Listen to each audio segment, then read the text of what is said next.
Wilson, and this is today's hustle. On the show, what we're going to be doing for the first half is we look at all trending issues and issues basically that are making rounds on social media and on national dailies. So first off to start is a special announcement. You know, a lot of people would love this particular news coming for the special program that was supposed to kick start October 1, then move to November, and currently till Tuesday. Well, the 774,000 jobs will kick off on Tuesday, says Kiamo. Now, Festus Kiamo, Minister of State for Labor, says the Special Public Works Program, which will engage 774 unemployed Nigerians, will kick off on Tuesday. Festus Kiamo, who broke the news via Twitter, said President Muhammad Buhari had approved of the date, and the take-off date for the Special Public Works Program engaging 774,000 unemployed Nigerians will begin nationwide on Tuesday, January 5th, 2021.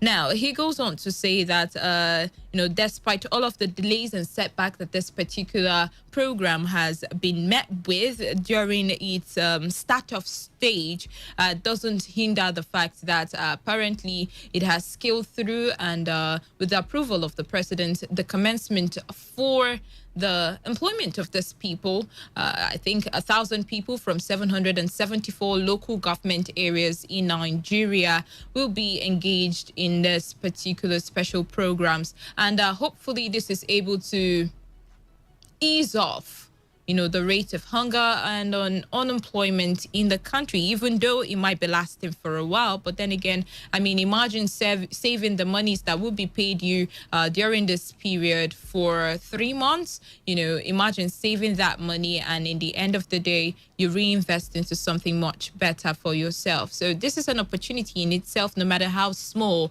that we would want to look at it. So that's why I felt it was good news, and we should start off first off with that particular one. Still trending on Twitter is a school reopening, and no wonder to that particular news. You remember with all of the negotiation and renegotiation that the federal government and ASU had come under, and the fact that they finally come into some sort of agreement that would allow for schools to be reopened pretty soon. We also had the heat of the moment, another issue that came much up from the non-teaching academic staff. Yes. Well, the fight over 40 billion naira threatens the reopening of varsities in Nigeria. Hopes of academic activities restarting soon in the nation's public university appears threatened as the National Association of Academic Technologists, NAT, has issued a 14-day strike notice to the federal government over disparity in sharing the 40 billion naira earned allowances that was recently released for the 4 university-based unions. Now, this came as the Senior Staff Association of Nigerian Universities, SANU, expressed disappointment over government's refusal to honor its promise to pay arrears of the new national minimum wage approved since April 2020. Meanwhile, Academic Staff Union of Universities, ASU, has said that NAT or any other union should not use it as bait to get anything from the federal government, as it advised NAT or any other staff union to fight their battles in their own ways. Now, in another development, the non-teaching staff union in the universities under the umbrella of the Joint Action Committee will hold a crucial meeting on Friday over the recent disparity in the sharing formula of the 40 billion naira earned allowances released by the federal government for the 4 university-based union. Also, part of the agenda at the meeting will be the problem associated with the Integrated Payroll and Personnel Information System, IPPIS. Now, the non-implementation of the October 2020 Memorandum of Understanding between member unions and government, as well as the non-payment of outstanding allowances to members.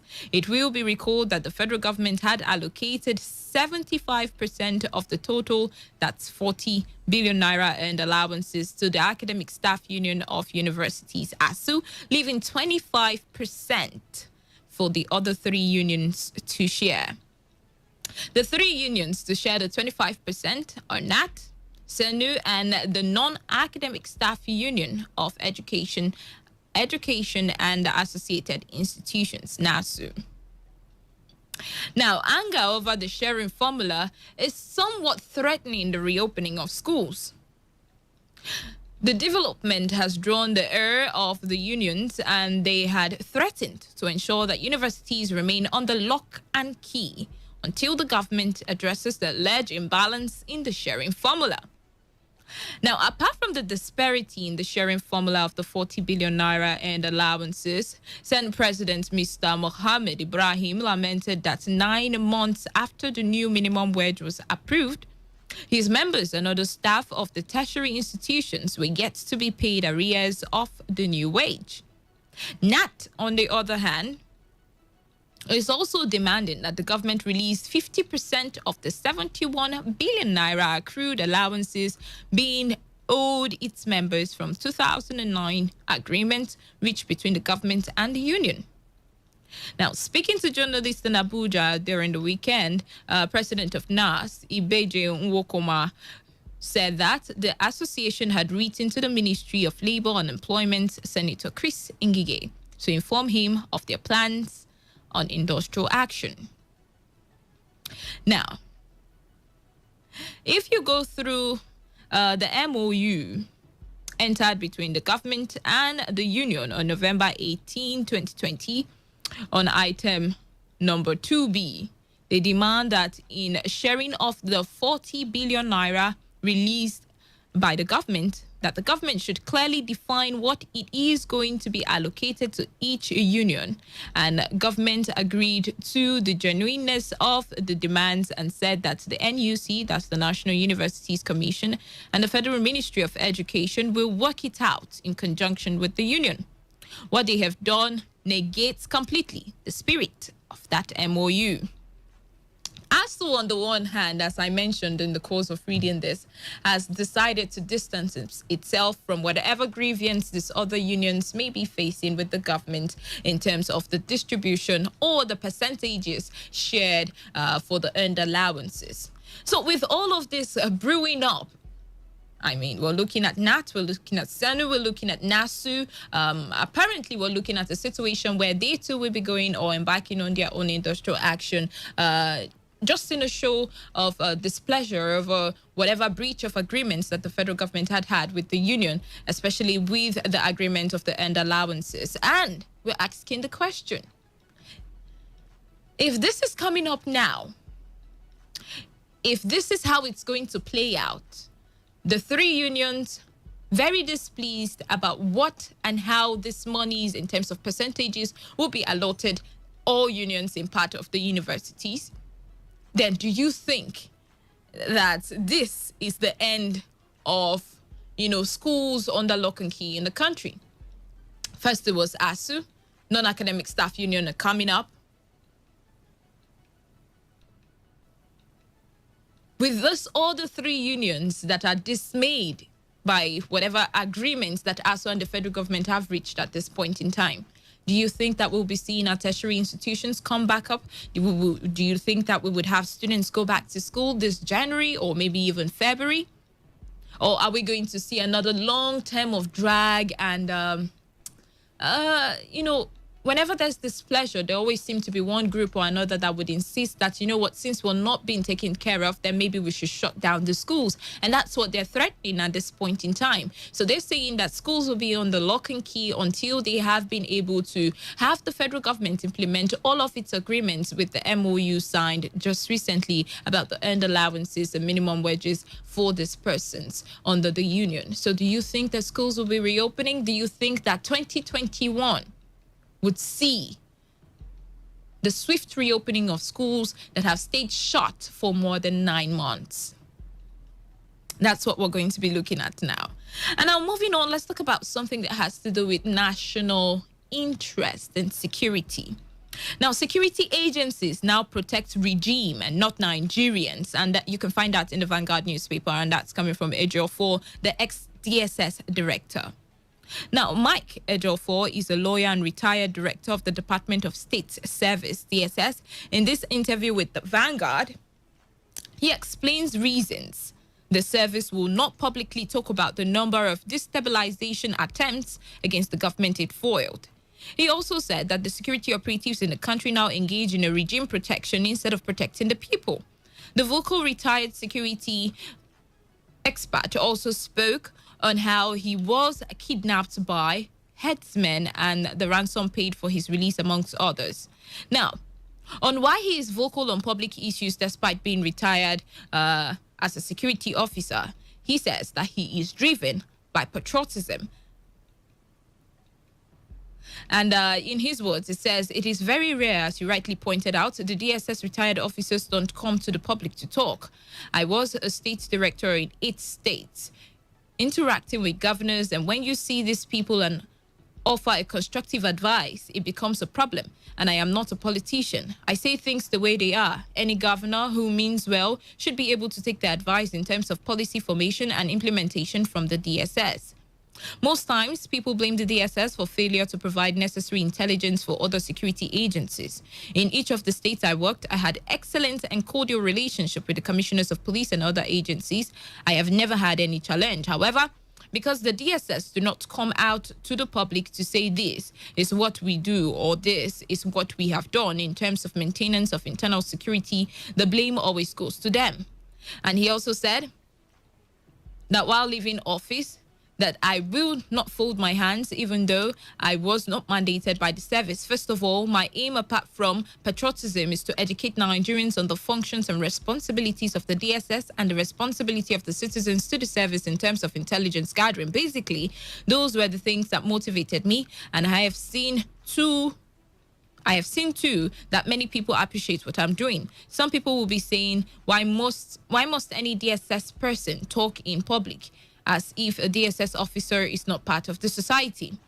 He goes on to say that he cannot reconcile the fact that society or the policies of the service do not work in tandem with the style of intelligence giving of the people.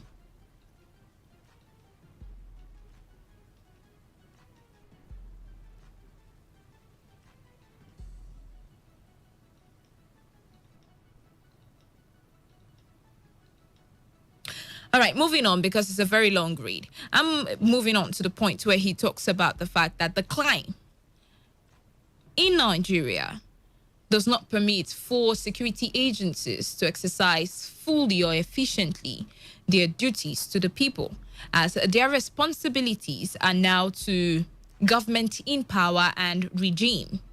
And then, when you go through all this and you read all that he has stated and the interest, all the shifts in interest, especially in the DSS, and then you wonder if we are going to really see a complete tackle of insecurity in the country. In Nigeria, we always talk about the fact that the federal government, together with security agencies, should at least put in their very best to ensure that lives and properties are being secured in the country. But in a situation where the people who are supposed to work in the security agencies do not understand that it is the lives of the people or the lives and properties of the people first before the image or... Yes, before the image of the government comes in second, then we probably would be seeing a lagging behind in security successes that we might record in the country. Now, imagine a situation where instead of working hand in hand and ensuring that states and the nation as a whole is rid of insecurity or bad elements in the country, whenever something happens, being able to explain to the people that this is how it happened and this is what they're going to do to ensure that it doesn't happen anymore. These are, measures that are put in place together with the government to ensure that lives and properties are no longer lost. We find that security agents sometimes come out to appraise the government just so the people may not lose faith in what the government and the agency is doing. So there seems to be a shift in interest. There seems to be a shift in responsibilities. The responsibility is to ensure for the safety of Nigerians, not just the government, not just an administration, but the people in itself. So if we're having retired or ex DSS officers or officials or any security agent officer who comes out to speak that, you know what, our fight against insecurity may not likely see a lot of successes recorded because the people within the agencies do no longer understand that it is the lives and properties of the people first before it is the protection of an administration or the government in power.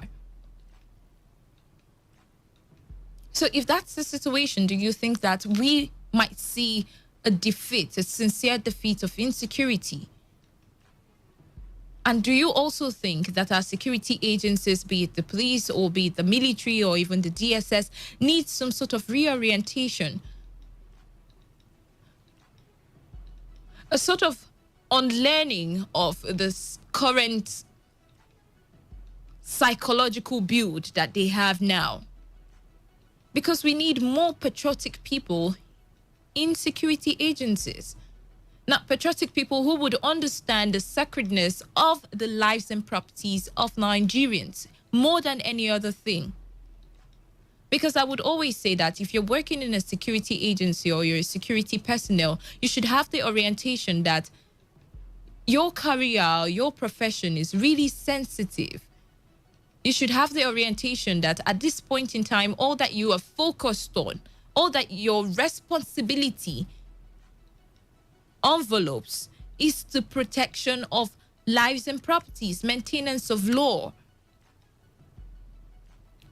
I would dare say that anybody who is, part of any security agency should love first Nigeria more than any other thing.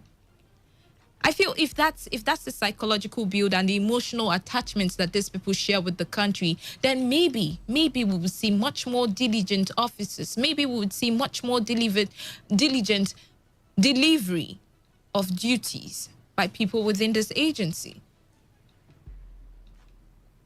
That's what I think. That's how I perceive it.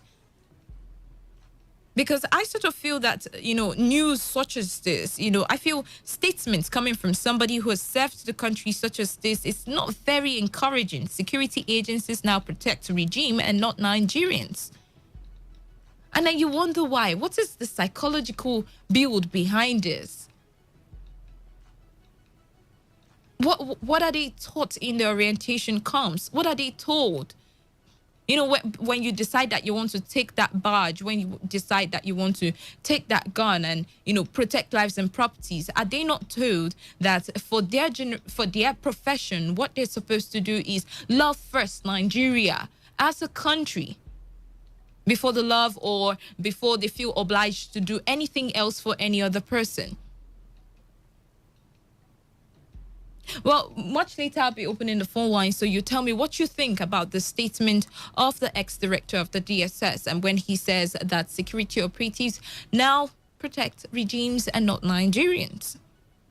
And some persons might want to buy into that. That's why a lot of Nigerians have lost faith and trust in the delivery of our security agencies. That's just why. Well, moving on now from security, let's talk about something that also is trending, which is the issue of the national identification number. The whole of last week, I think for the majority of last week, all we talked about is the fact that a lot of people have been queuing in or trying to get their national identification numbers. And a lot of reports and complaints have been coming from Nigerians about extortion that goes on within that particular management, because now people are more than eager to get their national identification number, and the workers or the staff within the NIMC have, somewhat extorted from some Nigerians. Well, Dr. Issa Pantami, Minister for Communications and Digital Economy, has directed the immediate suspension of some National Identity Management Commission staff in Bauchi and Kaduna over allegations of extortion. Wouldn't that be good news? All right, the directive was in a press statement issued on Sunday yesterday, signed by Kayode Adegoke, head of corporate communications of NIMC. NIMC, in a post on Twitter on December 31, had warned its staff not to take advantage of the rush for NIN enrollment enrollment to extort applicants. The punishment for extortion, if convicted, is 7 years imprisonment, as stipulated in sections 14, 20, and 21 of the Independent Corrupt Practices Commission (ICPC) Act and sections 10 and 12 of the Code of Conduct Bureau and Tribunal Act, he said.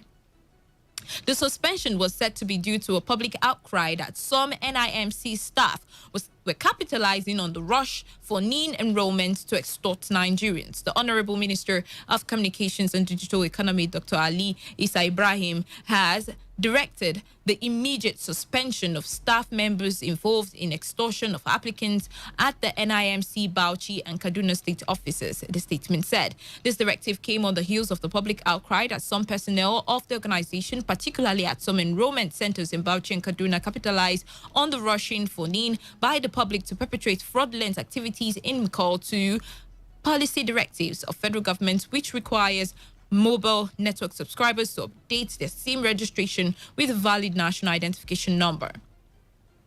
The Honorable Minister restated his zero-tolerance stance on extortion, bribery, and corruption, and further noted that such unethical practices, if allowed to fester and not nip in the bud by taking stiffer actions against the culprits, has the potency of derailing the SIM-NIN integration project. NIMC said enrollment for NIN is free of charge, and it asks citizens to report any act of extortion by its staff. Now, I think mostly we talked about this on the platform when we would ask the question, how well is your enrollment, or how speedy has the enrollment for your national identification number has gone for you? And some persons will call in. I remember someone from Bayelsa had also complained about it. People from Port Harcourt also complained about it. The fact that staffers within the NIMC sort of extorts them. Somebody said, for an express-ready national identification number, you have to have at least 7,000 naira. Others said 12,000, 10,000. And you're wondering, for something that's supposed to be free, who is encouraging such?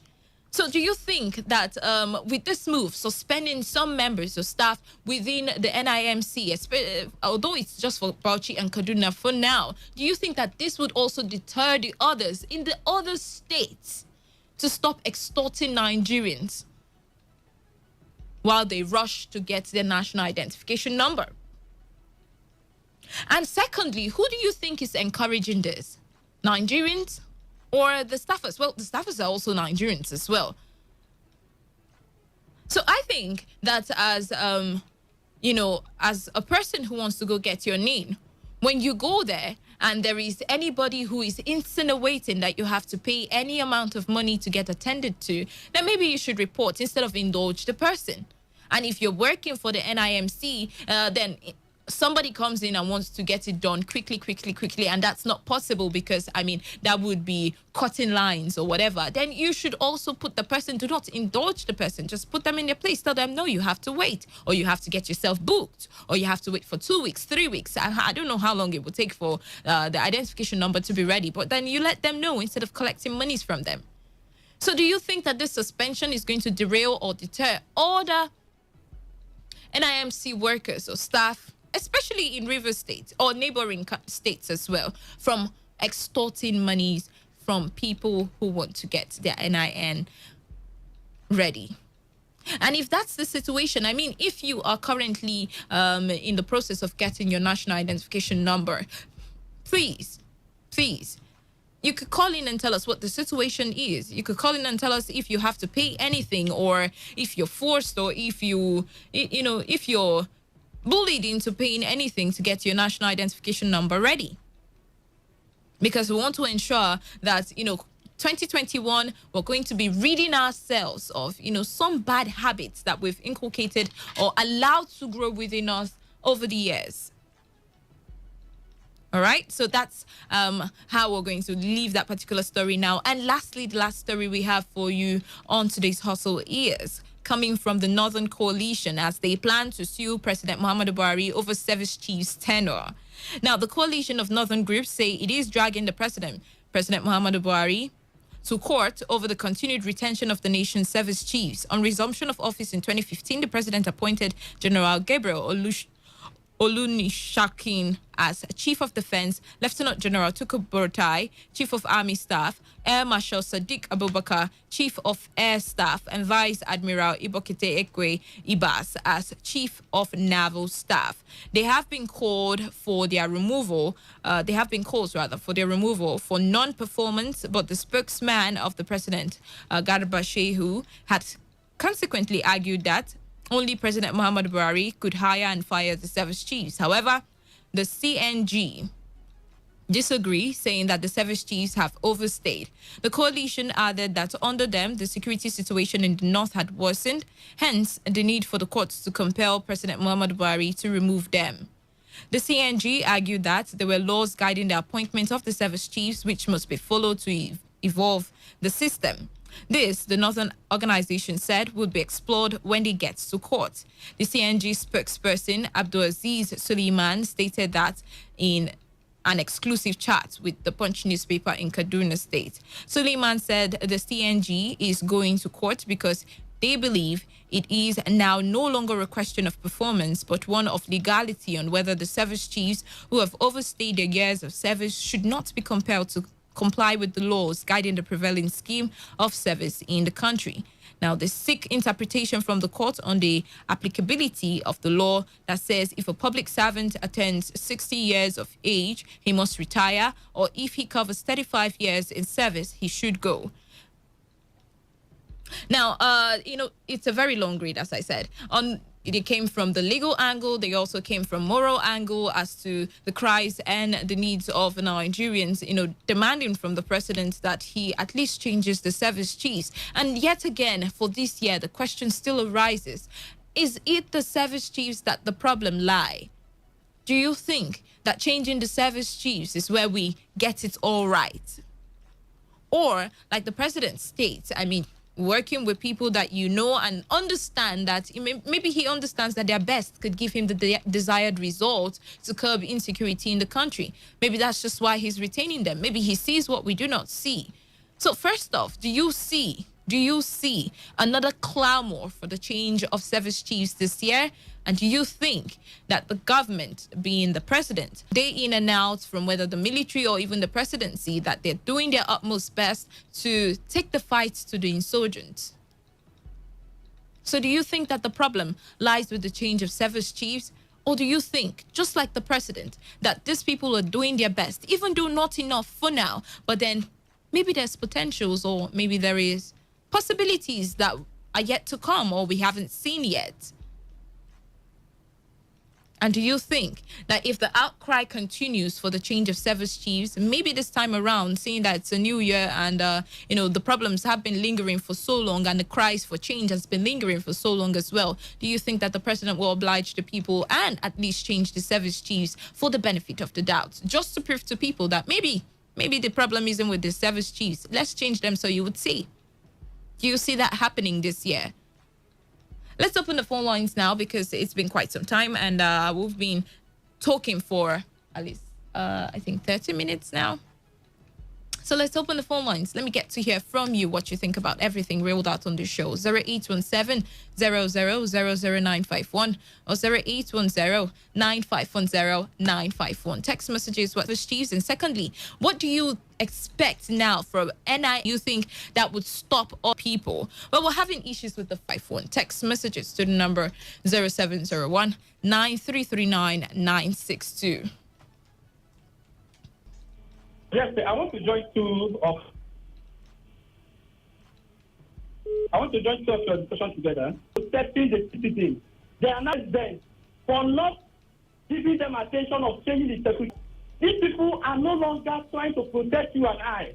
What they are trying to protect is the regime. That is why when the end tax came up, a lot of them came up with a hard, measure against the citizens that they want to.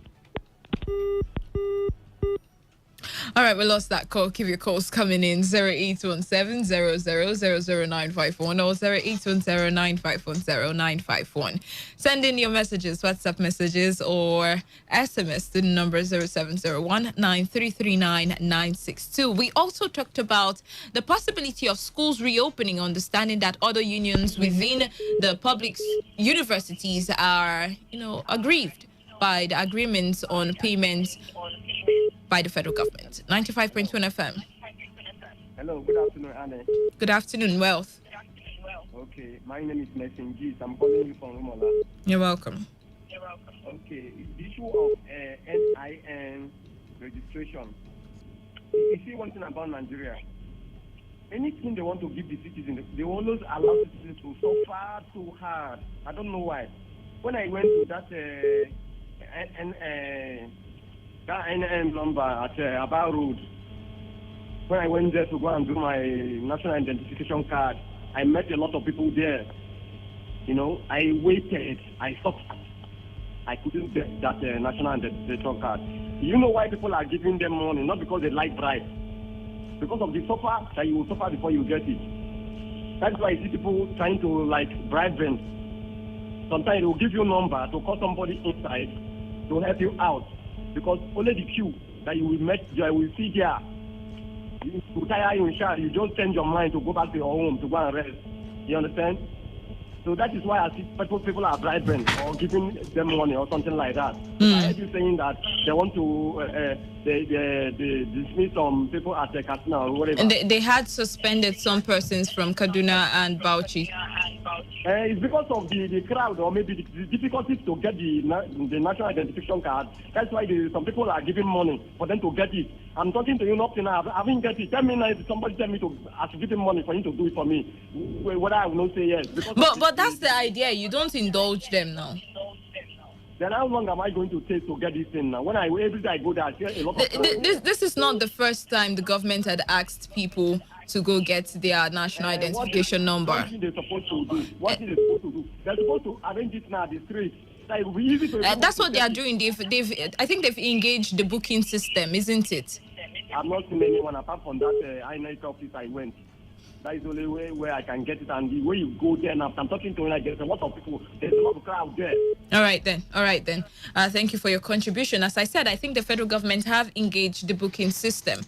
And with that, it would probably ease off the number of persons that we would find queuing up for their national identification number.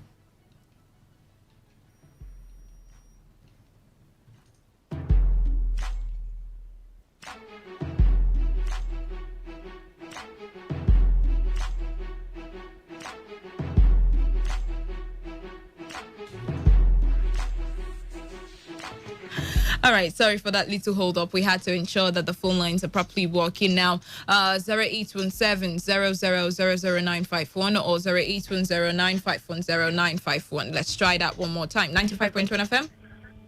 Hello, well, this is Hart coming from another way. You're welcome, Hart.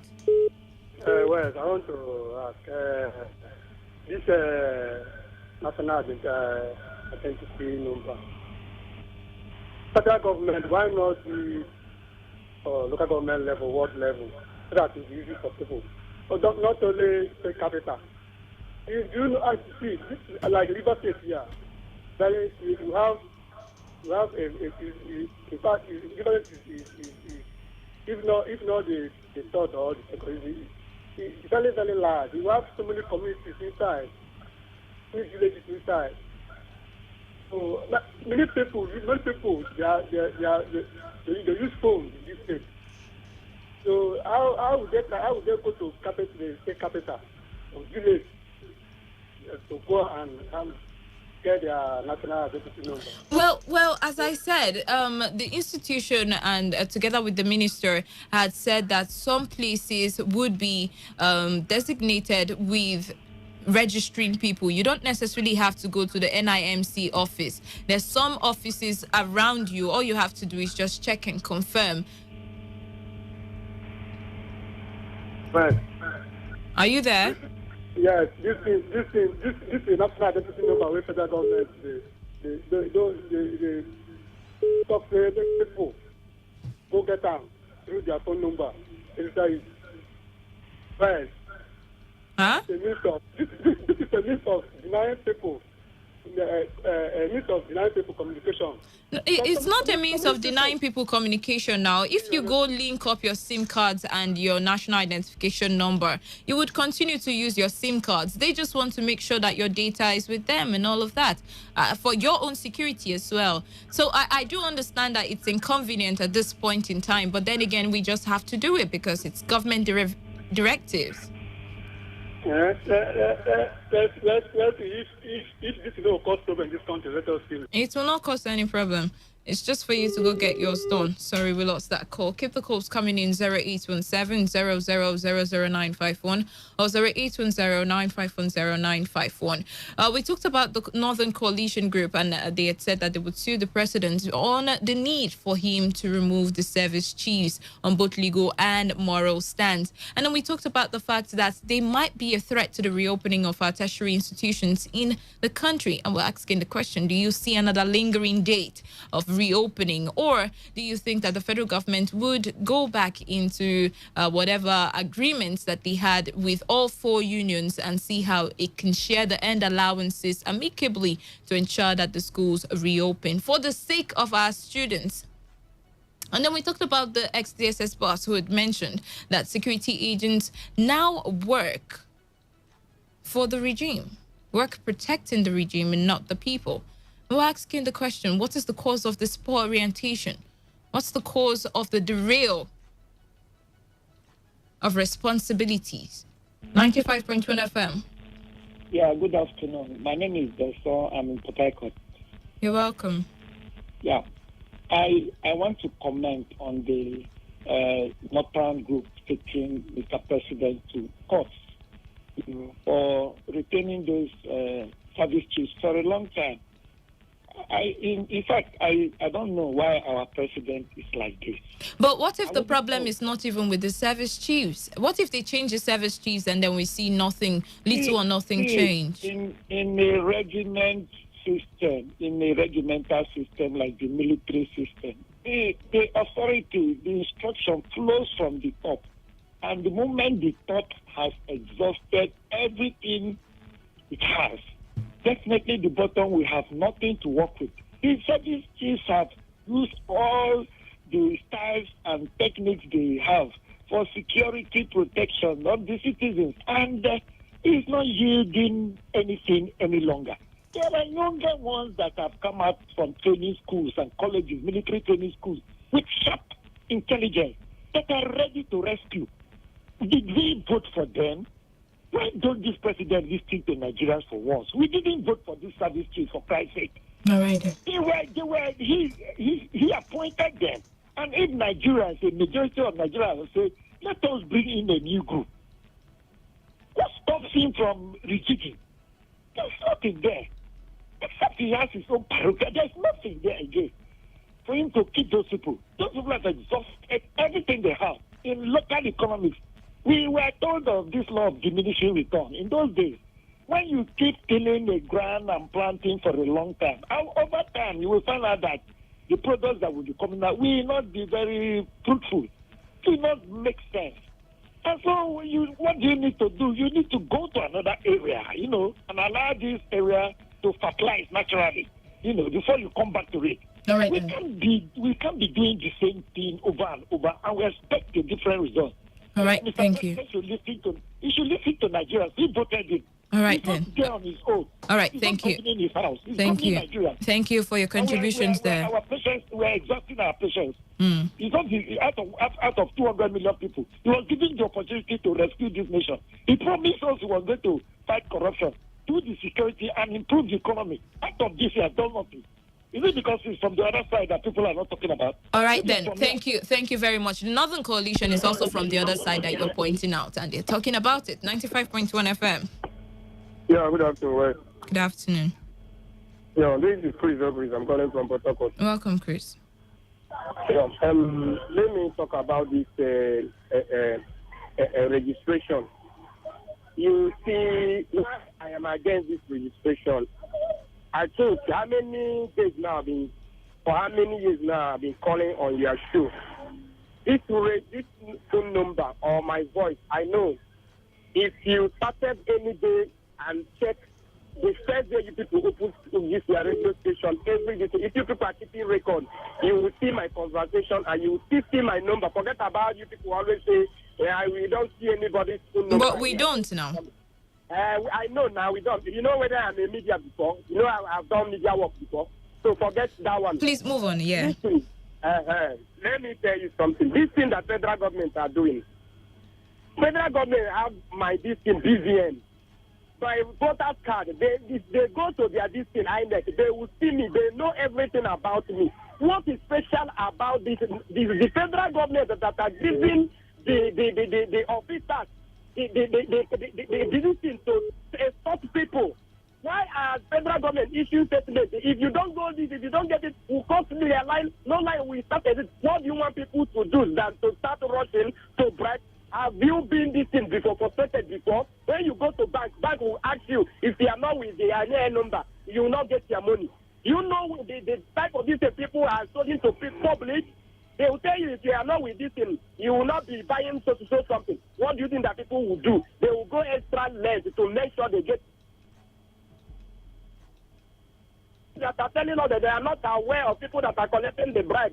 Come to Ellen and What by Junction. When did they tell you that they are not aware of the people collecting the bribe? Did I not just tell you that?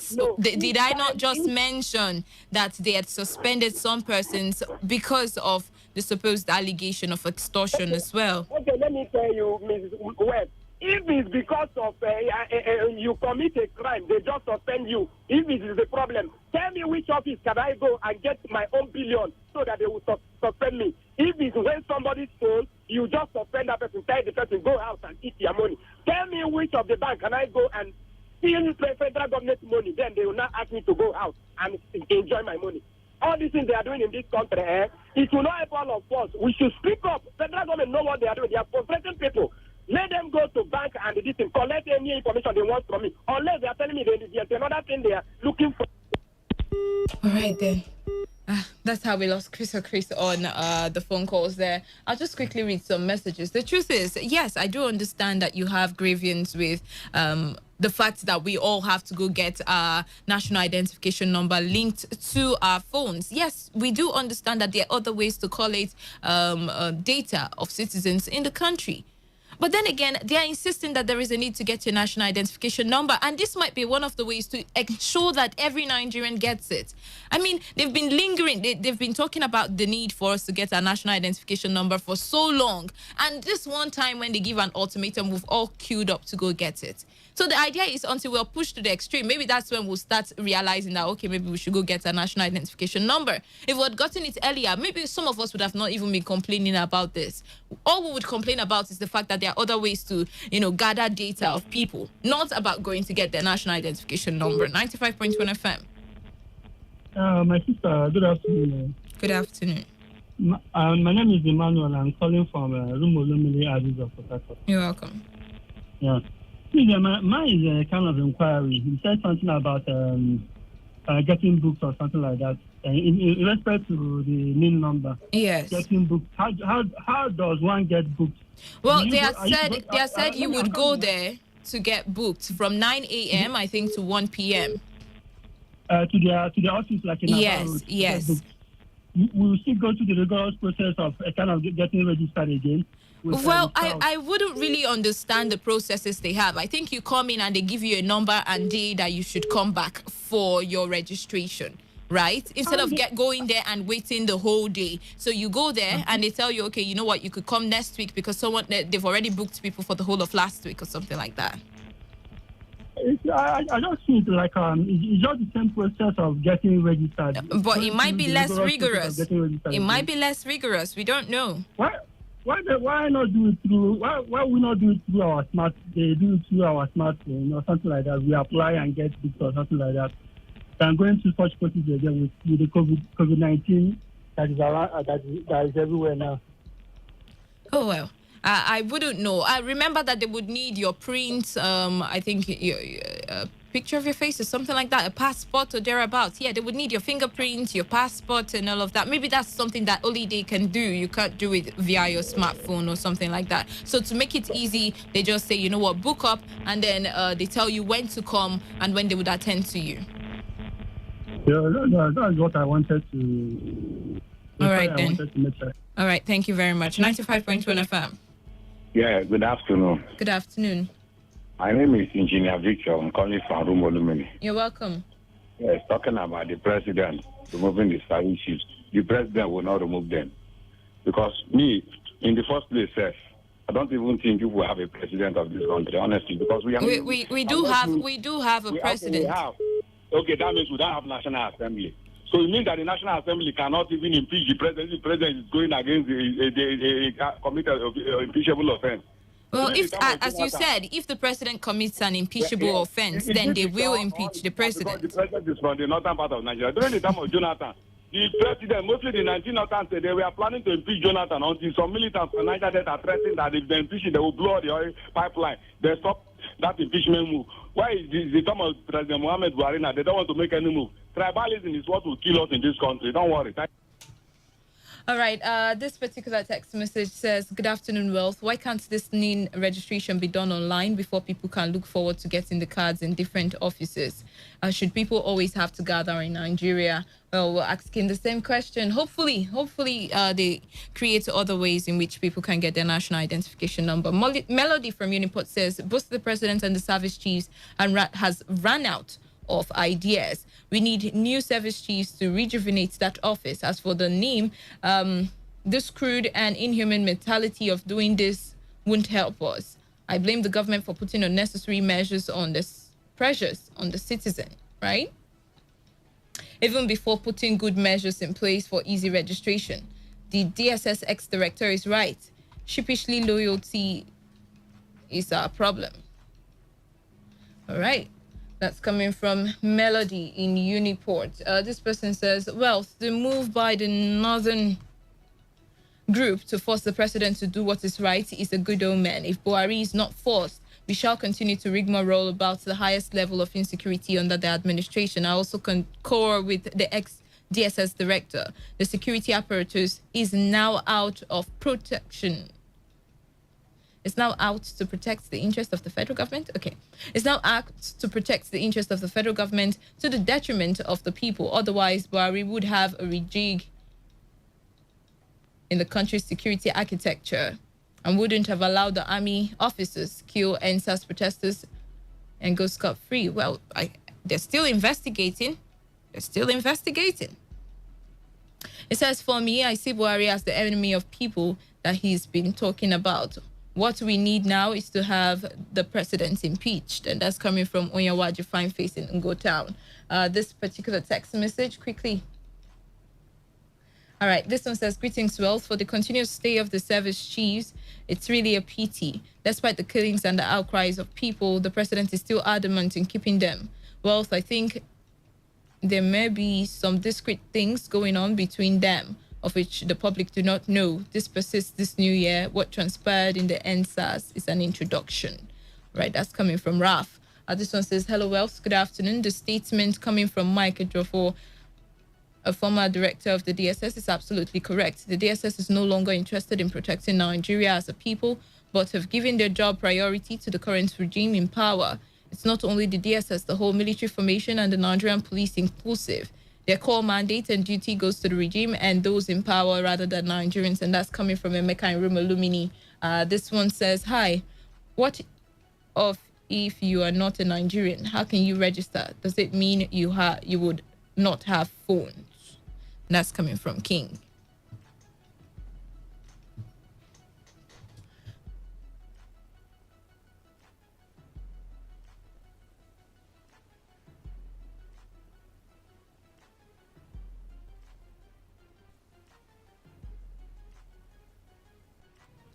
All right, I think I would have to find out what would happen if you're not a Nigerian and how you would manage with your SIM cards and that registration. So I'll probably check in and then give you an update or a report on that one. That's for King, all right? So just stay tuned. Talk radio. I listen to a lot of talk radio. 95.1 FM. This is Today 95.1 FM, Port Harcourt, voice of the people. Every day, every hour, when the big stories break, depend on our 24-hour news team to bring you the latest. Today 95.1 FM. Today 95.1 FM, Port Harcourt. News update.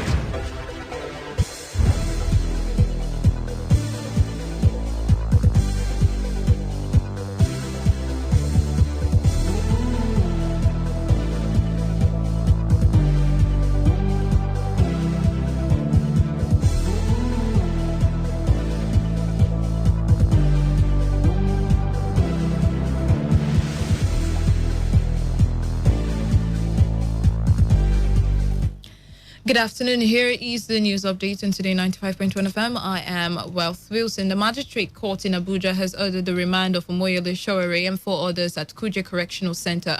Reports say their formal bail application will be heard tomorrow, January 5, 2020. Sowore was arrested by the police for leading a protest against bad governance on New Year's Eve in Abuja. He's been arraigned alongside 4 others by the federal government on 3 charges of criminal conspiracy, unlawful assembly, and attempting to incite others, and they all pleaded not guilty to the charges.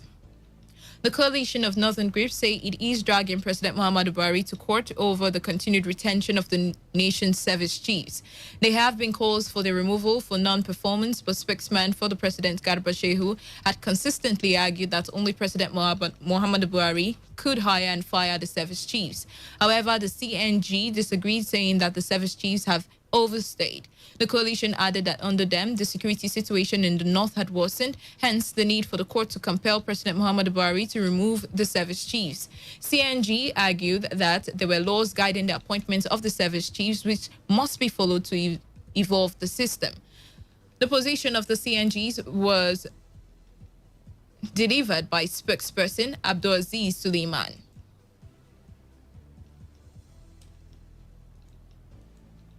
On the foreign scene, Kenya National Union of Teachers boss Wilson Sosion has expressed concern over the safety of students and teachers as schools in the country reopen today. Sosion described the level of preparation on coronavirus safety measures as quite inadequate. He said day schools, which number more than boarding schools, are disadvantaged as many do not have running water for hand washing. Sosun said the government had not released funds to schools to purchase thermometers, sanitizers, and other required items. And that was the news update on Today 95.1 FM. Do not forget to take responsibility. Wash your hands frequently with soap under running water. Avoid touching your face in high contact surfaces to prevent coronavirus. Once again, good afternoon. I am Wealth Wilson. Do stay tuned as today's hustle continues shortly.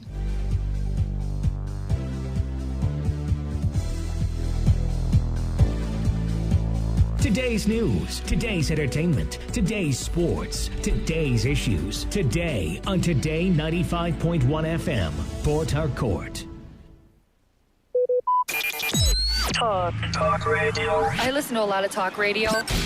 95.1 FM. Welcome to the season of love. Welcome to the season of love. Welcome to the season of love.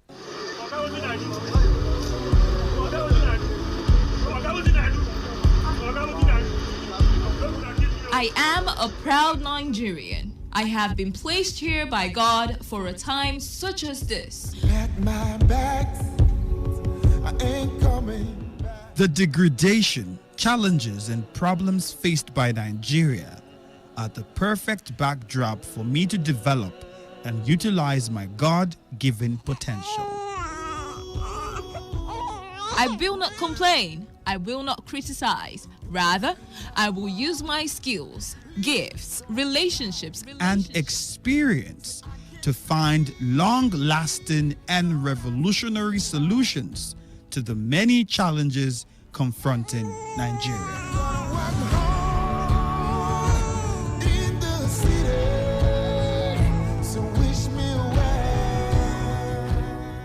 Nigeria will rise again.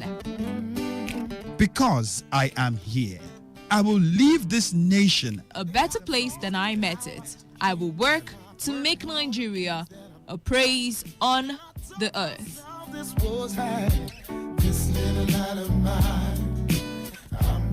I will work to make Nigeria a praise on the earth. So help me God.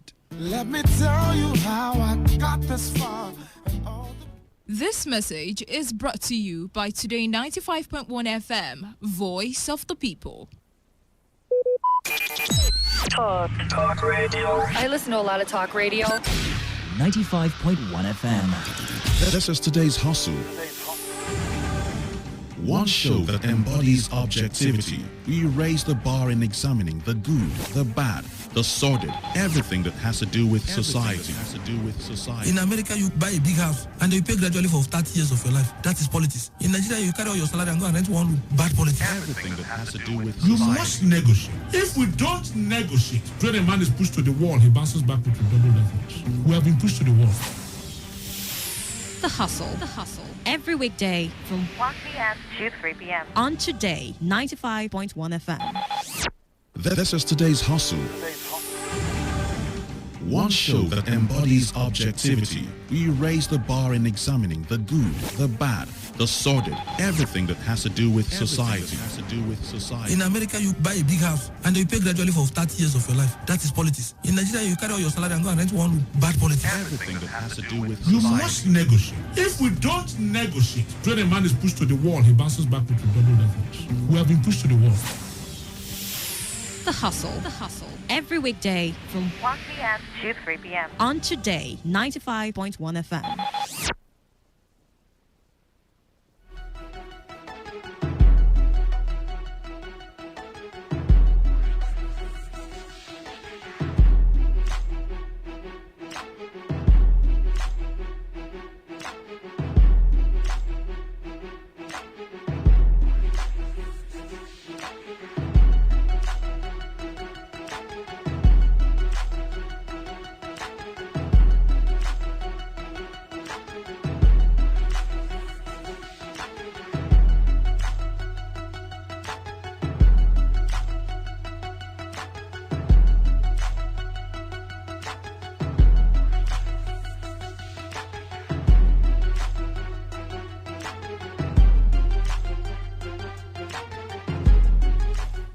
All right, a beautiful afternoon once again to everybody listening. 9 minutes gone past 2 o'clock, and this particular text message is asking where he or she can register or get her national identification number. Just go to the nearest NIMC office around you, or any office at all, because it doesn't necessarily have to be the NIMC office.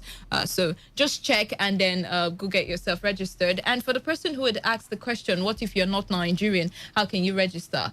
Well, you have a passport, right, before coming into the country, and I'm thinking that you might also need the national identification numbers tied up to the passport and to your SIM cards. I think Wisdom was trying to explain to me that the national identification number should be tied up to your SIM cards and your passport. Exactly. See, when foreigners, for them to register SIM cards, they would use their international passport. That's the exact whatever Issa Pantami said. You use your international passport when registering your SIM cards. Now, what we're trying to deliberate of is them getting a NIN. So because I'm thinking that with the passport, it would be easy to keep track of them. I don't know. And then with the SIM cards, maybe they might necessarily need the national identification number. And if it expires, then that's the more reason why they would need it. So probably the expiration date will be tied to how long they will be here in Nigeria. And after that, I don't know. Well, we'll dig up more on this one. But I think once you use your international, I even think they should get the number also, so you can easily track people who have overstayed their welcome, especially when 1 or 2 crimes are committed. Because in Nigeria, unlike what we have in the States, if you've overstayed your welcome in Italy, for example, and you're caught, you don't even talk too much, because if your neighbor just mentions that this person that is here is supposed to have left Italy 6 months ago, once they just catch you, within 24 hours, you're in Nigeria. So I think that could help. I don't know all the reasons. I don't have all the reasons. The little reasons they've given us are okay reasons, but I don't have all the reasons. But this should be one of the serious reasons of doing, something like this. So if the foreigners actually end up registering with their passports for their SIM cards, so they can also make calls here, I think they should also get something so we can actually type in everybody's number and track the person, because at the end they are not sharing money. So well, that will be sorted out anyway by the ministry, because really it's something that they would have thought of, understanding that in Nigeria not all Nigerians are Nigerians in Nigeria, right? Some persons coming for visit, work, and school, right? So we can't take away that fact as well. But then again, once again, you're welcome to the second half of the show, and I'm Wealth Wilson, and I have here with me Wisdom Obina once again on the show. Good afternoon to you, Wisdom. Good afternoon to you, Wealth, and good afternoon to you listening. Nigeria would always have our issues, and but one thing I know is... What a way to start the show. Nigeria will always have our issues. What a way to start. Yes, we'll always have our issues. Every country that is interested in growth, they also have their issues. I mean, you go to the United States now, the audio released by Washington Post on Donald Trump is also making some waves now globally. In the States, there is also a big source of debate. Is he just trying to make up numbers so the elections he can prove that it was a fraudulent election and something? So it's across board. You go to the UK, they're suffering with their Brexit problems. Every country that is interested in growing, we have one issue or the other. Nigeria is no different, although ours seems to be peculiar. The difference is that with the problems that we have staring us at the face or in the face, we simply do not want to engage good solutions to solving them, unlike what we see in some other countries as well. All right, but with that said, we'll just quickly look at this article or write-up editorial by the Kuku Peter side, and it is titled 2021 Which Way Nigeria? It's pretty much like he's trying to bring back into our minds the fact that this year we will be celebrating our 61st independence, isn't it? And this year we would also expect that we're inching closer and closer into a new world change, especially with addressing climate issues and what have you, getting more revenues and all. So let's just go through it. It says, almost 38 years after the questions asked by Sonny Okosun in that song, which is titled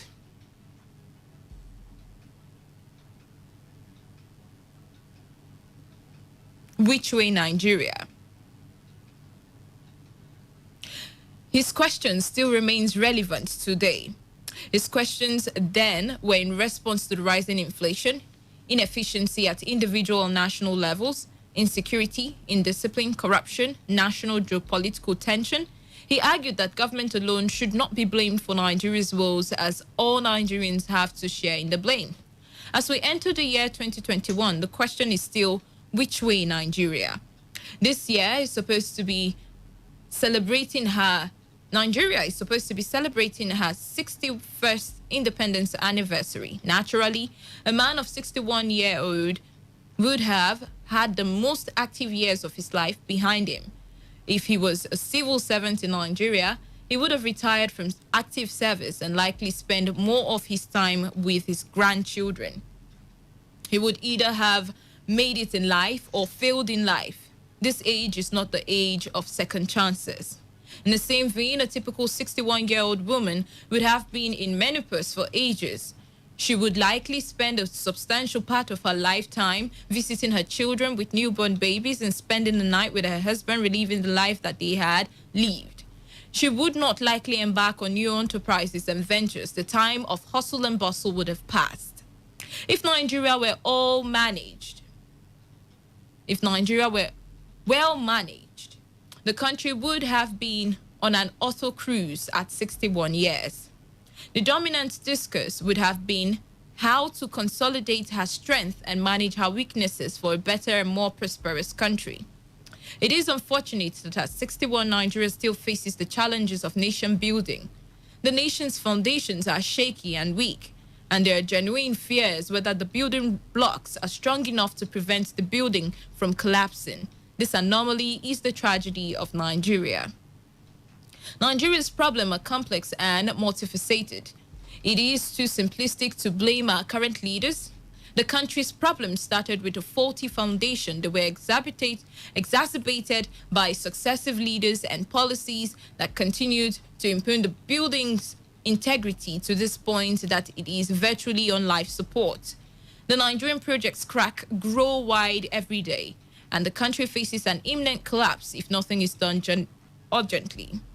We are in a country where the led are in perpetual distrust and antagonistic of the leaders. However, the leaders are not from Mars or outer space. They all come from amongst the led. So our problem is societal one. We have diminishing societal values. Without thorough societal reorientation, we can hardly make progress as a country. The aberration that was 2020 means that the bar is set very low for 2021.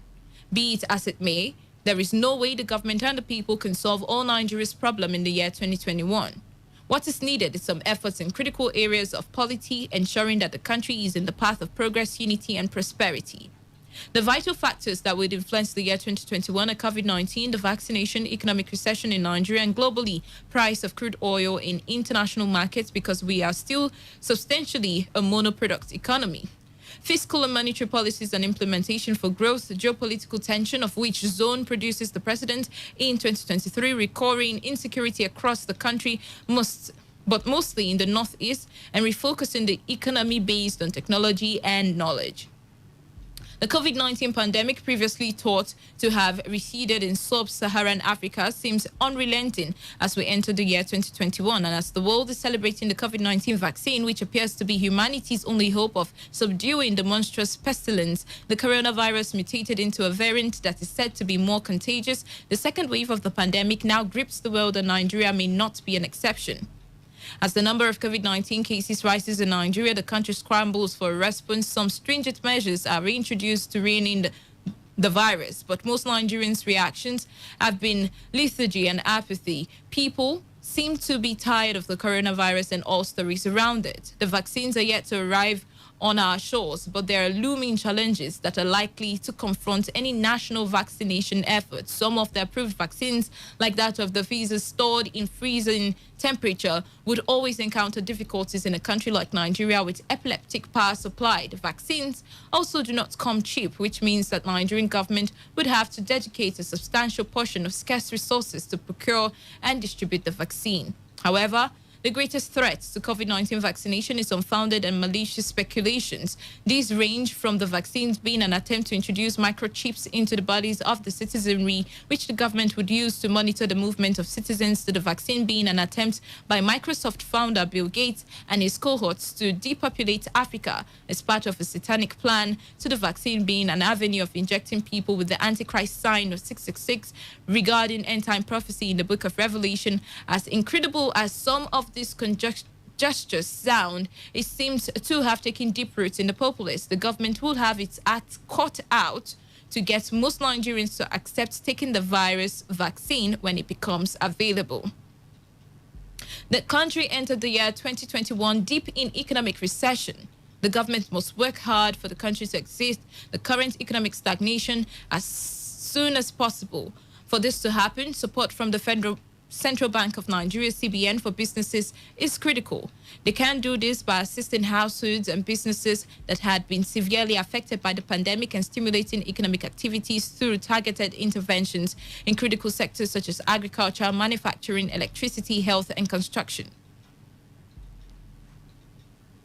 As uncertainty persists both in Nigeria and globally, the country would likely be affected by slow global economic growth, which will continue to affect crude oil price in the global market. The government must respond by putting measures to lessen the impact on the economy and long-suffering Nigerians, and much-touted diversification of the economy from a monoproduct economy that entirely depends on crude oil should receive a fillip, so that this fate of tens of millions of Nigerians would no longer be susceptible to the regular stock in the global crude oil market. On the political scene, alignments and realignments and defections will take center stage as we gradually move towards the 2023 general election cycle. The two major political parties will be hold their national conventions. They will have consequential implementations for our politics. The governorship election in Anambra State will reveal whether the All Progressives Grand Alliance APGA will survive beyond the incumbent term limited governor's tenure, Willie Obiano. There will be geopolitical tension over which zone will produce the next president in 2023. In these, the Independent National Electoral Commission, INEC, will play a significant role by ensuring that elections, such as Anambra State elections, are used as a test run for a better general election in 2023. Insecurity would remain the most significant challenge for Nigeria in the year 2023. The country may not get it right if we continue the same path we've followed. Time has come for the holistic restructuring of Nigeria's security architecture. There is need for fresh ideas and policies to manage insurgency and banditry, kidnapping and armed robbery to make the country safer for Nigerians. The year 2021 should be the year Nigeria will harness the gains of COVID-19 pandemic. Technology must take the center stage. Artificial intelligence and big data fueling the new global economy. New ways of working and innovative ideas to solve most of our country's many problems should be encouraged. Building a knowledge economy should be the goal of all stakeholders in the Nigerian project. Virtual reality should be harnessed at virtual meetings, churches, and conferences should be the norm rather than the exemption. Productivity is the key and should be the watchword. Value creation and efficiency should be the key features in all our value chain. Nigerians should eschew the waste usually incurred in unnecessary travels and flamboyant lifestyle and excessive consumerism as seen in weddings, burials, housewarming ceremonies, and other events. Nigerians should focus only on important and necessary things. The way Nigeria goes is in our hands. Let us collectively change the developing narrative of Nigeria as a directionless state heading for absolute failure.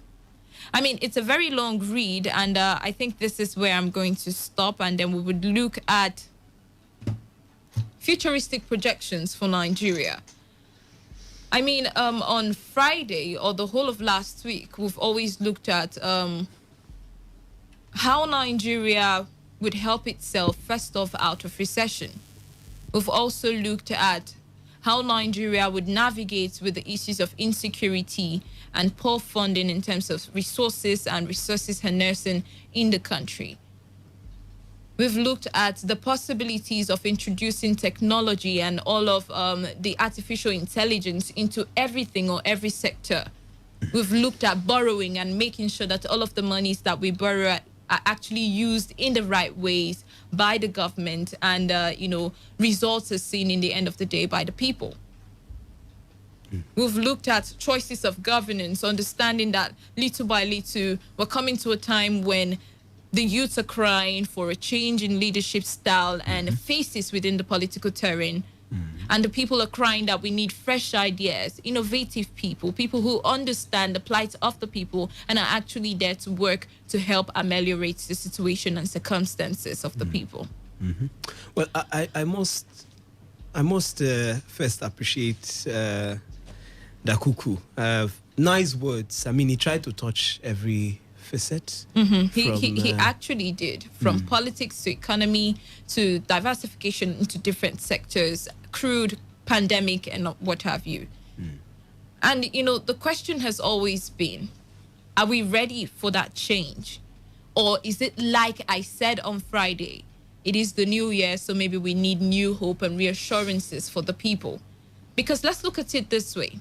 When 2020 came, when 2019 came, we had write-ups such as this. We had people say Nigeria is almost 60 now and there's little or nothing to show for it. This is what we must do and this is how we must do it to help the country. When we were 59, the same thing. 58, I remember, the same thing. And now we're about to be 61 come the next Independence Day. And we're hearing, not just from him, even from the government in power. I mean, if you listen to their speech, you would see that everybody was pointing towards the same thing, a different story for Nigeria. Giving us hope. So what is the realistic and futuristic projection for the country? Looking at the fact that a lot of things may not be working very well right now. We do not have enough money or resources to steer the country back into the right direction. We do not even have the people trusting the ability of the government, of thinking of ways that could help the country.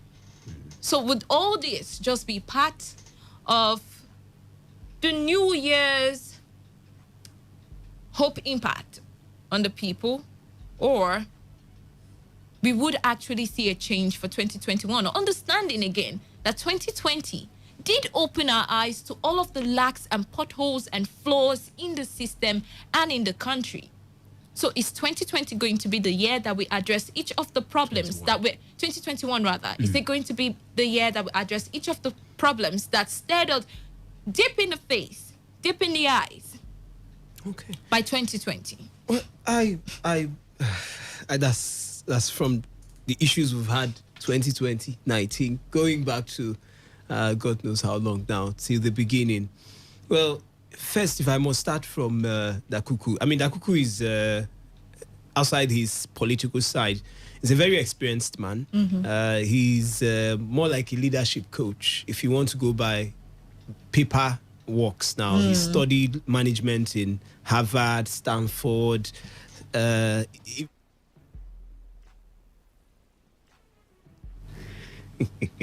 so Harvard and what have you, different universities. So some of the things he said there, I would understand where he's coming from, and the fact that he has also been a Nigerian. I mean, had all his life here, secondary school, university, and all that, before even going abroad for those other degrees now. So he has made some sense, and adding to what we always hear, we always get the problems most times, what is wrong with the system. He tried to actually shift a little to giving one or two solutions, what he feels, Nigerians should do. But going forward now into 2021, the truth is we are going to get more, like you said, it's the beginning of the year.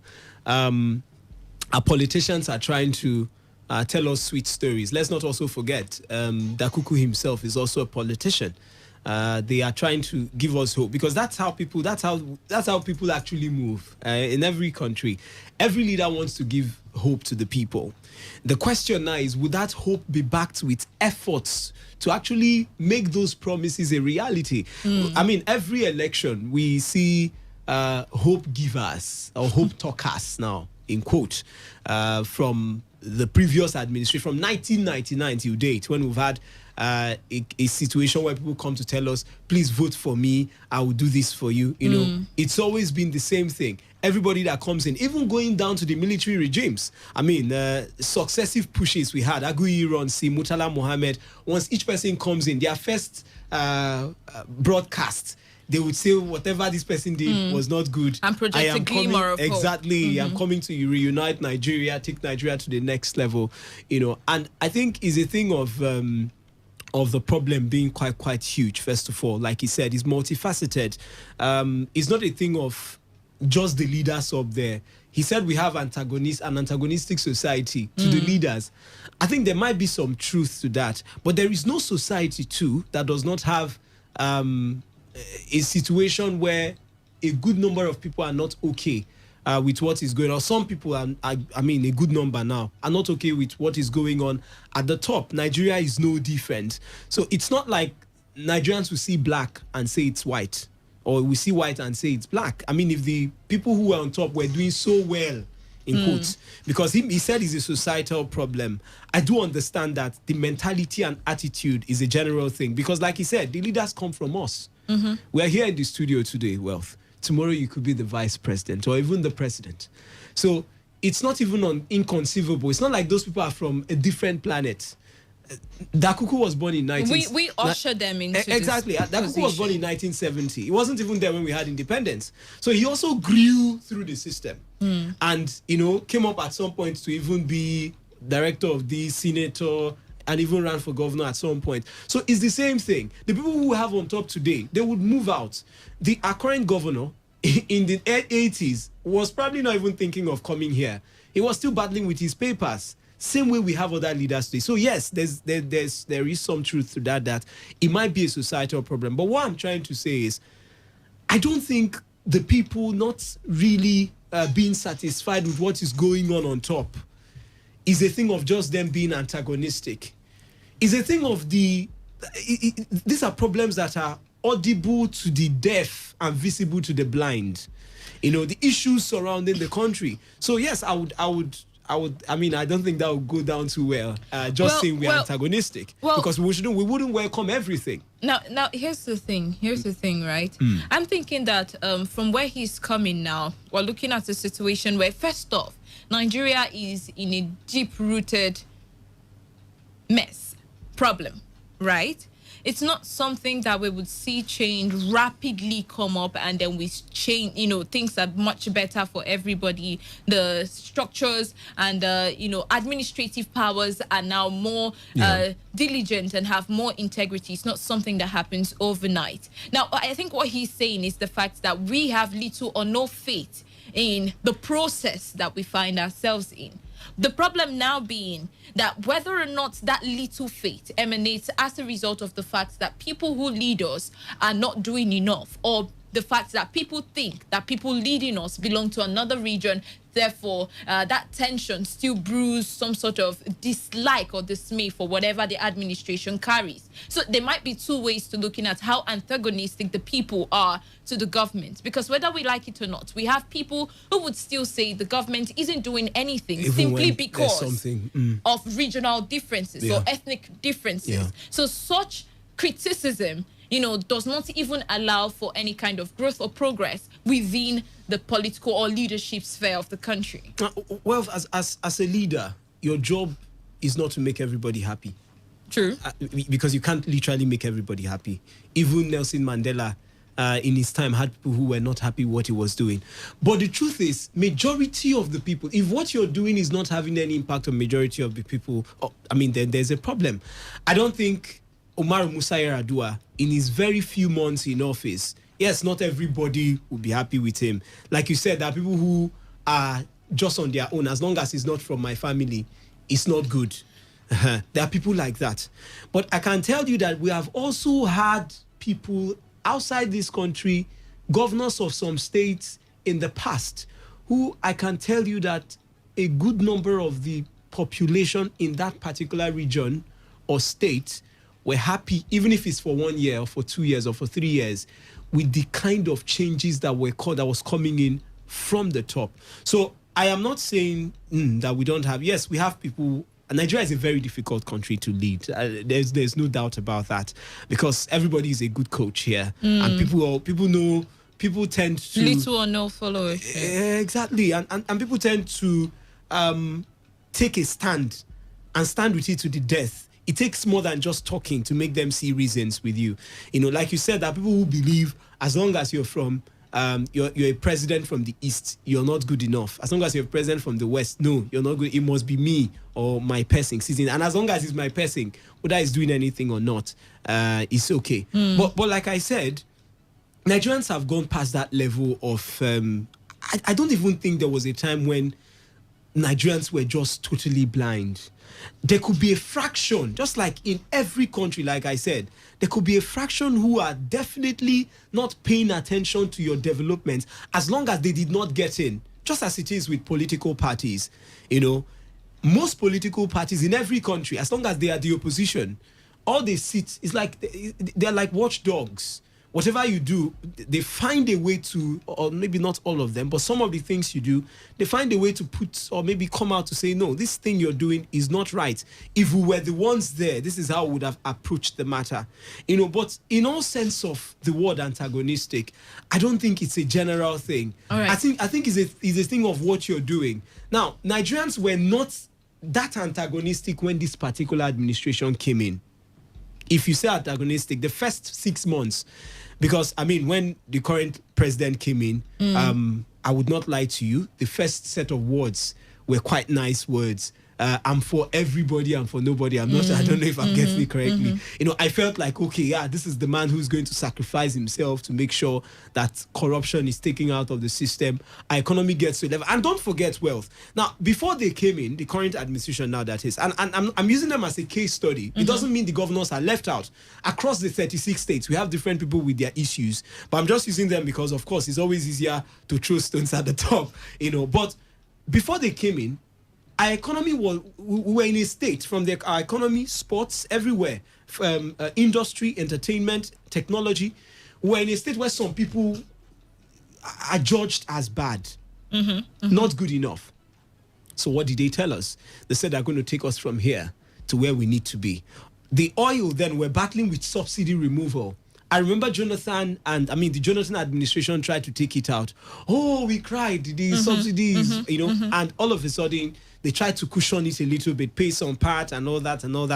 And the subsidy remained there still, even though they just increased the price a little bit so the populace would get to pay a little and all that, the back and forth. But when this administration, when they were coming in, the promise was, we know how to fix it. We know how to get this thing done without it being that terrible or hard on the masses. We know how to refine our oil to make sure that we don't need to import these. A lot of sweet things. Like I said, I pay attention to political rallies. I know in Nigeria it's noisy. In the States, it's quite nice. You can listen to it calmly. In Nigeria, you get to hear these things when they go for rallies. They rarely would hold, except if it's a year or 2 years before the election. But if it gets close to the election, you get to hear their political manifestos and what have you, mostly during rallies. The debates they try to organize on some platform. I mean, the two big heads didn't show up at all. That's the sitting president now, President Buhari, and the Atiku candidate for the PDP. Yes, Abubakar was saying if Buhari is not there, that he was somewhere around the building. Buhari is not there, he's not going to come in. So, but you get to listen to the rallies and you hear some amazing things. Now, these things they say, most times we get to, I get to ask myself, do they count the cost of the words? Because like you said, if Nigeria is a process that can be fixed immediately, then those words should work. Now, here's the thing. You had mentioned something very important that I also wanted to take you up on. The fact that whenever these people come in, they give us promises of how they want to make things work for us in the country. The problem is we are easily swayed by the sweetness of the words as the people. So we vote for what we had heard, not with the substance as to how they're going to execute it. That's why you find that the government comes in and tells us that they're going to eradicate insecurity, and we do not inquire how, when, how long. What are your step-by-step process? What do you plan on doing? You want to diversify. How do you want to go about it?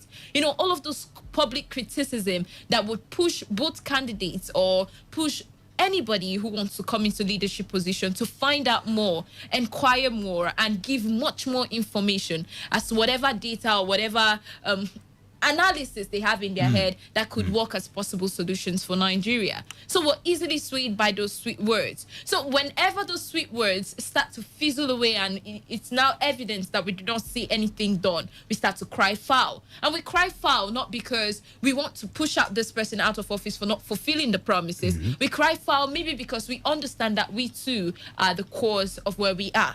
That's why that's how I think about it, because I feel if the people cry foul for a particular leadership and its style of leadership, the next course of action would be to demand you leave or you demand they do better. But then you find out that the strength to demand that they do better or even leave is quite minimal in the country. So maybe that is simply because the people understand the gravity of how much they play in their situation. Well, I mean, you've made a lot of sense, and like I said, some things in Nigeria run like secret cult businesses, because most times when they just throw up those promises, like you said, the people don't demand, because I feel there could still be a lot of, I would say, laxity when it comes to paying attention to the politics of a country. Now, you go up, we use America most times because of the fact that they seem to have a stable democracy. Now, you go to the average American, they pay attention to the politics. They tell you why they want to vote this man. They have reasons. Why they want to actually vote. Away from he's from my country, he's from my state, he's from my region, he's from my tribe. Away from some of those things, they will tell you, okay, this is what he did when he was here. Definitely they shouldn't have all the baggage of knowledge. But I'm really happy that Nigerians are moving away. When I listen to our conversations most times, I'm really impressed because it seems we are gravitating little by little away from that norm where people just want, I would make sure these roads get better. I will turn here into heaven. And we say, he talked better. But sorry, Wealth. One thing is, in politics, oratory is very important. True. The fact that you can talk, I mean, from President Obasanjo, even go down to the military era, down to when Nnamdi Azikiwe and the others were there, down to this particular time. The fact that you can talk still matters a lot. And not just because one godfather wants you in. You still have to talk. So most times, I would say for sure I won't blame the politicians for saying sweet things. They need to get in. That's their vision. To get in and help the people, for some of them. Why for some too is to get in and maybe do something else. But the oratory has to just come with it. So I might not blame them for that. But like you said, the people, we have to actually move on. Mitt Romney and Barack Obama, I mean, let me not use the last administration, so I won't go into the issues now. Or maybe I'll come to that. Mitt Romney and Barack Obama, there was an issue of, in the Barack Obama's second tenure, of revoking the Obamacare. Now, the question was asked to Mitt Romney, how do you hope to take care of these people that will be left out and all that? And the man gave a blow-by-blow account of what he intends to do, step by step. Now, we don't see that here. Nobody questions you to even ask you, you said that, I'm sorry, in 2007, I was listening to a presidential candidate. It just came to my mind now. And they asked him, how do you intend to change Nigeria if you get in? He's not from one of the major parties. So as a much younger person, then I assumed he lacked ambition. He had nothing. He just wanted to let it be that I was once a presidential. He said, as I'm talking now, they are changing. I was like, I mean, what's this man talking about? Speaking of which, right, quickly, they just concluded on those state elections. Yes, we did see a lot of focus as to what the governorship aspirants had or brought on the table in terms of their manifestos and their campaign as well. Now, judging or putting it side by side by what happened just recently, that's the NSAS protest and the demand for much better leadership. Do you think that 2021 and the years to come would see a lot of more awareness, sensitization and involvement into what government has to offer for the country so that we can see a change? Yeah, I think we're getting there. I must say that every single year we are moving far from a populace that is blind to what is going on in the system to people who now know what should be done or even have an idea. So if we continue in that direction, like what we saw with the NSAS protest, like I would always say, the NSAS thing was just the face of all the other problems. It was not the only problem. It was not just about SAS. It started with that. But some of the people who were there, I mean, you're a journalist, I'm sure you listen to the interviews. Some people were just saying, we're tired of the corruption, we're tired of this. So people are actually learning more and more about the system. Some are also getting fed up. If you say people are actually learning more and more about the system, I might say no, because, I mean, immediately after the protest, we had people from different states protest, right? Yeah. That's the situation. Now, after the protest, did we find them on the necks of the governors within their own states to ensure that they have a plan that would push their states forward? No, we sort of saw the idea was on the federal government. The realization did not trickle down. So which for me might be, it would take a longer time. Honestly. I will differ a bit, Wealth. But that's what I think. Because the issues of the NSAS protest bordering on the police was not a federal problem only. It was from the state. But as we said, it wasn't just the police that the clamor was for. Yes. It was on good governance as well. Yes. And it didn't trickle down to that aspect as well in terms of young people demanding for much more accountability and implementations of good policies within the states. So like I said, Wealth, I know that like I would say, Rome was not built in a day, but we have to start. The protest was not a thing that was meant to go against one by one, maybe target all the issues from the House of Representatives.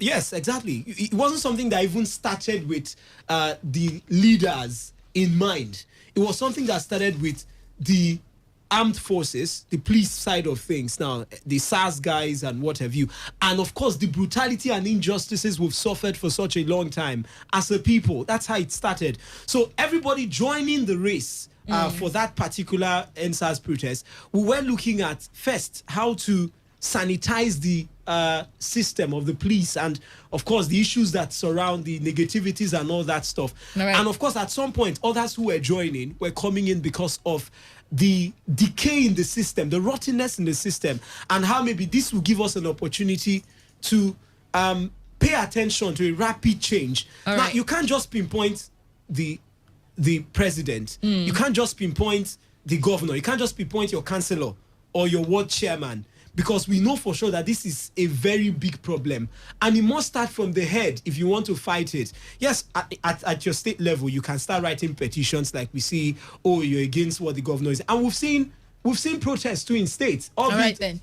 I mean, we've seen NLC and the other people protest for little issues and all that. So I think for me, with the way we are going, I would not say that the fact that we didn't attack or maybe do something or maybe talk to the state governors and maybe the House of Representatives, and I won't say it means we are not aware. No, the NSAS protest was just something. We've always been aware, Wisdom, but we're not ready to act. But I'm going to open the phone lines now so that we can get your contributions. What do you think is the futuristic appearance for Nigeria? I mean, if we're going by what everybody pictures and what everybody says, it might be a gloomy year for us. But then, do you think that with all of the hope given by whether the presidency, state government, or statesmen, political statesmen about the year, Nigeria would see a change? And from your own angle, do you think that leadership and leadership style would see a change anytime soon? This would be as a result of the accumulation of a lot of demands coming from different people, different coalition, different groups. Even the youth had even come out to talk about it. So what do you project for 2021 for Nigeria? Is all that we are asking. 0817-00000951 or 0810-9510-951.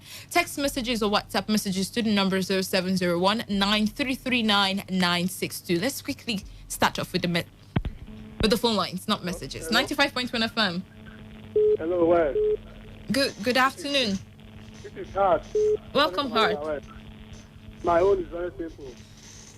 Once I already see Nigeria, let Fulani living in Nigeria stop tribalism. Tribalism is killing the country. Thank you.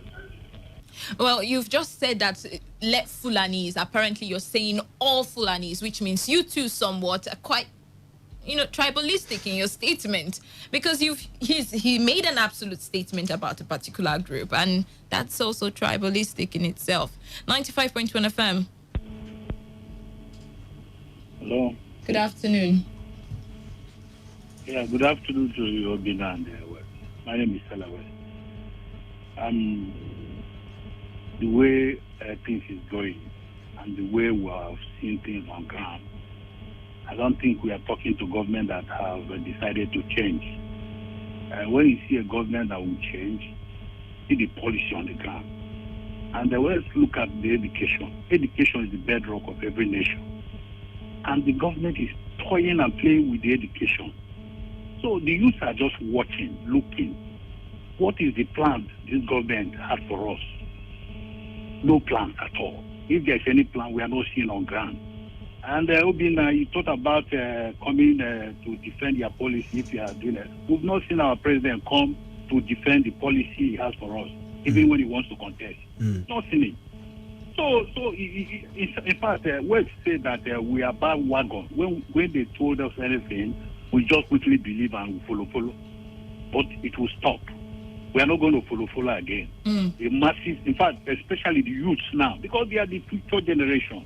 They are look at people which people who have taken jam. They are waiting. Those that are going to be admitted, they are waiting. And others are coming up. And everybody is wise now. The youth are wise. They are looking at the government. Which plans do you have for us? Very soon now they will pass away the other ones. So what are the youth going to do? What is the stake? What do they have for them? Where are they going to start from? It's quite a pity, honestly. Right, so the way I'm seeing the wave that is coming up, it will be everybody will run for their life. Oh. I'm telling you, everybody will run because the youths now have waken up. Nobody is going to tolerate. We won't have to run. We will stay and fight for the change. Thank you. Look at how government is toying with our future. All right, then. Bad. Thank you. Quite pathetic, honest. Thank you for your contributions there. Let's move on to the next person. 95.1 FM. Good afternoon. Yeah. Good afternoon. Johnson and Johnson. You're welcome. Yeah. There is anger in the younger generation in the street. Because right now they are out of school. They have been hearing of snake eat money, snake swallow money, they chop money of grass and all these things. They have been hearing of the killings that are going on. What do you think that the next generation will be? We have many persons who are dropped out of school, and some who are graduate are not working. Their children are there suffering, observing their father driving keke, riding bike. And what do you think, what psychological effect do you think it will have in the youth? It's not fair. It's not very fair. Secondly, please, on last Thursday you had a program and you asked some questions of which I answered. You said I should send text message to phone number. I couldn't get the number. The text message number? All right, let me call it out for you. 0701 Yes. 9339 Yes. 962. 962. All right, thank you. Thank you very much, Johnson, for your contribution there. We'll just quickly read some messages. This one says, when you discredit Buhari and the APC for insecurity in some parts of the country, why not also credit them with security and stability in other parts? And that's coming from Mr. Webb. This one says, thank you and God bless you. Mr. Obina, for your brilliance. In all, I think our leaders are taking us for a ride. This keep going on because a majority of the citizenry has decided to be daft over issues until we realize ourselves of being misguided by the minority few and challenge them off the ills in the society, like what was put to an end by the late Jerry Rawlings in Ghana. These leaders won't learn their lessons. Like the saying goes, a child once beaten twice and refuse to refrain that negative act is difficult to admonish. We should be smart as citizens and face the leaders wisely. And that's coming from Kelvin. This one says, Wisdom, I've always known you to be a good political analyst. Keep it up. As for Dakoku, Rivers State sincerely missed an opportunity to have a governor who is not only intelligent, but has a vision. All right, this one on WhatsApp portal. Let's quickly open that one before we go back to the phone line. Says, good afternoon, Wealth. The Kuku too is writing a piece on Nigeria because Bishop Matthew Kuka has written. I'll soon write mine. Okay. It says, well, I take some excerpts from the piece you just read. All the writers submitted about Nigeria is true, but that's about Bill Gates. It's not reliable. Well, he was just writing what people speculated. It's not like he had agreed or concurred to it, right? That was the essence of writing that. Africans do not want to be told the bare truth. The likes of Donald Trump and Bill Gates are telling Africans, especially Nigerians, to put their country to function. But unfortunately, some Nigerians see their submission as anti-African development. We want to be complacent where we are. We want to go backwards, and the government is really taking us backwards. Make your country work. That's the whole government of their criticisms of Africa. Nigerians must wake up from slumber and make their country work. And that's coming from Oyawajo Fine Facing in Go Town. This message says, good day. The reason why we don't get results is because we don't demand accountability from our sphere. Or political sphere. Maybe that's what you want to say. We like to complain about what we can't change. Federal government, let's change strategy. And that's coming from AKP from PH. This particular message. Okay, that's for the first half of the show. Let's quickly go back into the phone lines. 95.1 FM. Hello. Good afternoon. Good afternoon. Grandpa is my name. You're welcome, Grandpa. Nigerians are the problem to the state and to the nation.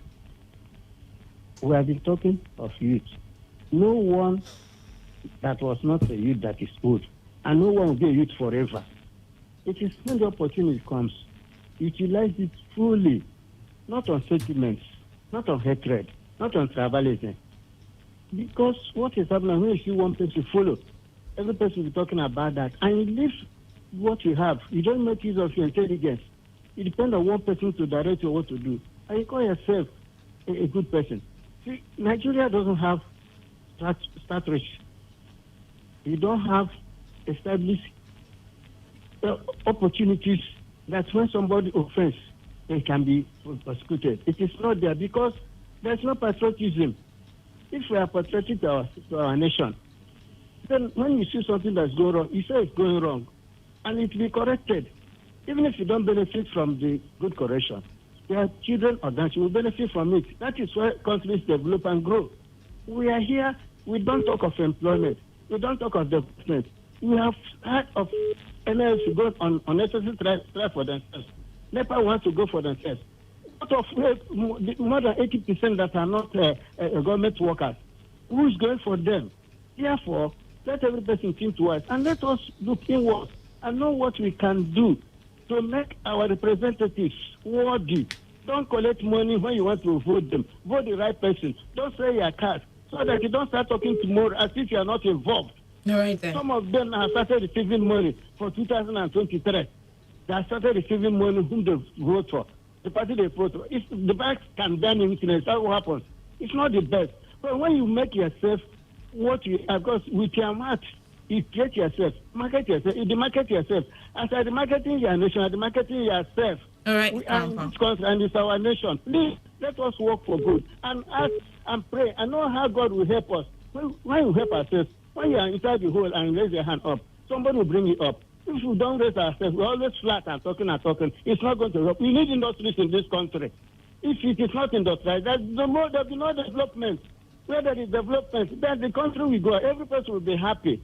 You follow your own way, I follow my own way, and things will work well for us. Thank you, and God bless you. All right, thank you for your contributions there. I was going to ask a question because we're out of time. I would like for us to talk about, the plans of the government and removing Nigeria from recession. It's part of the things that they've said. Femi Adesina had reiterated the fact that the government is working on how it can see Nigeria out of recession by the first quarter of the year. And then we're asking the question, what have we really done? Have we put in the right indices and factors that would enable us leave recession in the country? Because that's part of the things that would help us out this 2021. There are lots of things that we need finances and revenues for. So how do we move from our dependence on oil into other sectors? How do we get people, now not just Nigerians, but foreigners to buy into our diversification plan? And then how do we get the people as well to key in into these plans as well? Because a lot of us want to travel out of the country. Honestly, the government's talking about more youths getting into agriculture, and more youths are talking about how much they need to leave Nigeria. The government's talking about its plan to diversify away from oil and make, private investorship and enterprises thrive. Well, I mean, that is a very, very big, has a very big answer.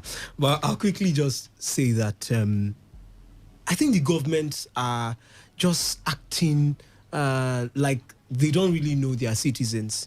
When you talk about pushing the economy from where it is, and you're only mentioning agriculture, then there's a problem. I know they mentioned the other parts, but agriculture, yes, it's a strong point for us, but cannot be the only direction. The youth of today, a good percentage of them are not thinking of agriculture. There are some that are thinking of it, yes. I mean, I have friends who even work their day jobs and own poultry farms and all that stuff.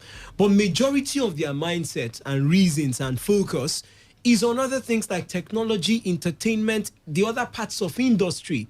Why not focus on that? You maximize your strength. You don't only run around. Yes, I want us to build agriculture. I feel we have the lands and all that stuff. But you must also push to look at the other industries or parts that are also viable.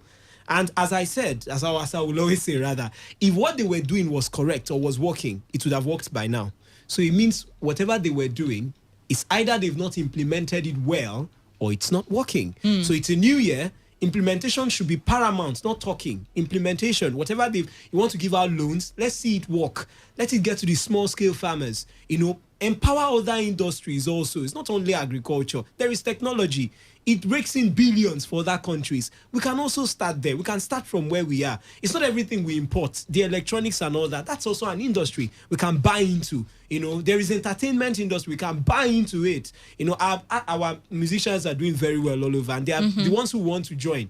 You can also buy into that. As much as it gives you revenue and all that stuff, find a way to monetize this stuff and make the best out of it. But the youths of today, a good percentage of them, it will take just more than talking to convince them to move to agriculture. It will even take more than NYSC to convince them to do agriculture. I also do think that the youth being more politically inclined shouldn't be about political parties, but also about demanding that these political parties and their representatives deliver the dividend of democracy and good governance to the people. I mean, ask questions, demand for accountability from the government. That's the only. Start from local governments, move to state government, and then we talk about the federal government, because I feel that if we're able to change things within the local and state level, then the federal would just be a piece of cake for all of us as a people. But on that note, that's how we close the curtains for today's Hustle on your Premium Talk radio station. I am Wealth Wilson, and I did the show together with Wisdom Obina. Do stay tuned. This today's Sports Live comes up next.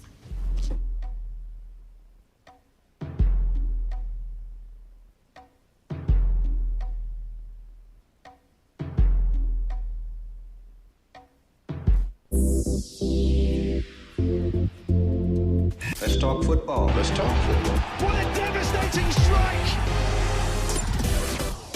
Football is a leisure game. Sports is actually my job. Football is boring. That's not true. It's way more important than that. What a wonderful goal! Fantastic strike!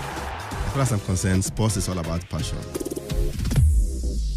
Sports Attack, weekdays 7:30 a.m. and Today's Sports Live 3 p.m. Weekends 1 p.m. to 6 p.m. For all you need to know in the world of sports, leave the dial on Today 95.1 FM. Hello, my name is Kanu Wanko, aka Papilo. For the latest and trending sports stories, always listen to Today Sports Live on Today 95.1 FM Port Harcourt. You know, there are a few areas that define a man, like sports. I think we can live with that.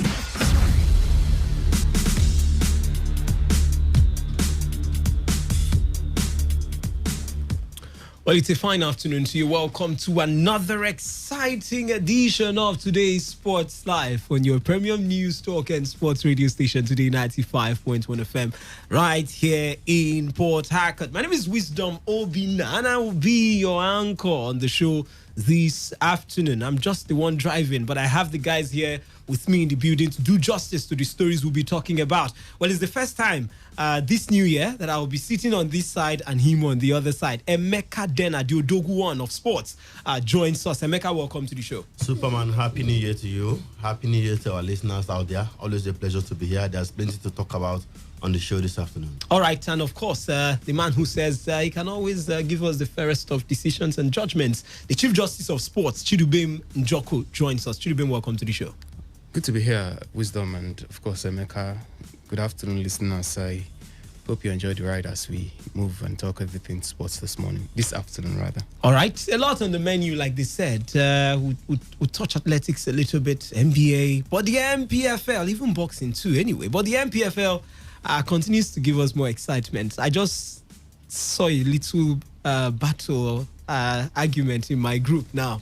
I couldn't actually be part of that one because I saw it late. But of course, it tells you the MPFL is giving excitement, not just in that group, but across Nigeria.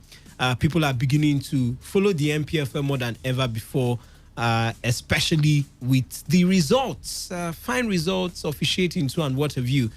Rivers United really smiling, 100% record it remains for them. But we'll also move on and talk about what's going on in Europe. Yes. Chelsea in tears as Man City pulled down the bridge with a fine display. While in Spain, Messi marked his 500th game with a win for Barca. And in the Serie A, it continues to be an exciting run. Inter Milan, AC Milan, who are still unbeaten, Juventus, they continue their push for the title. An interesting run it promises to be in the Italian Serie A. Would also bring in results from the Bundesliga. The show is packaged to be interactive, so You can be part of it by joining us on our text message portal. It's 0701 9339 962. That is 0701 9339 962. On Twitter, we are Today FM 951. That is at Today FM 951. At Today FM 951. You can copy me. My handle is at wisdom_OB. At wisdom_OB. That's O for orange, B for ball. You can't touch me that one. At wisdom_OB. Emeka is here. His handle is at Dena Emeka. At Dena Emeka. Chidubem is also here. You can do well to copy him. His handle is at Chidubem NJ. At Chidubem NJ. And we'll be reading your tweets real time here on the show. The phone lines will be opened in due time too for you to air your opinions on the show.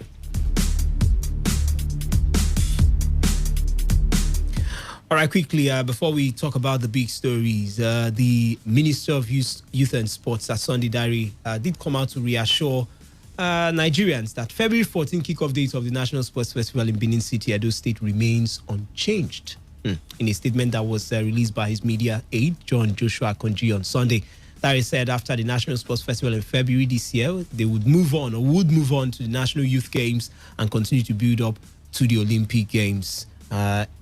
Emeka, Sports Minister says the festival will go on as planned from February 14th. With the second wave of the pandemic, will you be shocked if it doesn't hold? No, I won't be shocked because from what he said, the decision does not really lie completely on him. Yes, the National Council of Sports have agreed that the competition will eventually take place on the 14th of February alongside the local organizing committee and the hosts of the tournament, talking about the Edo State government. But a lot depends on what the Presidential Task Force on COVID-19 eventually say, whether that competition will go ahead or not in the coming days. We will know. I won't be shocked if they eventually cancel it again. It's not the first time it's happening.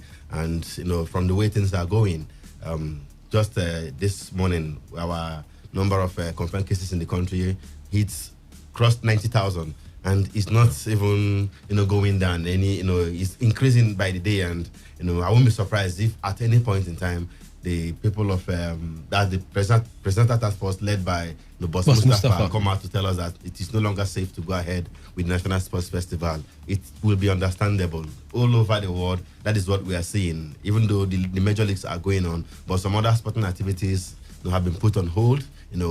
Some social activities on hold. People are working from home. There's lockdown in different places in the UK, in France, in Spain. You want to say these countries have more cases than Nigeria, but we have also seen lockdown in River State here. We had only 9 cases of confirmed, COVID-19 cases here. So I won't be surprised at any point if there's another postponement or an eventual cancellation, as it were. All right. But it will be nice to eventually hold the National Sports Festival. It will be very, very nice. Yeah, exactly. Because the Edo State government have put in so much to ensure that this competition comes to pass. But somehow, it hasn't happened yet. The money, the work, the logistics and what have you. The athletes are also looking forward to it. It's an opportunity for them to go and compete with their peers, their counterparts from different parts of the country. Some athletes are even coming from abroad. I know of Delta State, they usually bring in their foreign-based athletes. I was in Abuja at the last National Sports Festival. They said Brume was there, Okagbere was there. These are they all flew in. They flew in from abroad to come and represent their state, and they won medals too. So that's how serious some of these states take this competition. Festival. Besides, this competition has a way of unearthing talent.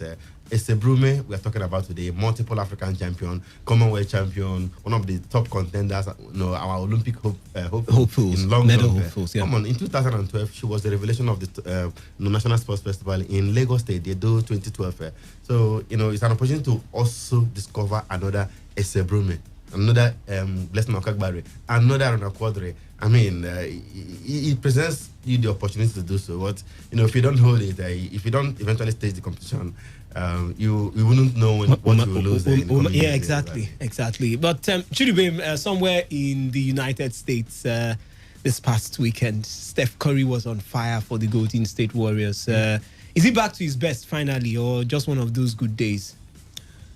Well, it's tough to say if he's back to his best, but I think you can't take it away from Steph Curry, especially when it comes to scoring. he's very good at it and one of the best we have. You will also look at the likes of maybe James Harden and Kevin Durant on his day.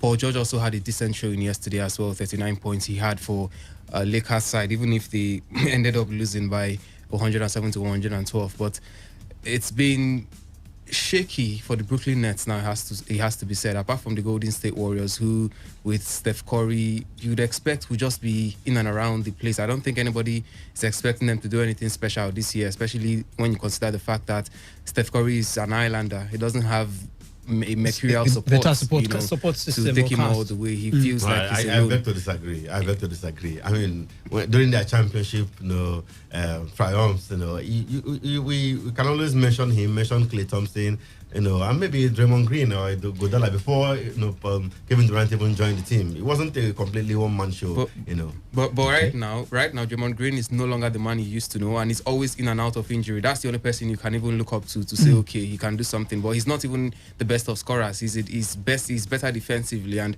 right now that team needs more scorers. It's just because Steph Curry stepped up yesterday that they managed to get that win, and quite convincingly. But generally, not even that convincingly, they will need to get more points. Draymond Green is always injured. He's never really fit. Klay Thompson, he's past it. So you with the absence of Kevin Durant, the Golden State Warriors are just basically an ordinary side. You can't compare them to the other teams that will have the superpowers now. Two proper NBA stars in their team, or some of them even MVP contenders in their teams and all of that. So I think for now, the teams to just keep enjoying it. Some of them are still struggling, like the Nets. It's quite shocking. They've had just one win this season, 4 defeats so far, and it's quite shocking at this stage that they've not been able to still find their footing, even with Kevin Durant's back feet and Kyrie Irving also starting quite nicely. So it beats me that it's been terrible for them so far, but I don't think it's beyond them to get back to where they're supposed to be.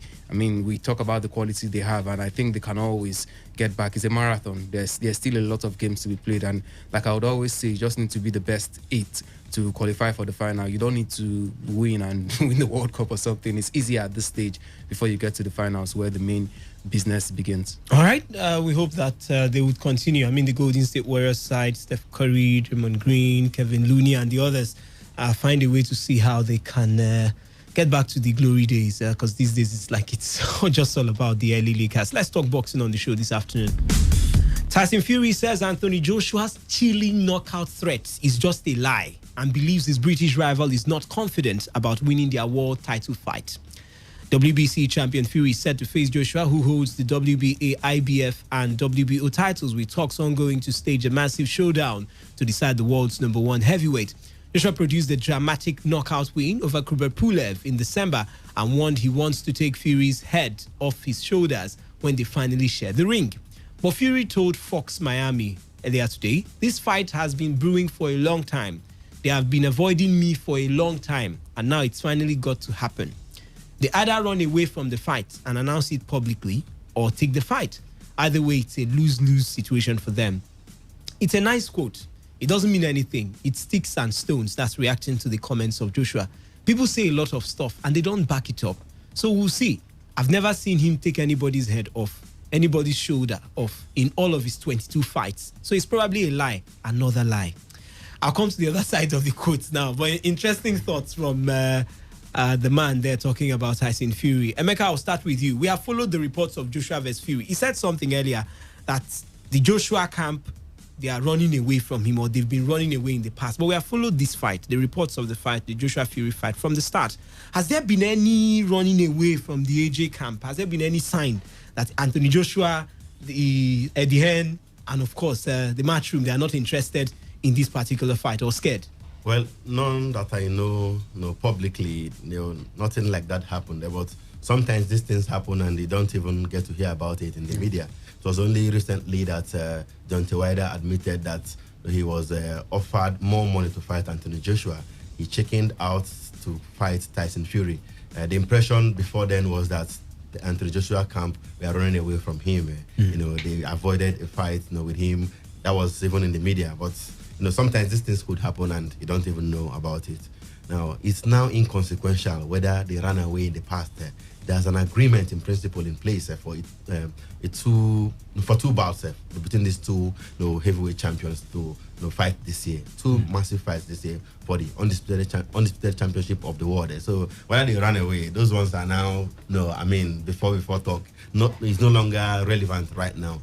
They will eventually fight this year. We are waiting for the fight to be finally agreed in terms of the date and perhaps the pause for the two fighters, the venue and what have you, all the other details of the fight to be agreed there. So Tyson Fury should focus on the fight. Let's say they ran away from him in the past, but now they are no longer running away from him. And like he said, they are not. They can't. They either take the fight or they admit publicly that they are not interested. But that doesn't look like the case. We've seen Joshua speak, lately. We've heard from the Hen as well. Yeah. They want this fight. It's a career-defining bout for both of the fighters. As a matter of fact, for Anthony Joshua, he wins this one. He will go into the record books as one of the few men who have become undisputed heavyweight champions of the world. As a matter of fact, he will become the first man to grab all 4 titles. When Lance Lewis was undisputed in 2004, all the 4 titles were not at stake. One of them wasn't, as revered as it is right now. And at the end of the day, Joshua will make a name for himself. Tyson Fury, if he eventually wins too, would also make a name for himself. Champion, a heavyweight boxer, in the world. At the end of the day, he is still undefeated. He hasn't lost a fight in his career. He has won all the titles before now, but not at the same time. That's what he intends to do right now. Let's not forget, when he beat Vladimir Klitschko in 2015 in Germany, he grabbed 3 of those titles Anthony Joshua have right now. But somehow he relinquished the title due to personal issues, health, and what have you, drug addiction. Now he wants those titles back, and he has to beat Joshua to get all of them. So we'll wait and see. The talks of. In fact, I'm very excited about how this fight is panning out there. That's what you expect from a mega fight like this. The verbal jabs are beginning to come out. The boxers are throwing the verbal jabs, and it's good for the publicity of the fight. The fight will sell. Unfortunately, due to COVID-19 restriction, we might not have the kind of crowd we are supposed to have in this kind of fight. We've seen AJ attract 90,000 fans at Wembley, at Cardiff Millennium Stadium. He has done that in the past, but unfortunately, I don't think he will even get up to 2,000 fans if he fights sometime in April or May, as it were. But let's see how it pans out. The build-up is brilliant. Both fighters are talking, and that's what makes some of these fights sell heavily. All right, let me continue the quotes now. He said, we'll see if, or his thoughts rather, Tyson Fury, we'll see if he's got the guts to try and do it. When I'm stood in the ring in front of him, or when I stand in the ring in front of him, I don't believe he has. I don't think he's as good as people crack him up to be, or he doesn't believe he is in his own self. He's got a confidence issue. He's coming off 2 shaky performances. Boxing is all about who is in form and who isn't. On his last 2 fights, he's not in form. On mine, I am. Momentum is with me, and I just believe I'll take him out early. Very early. Maybe even 1 round or 2 rounds. Chidubem, first he said, with the reports, AJ actually said he will knock him out. Although he will do those, he will praise you for some time, then towards the end, he will just add it in that he will knock him out of the fight. Exactly his words, looking to knock him out. That's what he said.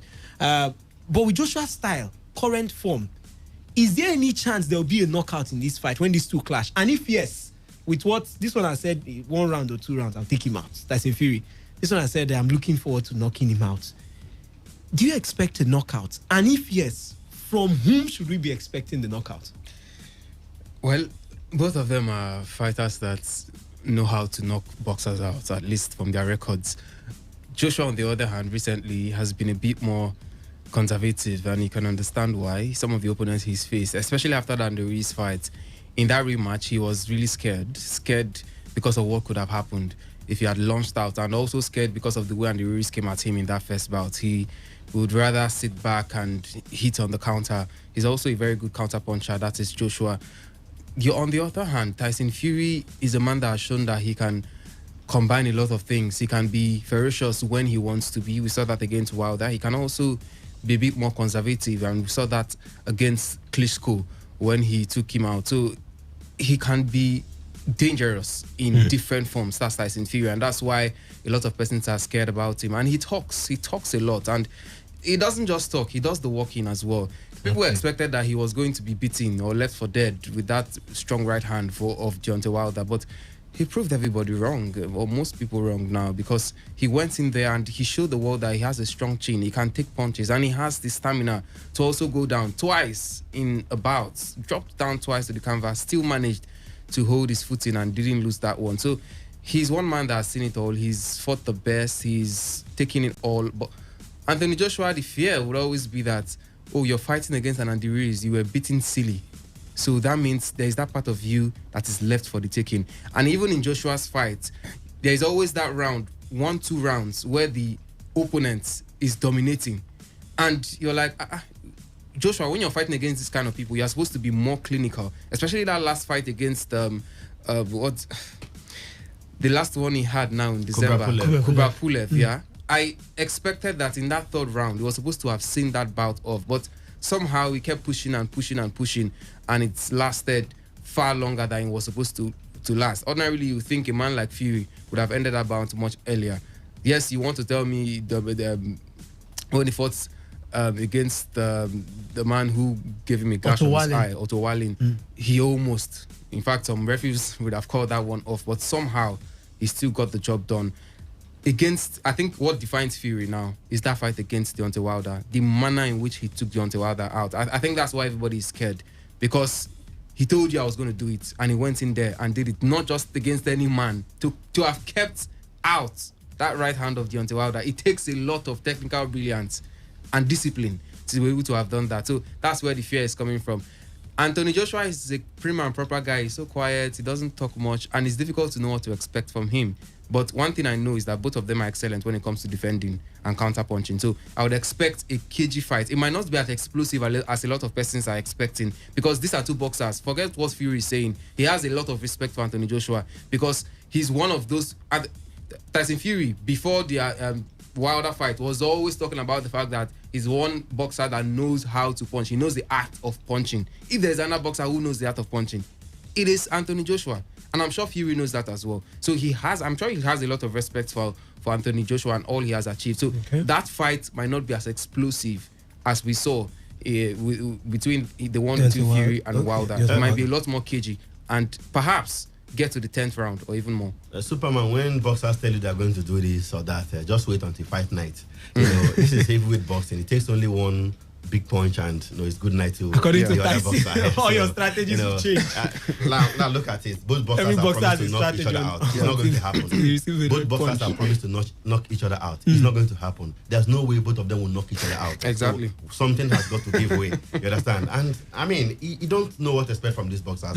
They have incredible records right there. Tyson Fury, 31 fights, 30 wins, 21 knockouts. Not the best in terms of knockout ratio. But look at Anthony Joshua, just 25 fights.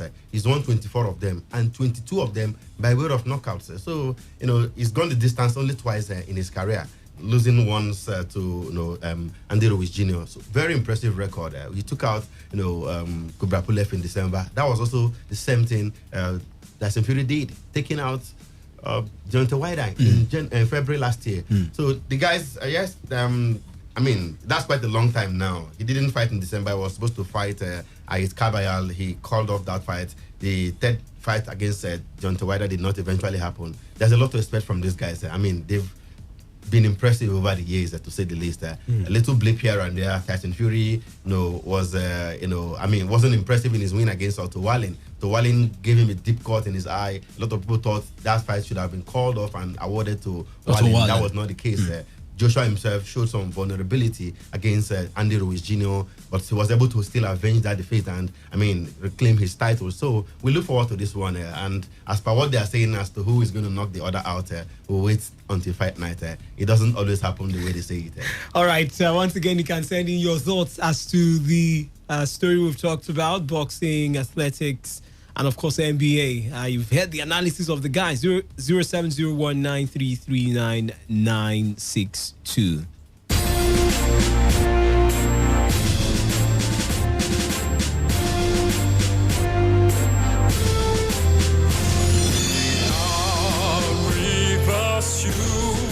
All right, Fortune Omoniwari was Rivers United's match winner for a second game running as the Stanley Guma side claimed a hard-fought 1-0 away victory over Abia Warriors at the Enyimba Stadium to go top of the MPFL log.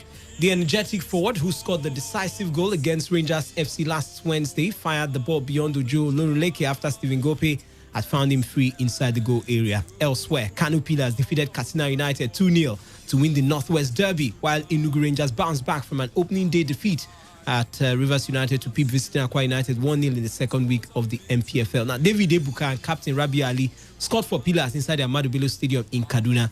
And like I told you, in Enugu, Salisu Yusuf's boys, they had their first win of the campaign thanks to a match winner by striker Israel Abia. Nasarawa United, they recorded the only win on the road, courtesy of a 2-1 win at Heartland, who have now lost their first 2 games. Chinedu Ohanachom and Hassan Adamu hit target for the Solid Miners, while the consolation goal for the home guys was by Shadrach Ohali. There were also home wins for Dakada, Sunshine Stars, Warri Wolves and Luby Stars. Just in case you missed it again, Rivers United did beat Abia Warriors in Aba 1-0. Kano Pillars beat Kasu United 2-0. Heartland FC lost to Nasarawa United 1-2. Rangers beat Akwa United 1-0. Dakada beat Jigawa Golden Stars 2-1. Sunshine Stars beat FC Fan Yuba 1-0. Lobby Stars beat MFM FC 1-0. Wolves, they did beat Adamawa United 1-0. Emeka Rivers United in a fine run at the moment. 2 wins in 2 games. Are they one of the contenders looking at the way they have started? Oh, but Superman, it's very early to talk about title. I didn't say favorite. Contention. It's still early. A lot can change between now and the end of the season. Mm-hmm. It's just 2 matches. There are still 36 more matches to go.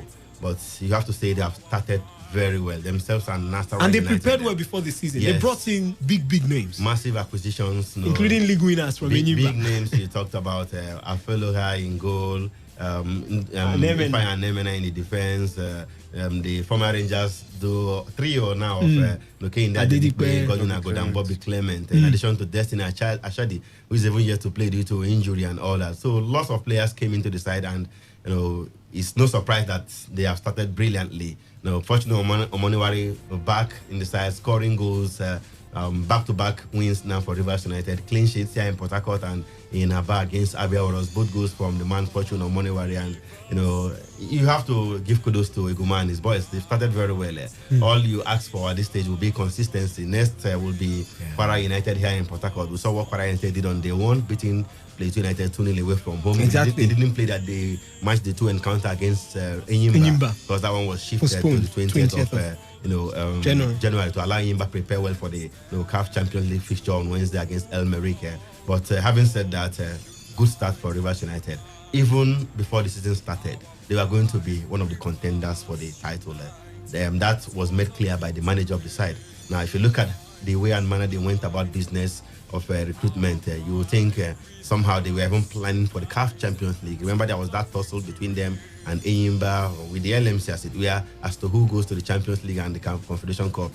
So I think they even bought players with respect to the view of playing in the CAF Champions League. Look at those players that arrived the side. These are all season campaigners, especially in the Champions League with Rangers, Enyimba, and the other sides. So they are in the mix. They are in the mix for the for the title, as it were. But surprisingly, they are not even on top of the table.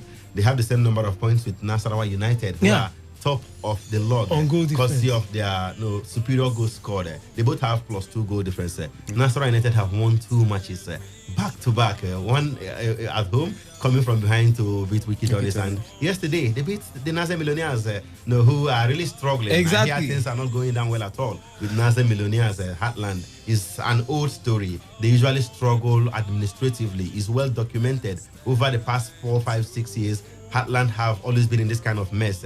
Their match against Katsina United, where they led and eventually came from behind, Katsina United came from behind to beat them. They capitulated in that one, and they couldn't even pay their hotel bills.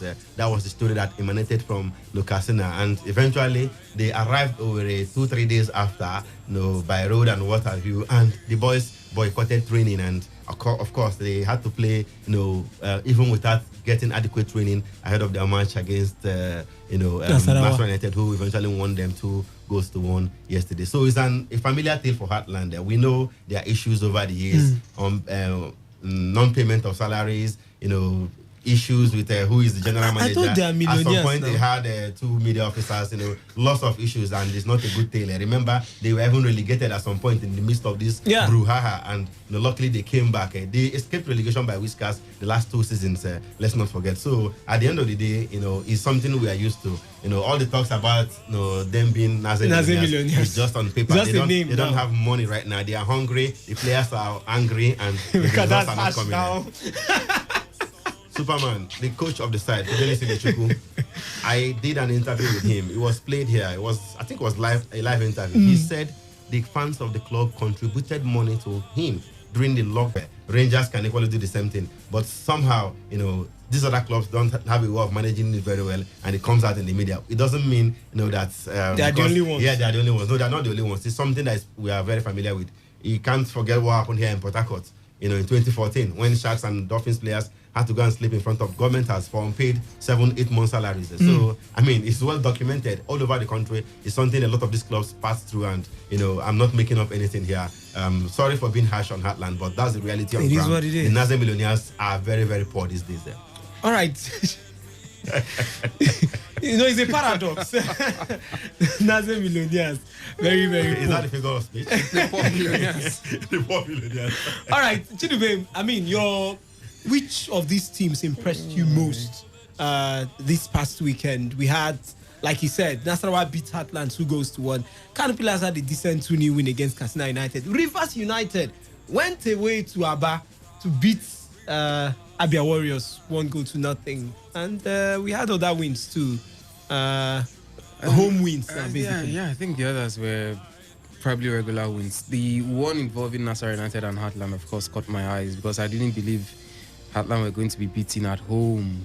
After that, quite an impressive show they had the last time. An impressive loss. Yeah, it was a loss, but it was impressive. Yeah, because they gave it a good scored fight. 2 goals away from home, at least it gave you the mindset that Heartland were going to do something impressive this season. But, we know the things that happened behind the scene, but even with that, kudos has to go to Balanikio and his Nasarawa United side. It's quite impressive when you travel away from home, from far away north, and come down east to get the results. It's not something that comes every other weekend, so kudos has to go to them. And then Rivers United, keeping a clean sheet away from home, it's not the easiest of things to come by, especially when you play against an Abia Warriors side that is desperate for a point, because the first game they lost to Eyimba in that derby, and there is a lot of expectations hanging on the necks of Imam Mapakabo, so he really can't fail this season. He can't afford to fail this season, and it was quite impressive that Stanley Guma went there and not just won, but kept a clean sheet. And despite the fact that he had a red card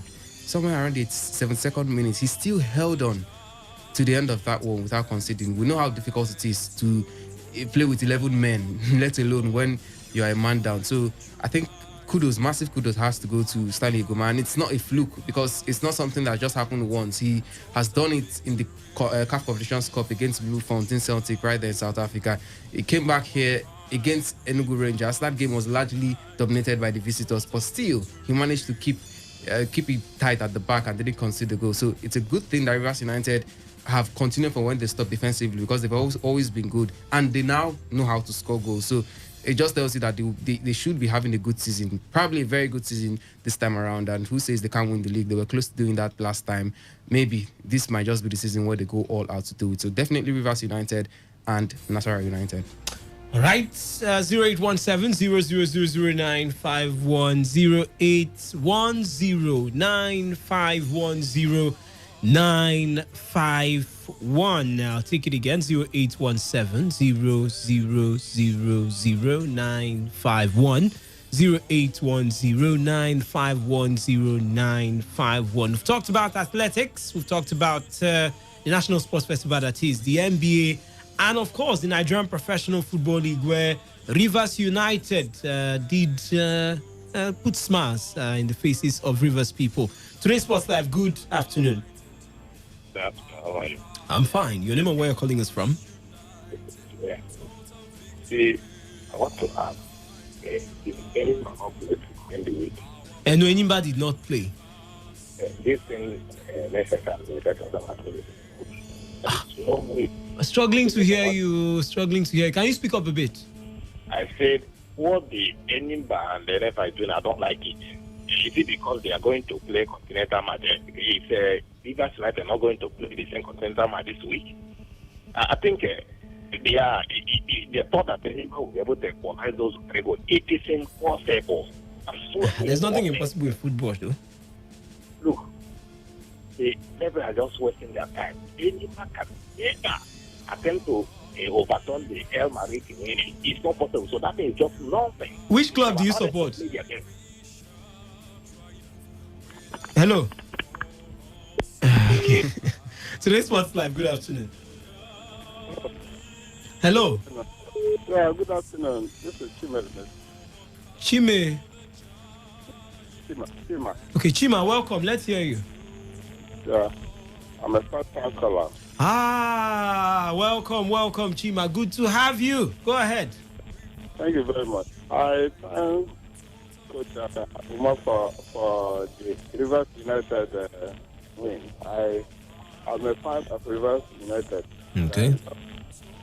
So yeah, this kind of thing, very happy with them. I thank God for that.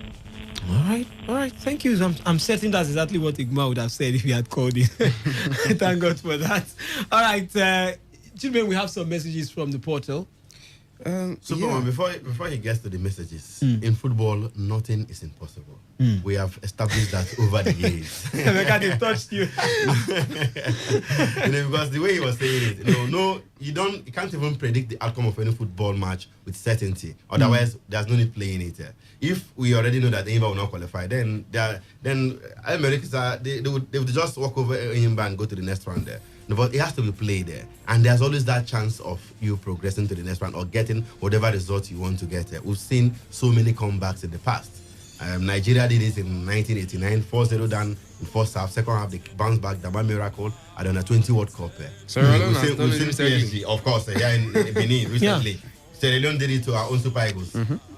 Scored 4 goals and eventually drew 4-4 after going down 4-0 in the first half of that encounter. Right. You go to the Champions League, PSG, Barcelona, Liverpool. They've all come back. We have all seen all those comebacks in the past. So, it's not beyond the Enyimba. We'll wait and see. It's still a possibility. All right. Today's Sports Live. Good afternoon. Hello. Oh. Good afternoon. Yeah, good afternoon. Happy New Year to everybody. Sunday West. Welcome. Odogua. Good afternoon. Happy New Year. What do you bring from? Sunday West, your time is reading. Go ahead. Okay. Sorry. I want to rep Rivers United. You should be proud today to rep Rivers United. They are now repping Rivers United. They're doing well. Go ahead. No, Sunday West is a Rivers United. Eguma is working. The same people that will come for Eguma said tomorrow. Sunday West, go ahead. We are looking at the gap. They will gap orders before the league ends, not whether they are contenders. They are only a contender. That's it. I'm happy. Oh, sorry, we lost you there. Sunday West, do call us back if you can. Today's Sports Live. Good afternoon. Yes, good afternoon. This is Believe. Believe, go ahead quickly. Yes, I'm a Rivers United fan. You're welcome. I'm very happy for them. 2 out of 2. At this point, I think I will be stopping the league table now. Yeah. On goal difference. They will not qualify. That's right. If they like, let them give them. So even if they don't qualify, they will still come down to play in the CAF Confederation Cup. It's not that good. Understand? So worst case scenario, they will drop down and join Rivers United in the CAF Confederation Cup. Understand? We not have 2 teams in the CAF Confederation Cup. So I don't know. Thank you. All right, thank you so much for your thoughts. You're consoling yourself. But Superman is a fact. No, it's true. No, it's a fact. It's what they are used to. So it's a fact. But Emeka, we don't want that, Emeka. They should go to the. No, I'm just saying. But that's worst case scenario. It was the case last season, right? Yes, they started in the Champions League, got knocked out by Al Hilal of Sudan, went to the Confederation Cup, and got to the quarterfinals. So it's looking like that this time around, but it never can tell. All right. There could be that miraculous comeback. Today's Sports Live. Good afternoon. We love you, Nabi. Yes, good. Welcome. Okay, I want to direct a question to Emeka. People are favoring Enyimba now. Emeka would say BPA. Rivers United, they are in the continent, they are played, they are too much. Now they are preparing him back. You see the belief only him back for him to play. This is what he did this last time by occupying this to him back, and he has started this again. Okay. I'm sure he meant the outstanding match. Yes, Superman, let's put this clear. Eyimba were supposed to play Kwara United and they in Ilorin, in Ilorin on match day 3. You know, they pleaded with the LMC to grant them a waiver. That match has been shifted to the 20th of January. Now here's the thing: Eyimba, we are playing away from home in Ilorin. It's very far from Aba. It's more than a day's job, a day's journey as it were. You leave Ilorin in the morning, you don't get to Aba, that same day. You have to sleep on the road and continue the journey the next day. For a team that's playing on Wednesday, imagine if they had played yesterday. By now, they are not in Aba. You understand? In fact, they will arrive about tomorrow, and their match will be on Wednesday. You see, it was going to be difficult for Imba. That was why LMC granted them. Unlike Rivers United, they played Abia Warriors here in Aba. Plus, Aba is 1 hour to from Port Harcourt to Aba is 45 minutes, 1 hour. They're about there. And they played on Saturday. So what they need to do can even leave Port Harcourt on Saturday, go play the match, come back that same day, all things being equal. But of course, these are two different scenarios. Right. So that's why LMC granted them that waiver. But that match will be played on the 20th of January. Yeah. Okay, phone line still buzzing, but I'm sure we'll have lots of time, ample time tomorrow for the Nigerian Professional Football League. Let's talk about what's going on in England.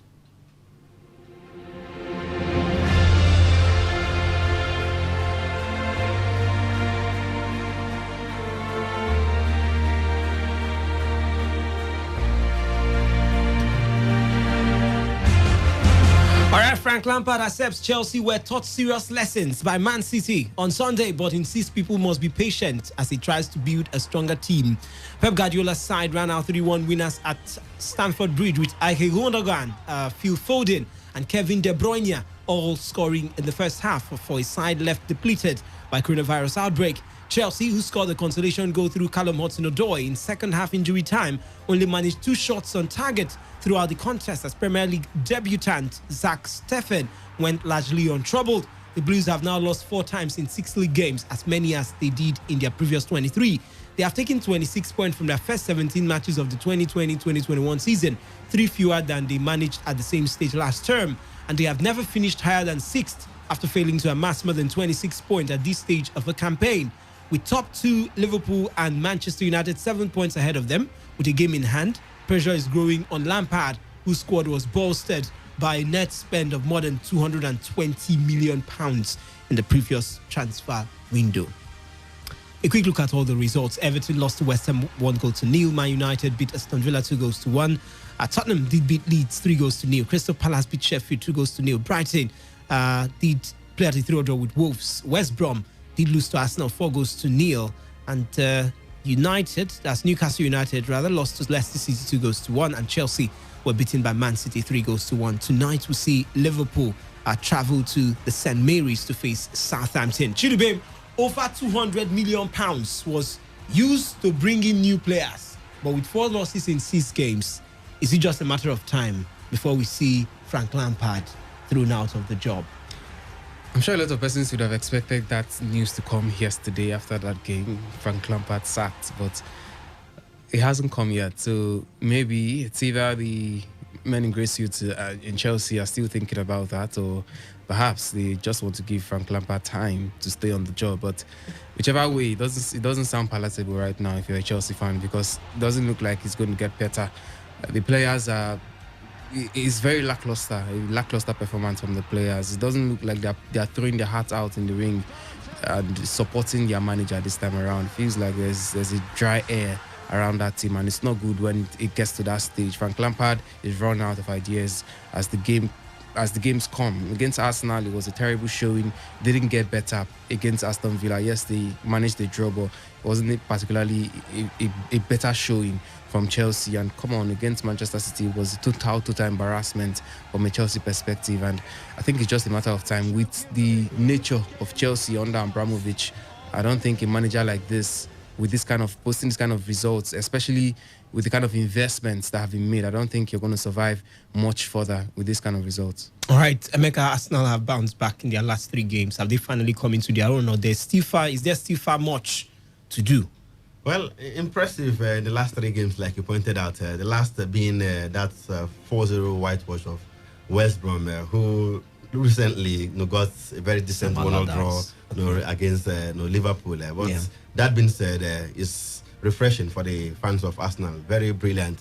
3 wins on the bounce, including the one against Chelsea as well. So that's the kind of result you expect from big teams like that. Yes, you have to put them in the mix there. They are supposed to be challenging for the title with the likes of Chelsea, Tottenham, Liverpool, Man City, and what have you. But unfortunately, before now, the results were not forthcoming. They were not scoring goals. They were going down, the pecking order in terms of the table. But things have improved lately. In the last 3 games, they've won, and they have also moved up a bit in the ladder right there. Formerly, at some point, they were very close to relegation, but right now, I think they occupy the 11th spot with 23 points there. And they are not too far away from the mix. If things continue the way they are right now, then there's a hope that they might end strongly this season. Predictions to remain Liverpool Southampton. I think Liverpool will win at Southampton. They will leave a lot of holes behind. So I think this is that game where Liverpool is going to end that embarrassing run of draws. They are going to get this one. All right, Andrea Pirlo revealed Juventus were feeling the fear from their heavy defeat to Fiorentina before the mid-season break in the early stages of their 4-1 win over Udinese on Sunday. Juve suffered a humiliating 3-0 home loss to La Viola in December, their first in the league this season, but the champions bounced back to winning ways in style at the Allianz Stadium. Cristiano Ronaldo scored either side of Federico Chiesa's cool finish. The 15th consecutive season, the Portugal star scored 20 goals for club and country before Udinese's Marvin Zigella and Paulo Dybala exchanged goals in the closing stages.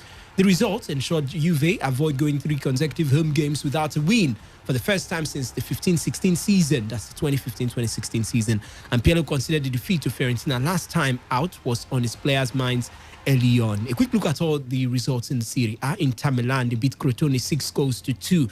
Interesting game it was. Now Taro got a hat-trick in that one. Atalanta, they beat Sassuolo 5-1. Cagliari, they lost to SSC Napoli 1-4. Fiorentina players to goalless were Bologna. Genoa played out 1-1 draw with Lazio. Parma did lose to Torino 0-3. Roma did beat Sampdoria 1-0. Spezia lost to Hellas Verona 1-0. Benevento lost to AC Milan 0-2. It ended in favor of AC Milan. And before I get to Germany and Spain quickly, Chidubem, Inter Milan, AC Milan unbeaten. Inter Milan, pushing strong. AC Milan unbeaten, plus the reigning champions Juve. The Italian Serie A is definitely getting interesting this season. Definitely it's getting interesting. AC Milan has to be the dark horse because nobody expected them to come in with the kind of fire they have this season. Still atop the league, and it looks like they're not going to be looking back. A lot of doubters existed, and with every other game, the doubters keep reducing by the day. So it's going to be exciting to see the kind of 3-horse race we're beginning to see in the Italian Serie A, because it's something that the fans have been praying for, especially those outside, those used to the English Premier League and think that the Italian Serie A is a farmers' league because one person just runs away with it every other time. So Juve have their hands full. They have a rookie manager, and it feels like their concentration these days is on the Champions League. So maybe that could affect them at some point because they've not been particularly fantastic this season or impressive at some instances. But I think it feels like it's AC Milan's title to lose right now because they have everything working for them. Ibra is even out. In his absence, they still find a way to get the job done. Yeah. They are in talks to sign 1 or 2 other players this January. So it feels like everything is shaping up for them to win the title. But of course, you can never rule out the firepower of Juve. And of course, Antonio Conte, who is a title-winning manager with his Inter Milan. Superman, interestingly, Juventus will play host to AC Milan on Wednesday night. Yeah. That looks like the title decider, right? Sorry, AC Milan will play host to Juventus on Wednesday night. That looks like the title decider, right? Wow. It's too early. It's too early, but it's a game that could really count for a lot at the end of the day. All right, in Spain, Villarreal beat Levante 2-1. Real Betis played to 1-1 with Sevilla. Getafe lost to Real Valladolid 1-0. Real Madrid beat Celta Vigo 2-0. Athletic Bilbao beat Elche 1-0. Deportivo lost to Atletico 2-1. Eibar beat Granada 2-0. Sociedad played out to 1-0 draw with Osasuna, and Huesca lost to Barcelona by 1-0. Emeka Messi's 500th game. Koeman says they need a new striker. Will a January buy be enough to change the Blaugrana's fortune this season? That's 500 La Liga matches. Yes, 500 La Liga games so now. Stayed well over 500 matches exactly. for Barca.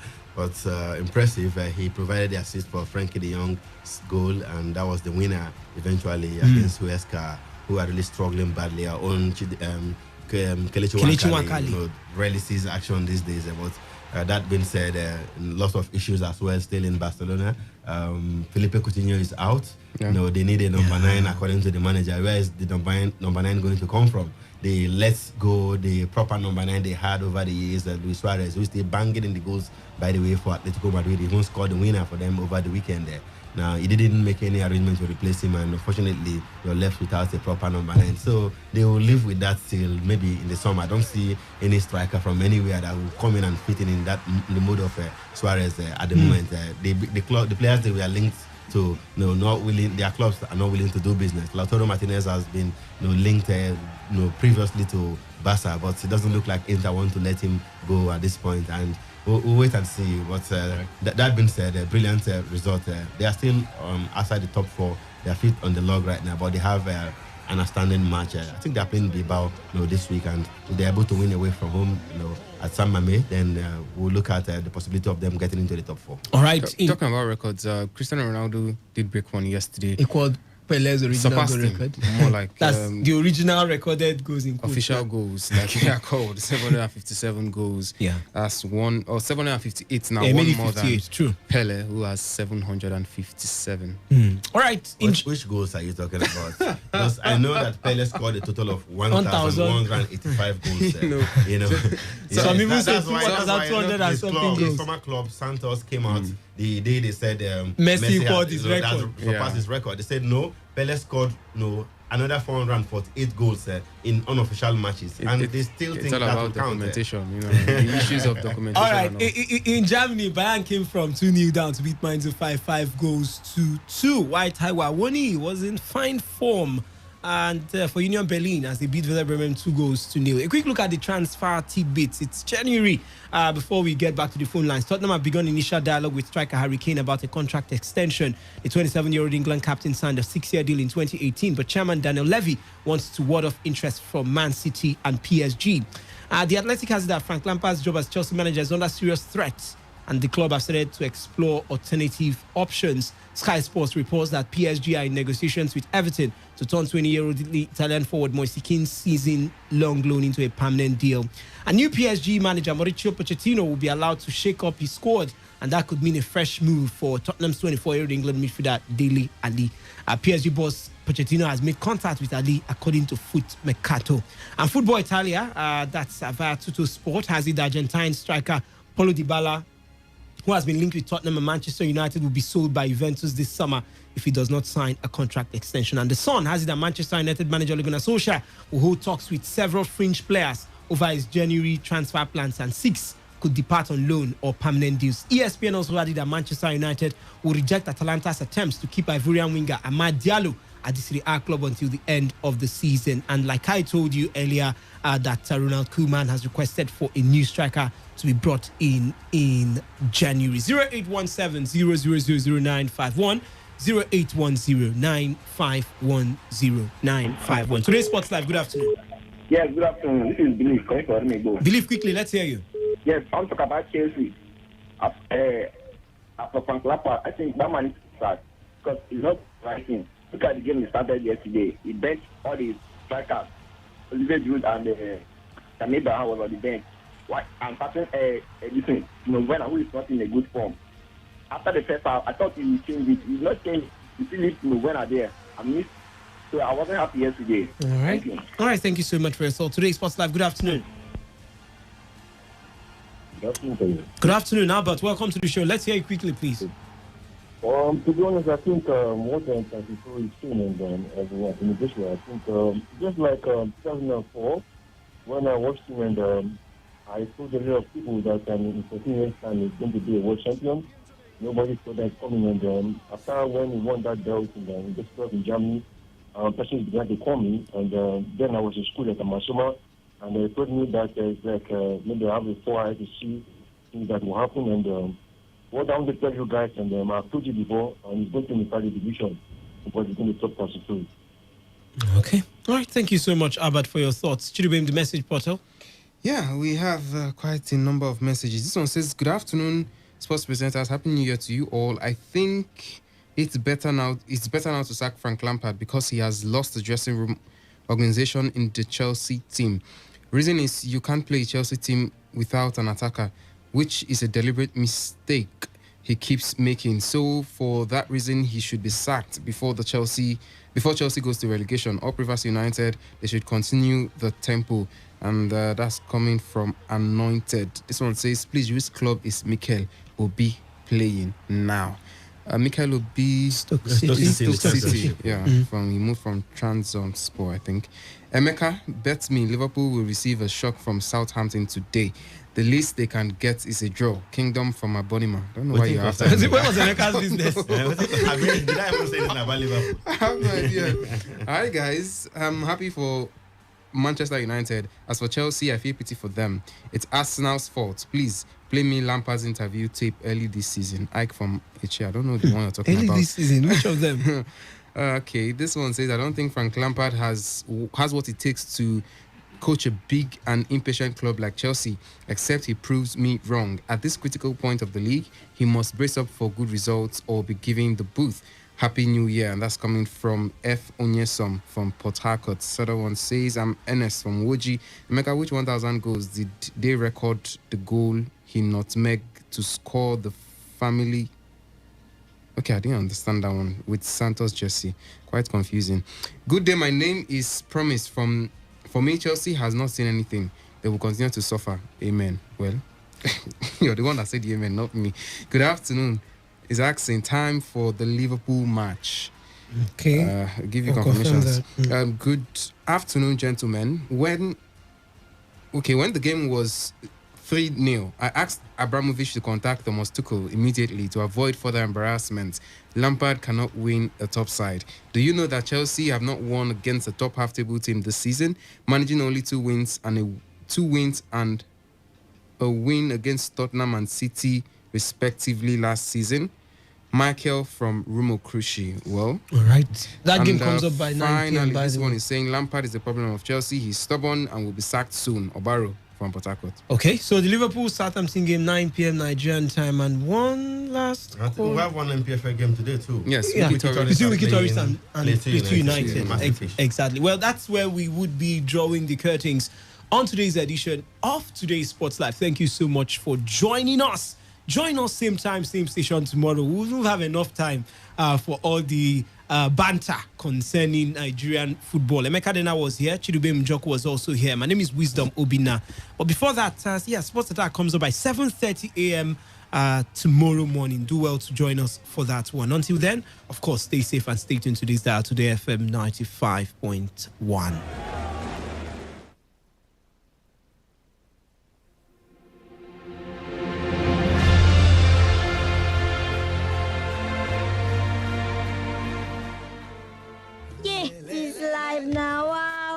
Why you cry now? This corona don't make them come on my husband for work. Nah, no job. No money to even open business. Rents don't expire. Now school don't even open. To chop na even wahala. What I go do? My sister, make I tell you about one Obonge company. We don't waka come Port Harcourt. They go help you settle all your basic needs. Quick. Their name na Next Gen Synergy. Them don't come to help people to pay rent, start new business, pay school fees, even plan wedding. Thank God. Waiting you need. Waiting be that your project. We go help you reduce the cost of your project by 25% in 3 months, 50% in 6 months, 75% in 1 year. How much it do?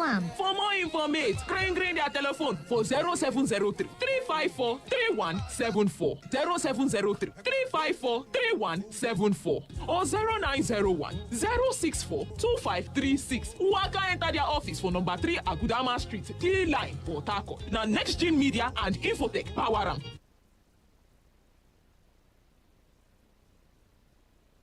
Every day, every hour, when the big stories break, depend on our 24-hour news team to bring you the latest. Today, 95.1 FM. every day, every hour. When the big stories break, depend on our 24-hour news team to bring you the latest. Today, 95.1 FM. Today, 95.1 FM, Port Harcourt.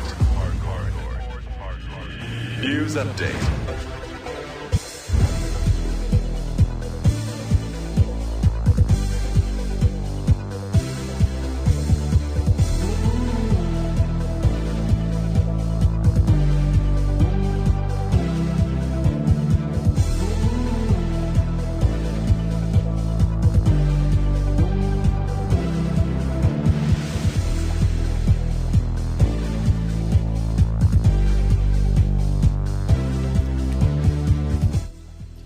Good afternoon. Here's the news update on today, 95.1 FM. I am Wealth Wilson. Rivers State government has commenced the commissioning of some road projects across 7 local government of the state. The state government commenced the inauguration of the road project at the 10.3-kilometer Etio Road in Tai, local government area of the state.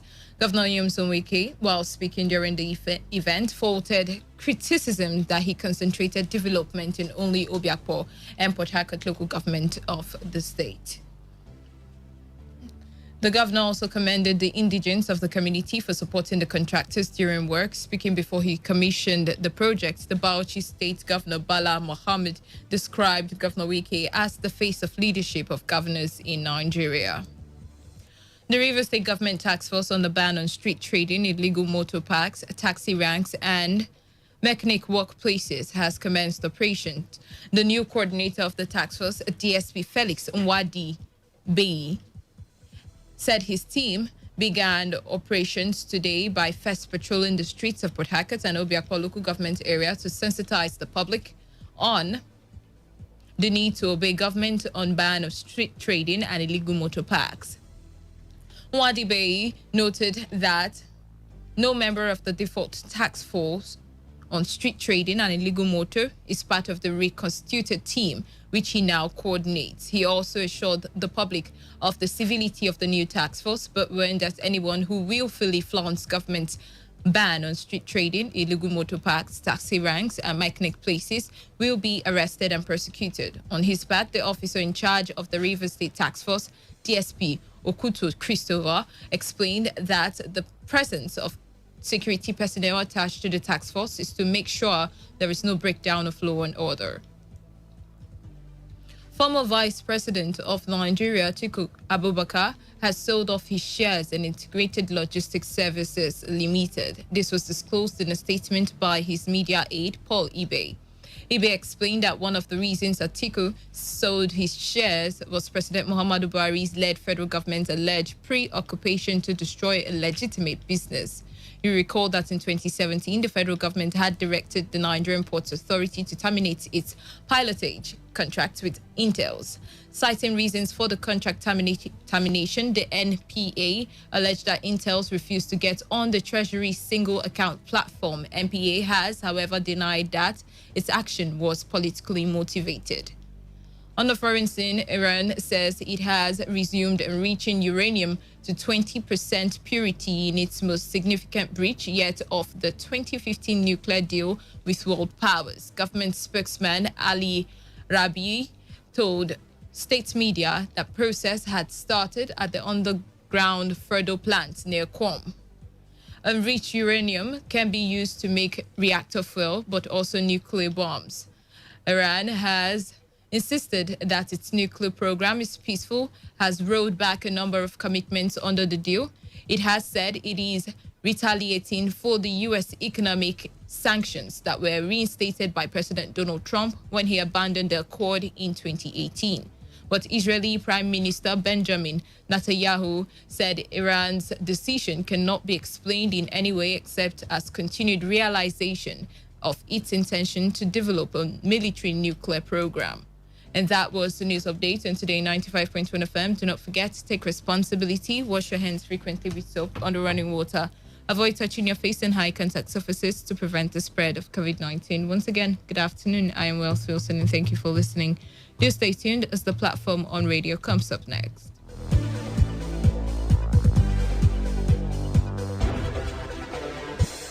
Today's news, today's entertainment, today's sports, today's issues. Today on Today 95.1 FM, Port Harcourt.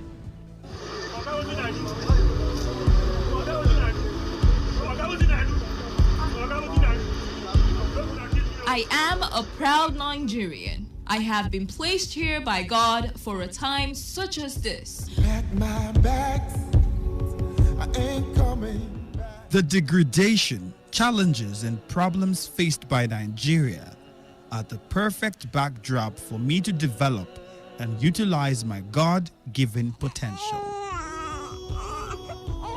I will not complain. I will not criticize. Rather, I will use my skills, gifts, relationships, and experience to find long-lasting and revolutionary solutions to the many challenges confronting Nigeria.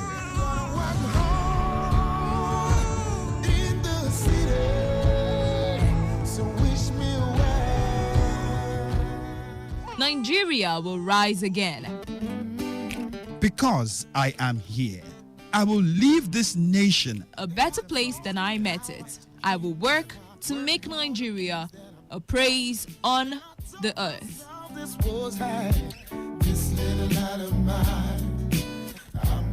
I will work to make Nigeria a praise on the earth. So help me God.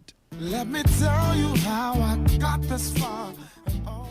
This message is brought to you by Today 95.1 FM, Voice of the People.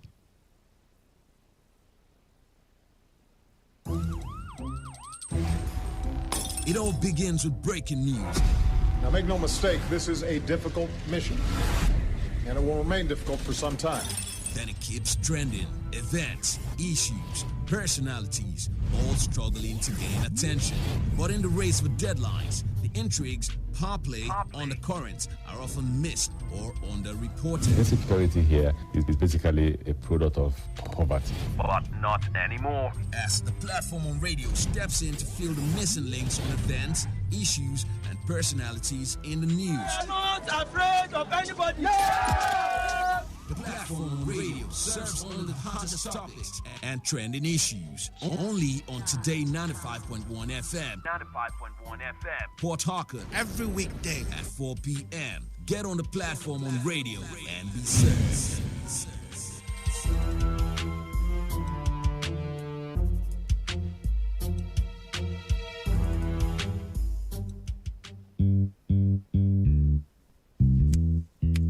All stands, greet. Good morning, sir. Good morning. You're welcome to Jagbajantis High School. My name is Sound Sultan, your new mathematics teacher. By the way, do you understand Pidgin English? Yes, sir. Okay, now what we go use henceforth? Okay, carry your pen. Carry your paper. Them for my class. People of this world, them plenty. The sins of this people, many. So many. Many times plenty, multiplier. Many times plenty, multiplier. Multiply am the answer you get now waiting they make poor man they cry. The answer you get now waiting they make rich man they mess and leaders they lie. The answer you get now waiting they make young boys and girls join party gang. Answer you get now waiting they make innocent man rot inside the jail. Get it, and then agree to grant and bail. Get it. Everybody, join Jagbajantis, make we solve mathematics. We did our continent, so Oyinbo say na bad maths we go use take solve mathematics. So follow Jagbajantis. So ya carry Baero, be for brotherhood. Love your neighbor as yourself, oh for objectivity. Be objective, gentlemen. For democracy. M for modification of our behavior, let's stand to the same behalf. Hey, accountability. If you've been a chop money, I beg you take time easy. S for solidarity. Now understand, divide, oh my share, oh. We enter new millennium. Shut ball. Nigerians like 120 million.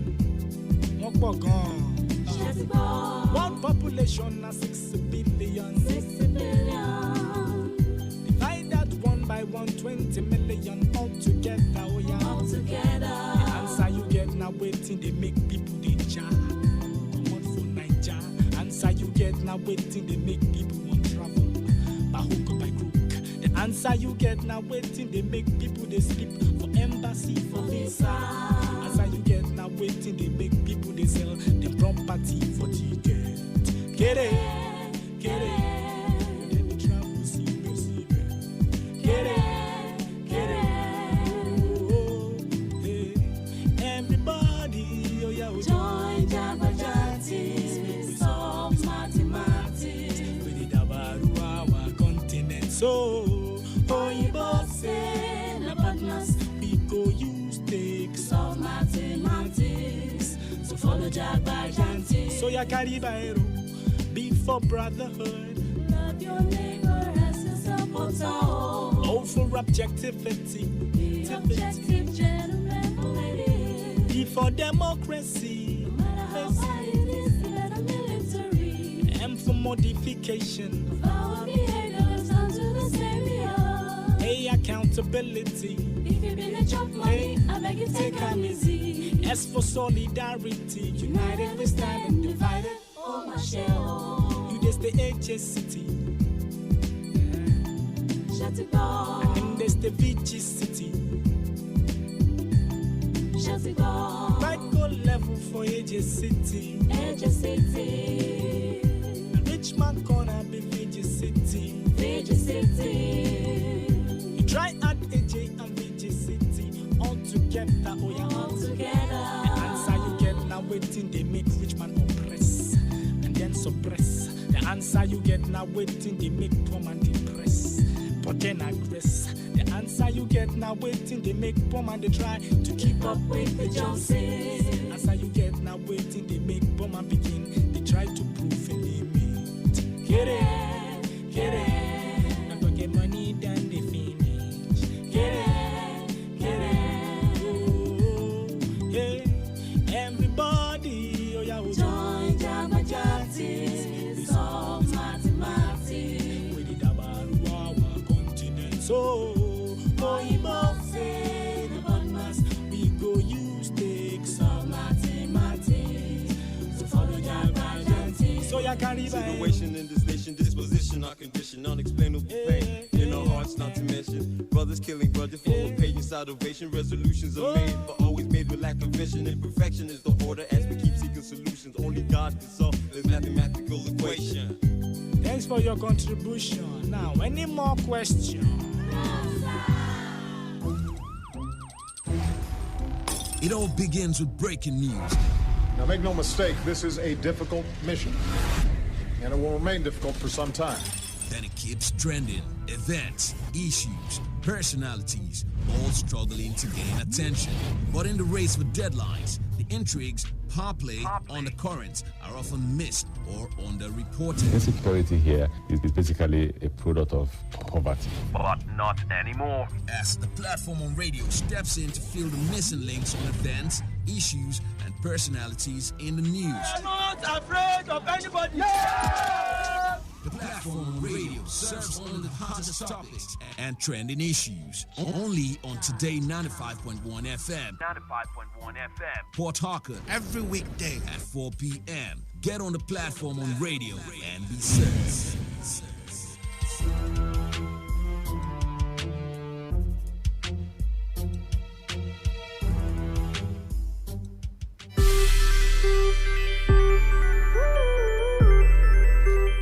Some people say, oh, we are commissioning projects in Port Harcourt, and in other airport, no projects in other local governments. Is this local government, is it Port Harcourt local government? Is it other local government? Which local government is it? In which zone? Ogoni what? It's not Ogoni it is. So we have projects in Ogoni. Do we have projects? We are coming back here tomorrow to commission Sakuwa Border, is not? 16 kilometers. Tomorrow we're coming back. All these people who will never say the truth, may they never say the truth in their life. Look at the project of 10.3 kilometers. Look at the communities. So how will anybody say that we have not done anything for the people of time? How will anybody say we have no presence in Ogoni land? All right, that was exactly the words of the Governor Nyesom Wike speaking during the commissioning of a road project in entire local government area of the state. It is 15 minutes gone past 4 o'clock, and I welcome you to another edition of the Platform on Radio on your Premium Talk radio station today. 95.1 FM Port Harcourt. I am Wealth Wilson, and on the show I shall be the one giving you insights into some of the news reports making the rounds. For those persons who do not know, the Platform on Radio is a program where we come to slice up trending issues with correspondent reports. Our correspondents are out there sourcing for reports from the field, and on this program we take their reports and have them give us more details. Perhaps we get to hear what is not entirely in the news. Now, without much ado, what's on the menu today? Rivers State Government commences commissioning of some road projects across 7 local government areas. Second, emergence of Musop faction hinders celebration of annual Ogoni Day. And thirdly, new members of Rivers State Task Force on illegal street trading and motor parks commence operation. All right, let's start off with the Rivers State Government and the commissioning of roads.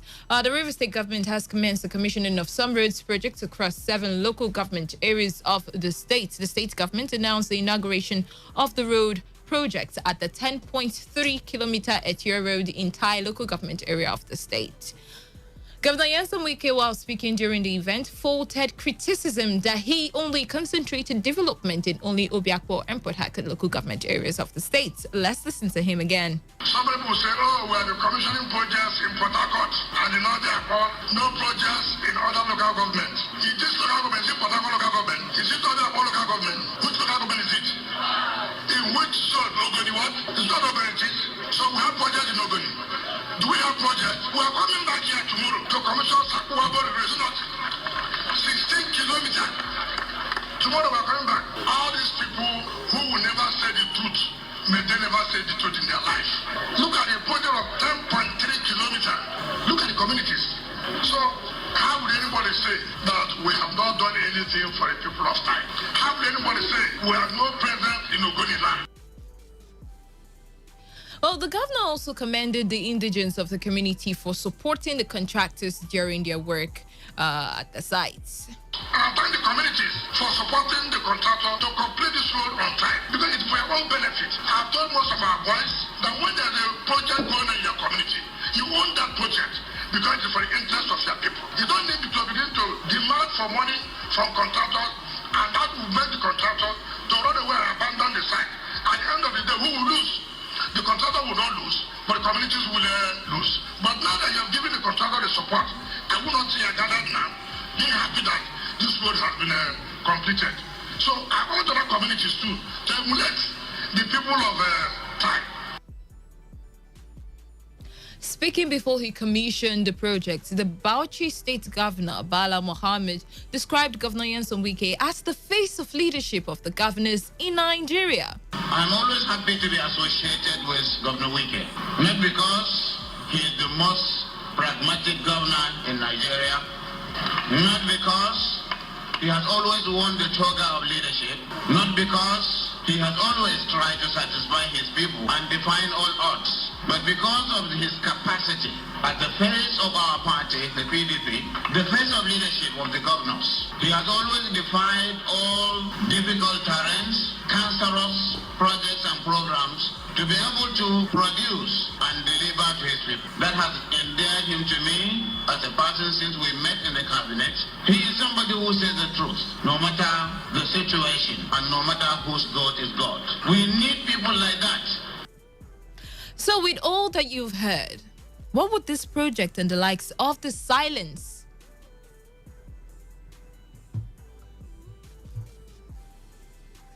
with all of the projects that the governor has planned to commission in the state, and with all of the criticism that had come earlier about the fact that he had concentrated attention of development to just about 2 local government areas in the state, Do you think that the commissioning of these projects will silence criticisms about the governor's concentration of development in Obiakpo and Falga?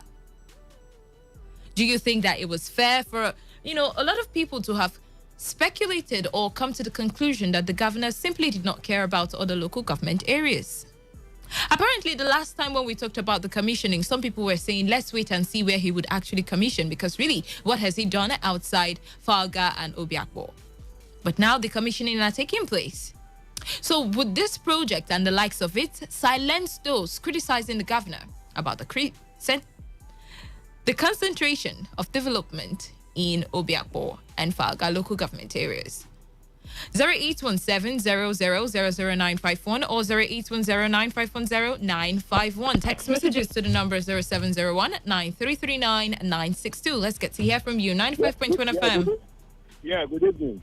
Good evening. My name is Engineer Victor once again, calling from Rumolumini. You're welcome. Yes, I believe that this thing will silence most of those people that are criticizing him, because I fully know that the governor is extending his development to other local governments. The governor is not a fool that will be developing only Obiakpo and only but major projects, some of them say it's major projects. So let's put it in their own words. Falga and Obiakpo, they are almost like the state capital of the state. So there's no how the development will not be equal. Because if you do like 4 or 5 roads in Obiakpo, because like I said in Rumolumini, here the Royal Highness, they say it's developing in Obiakpo. Our road, they have not done our road. I live in Major Street, on Third Road, up to now. We are calling on him to come and do the road. Nothing is going on. But you cannot say he's developing in Obiakpo. My friend is not Obiakpo, it's undeveloped. They have not done my road. On Third Road, that is where I live. So he said Obiakpo, close to his house here. All right. So you believe that the centering of the capital projects, as people would put it, is very necessary, because something has to differentiate the capital from other local government, isn't it? Well, let's move on to the next person now. 95.1 FM. Well, good afternoon. Well, good afternoon. Happy New Year. How are you? I wish you the same. I'm Obina. Obina, you're welcome. Can you hear me? Yes, you're welcome. I want to ask flyover. Can flyover give employment? When you're talking about development, people are like the governor say that he's building flyover. Which job opportunity would flyover give? Okay, now let me also ask, can road constructions, flyovers or whatever, can it aid transportation, free flow of traffic? Can it? But can it do that? Can it do that? If it's only free flow. But can it do that? You've not answered now, yes or no? It's a polar question. No, for now. It won't even aid transportation, right? Lagos have many flyovers. Do you want to compare the population in Lagos and Port Harcourt? Is that what you're trying to do? That's why I'm asking that now. Will flyover give employment to the youth? Now, if let's say there is, the infrastructure in ground, and we're looking at a situation where everything infrastructural is being addressed within the capital, don't you think that investors would come in? That would make for ease of business as well for the state. 95.1 FM. Hello? Hello. Yeah, well, good afternoon. You're welcome. Have a good evening. Yeah, Happy New Year. I wish you the same. Yeah, you see, thank God for what the governor is doing. One good thing about criticism is that when the fellow has done well, you tell people that he has done well. When he has not done well, you also let people know. What am I saying? There are people that have decided in this state, right? They have decided that whatever this governor do, whatever we can do, is always negative to them. As he has gone to Ogoni now, if you hear him very well, he said he will go, and he's going back again to commission Boris Sapenwa Road, right? You had yeah. Now he's going back there. Next time you will see him in other local government. But there are people that will see come and even in this your program today now, they will say, land governor has not done anything in my place. I'm from Omok. I know what the governor has done in Omok. I'm from Onega. I know what he has done in Onega. You understand me? Mm-hmm. So there are people that have decided never to see anything good in this dispensation of Nike. And they will not see anything. And we that are seeing it will continue to say it to the glory of God and to the shame of the devil. God bless you. Okay. To the glory of God and to the shame of the devil. Oh dear. Please give me a minute guys, to rectify the issues with the phone lines, okay? Okay, that's not working for now. So just allow me some time. We might fix it as time goes on. But please send in your messages, WhatsApp messages to the number 0701 9339 962. We're talking about the commissioning by the Rivers State government. And we're asking, is this going to change the minds of critics? Hello? 95.1 FM. Hello, well, this is Hart calling from Ahoda. Welcome, Hart. Yes. This is the kind of governor I like. I'm telling you honestly. Okay. Because when you criticize him wrongly, he will show you the truth. So he has showed those that criticize him in the wrong way that he has not done anything. He has shown them that this is what I done. Not only Obiako and Saga. So those that criticize him, they should stop criticizing. But criticism is part of what makes a good government, you understand? If you say stop criticizing, everybody will just take everything that happens hook, line, and sinker. This is, for me, since 1999 to today, this is the first governor that when he tells you he will do this, he will do that. But apart from roads, are we not supposed to be seeing other things being commissioned or done in the state? I mean, that would also be good to silence criticism. So, well, it is good to appreciate a good person when he does well. But he has to give us good roads. That's why he's there. That's why we have taxpayers' monies and revenues from the state. He has to give us good roads, good health system, education, all those things and basic necessities. I've told you that. Be thankful for the little you have. Okay. All right. Thank you very much, Hart, for reminding me. Oh dear. Oh dear. Oh dear. I hope. Okay. You know what? Let's manage. All right. We'll struggle, but then we'll pick the calls. 95.1 FM. Yeah, this is Pastor Zaya. You're welcome, Pastor Zaya. Yes. Happy New Year to you. I wish you the same. Yes. You see, when we talk about the governor not commissioning, he's not commissioning any road. I tell you the last time, no fixable project within other LGA. We are talking about the legacy of this predecessor, especially he took over from the Right Honorable Shibutoro Tidamushi, who look at development in a sense, not to in a partial, in a sense, way, where you are, when you give some kind of low-profile project to other LGA and you centered projects that should be seen and you call it because where those projects should be centered is the capital territory of the state. There is no capital. God is not partial to anyone. What he gave to one, he gave to all. Okay, let me understand this. Let me understand this. You're saying that there is no need for the government to center development in the capital. He should spread that development to other parts of the state. His predecessor look at this thing and he brought in the greater Port Harcourt, you understand, development. This project you are talking about, even in the Faga and Obiakpo, is even extended to, like you are talking of Omagua, talking of other areas where we have not seen Do you know that even the Faga and Obiako, there are places that is not even yet developed? But do you also know that even during the past administrations, there were places that were not completely developed, even though we say that we want this administration to be like the other one. So it then means going by your judgment or criticism that the government should not be blamed if he has not been able to reach out to every other local government area. There is only so much he can do. My sister, get my point.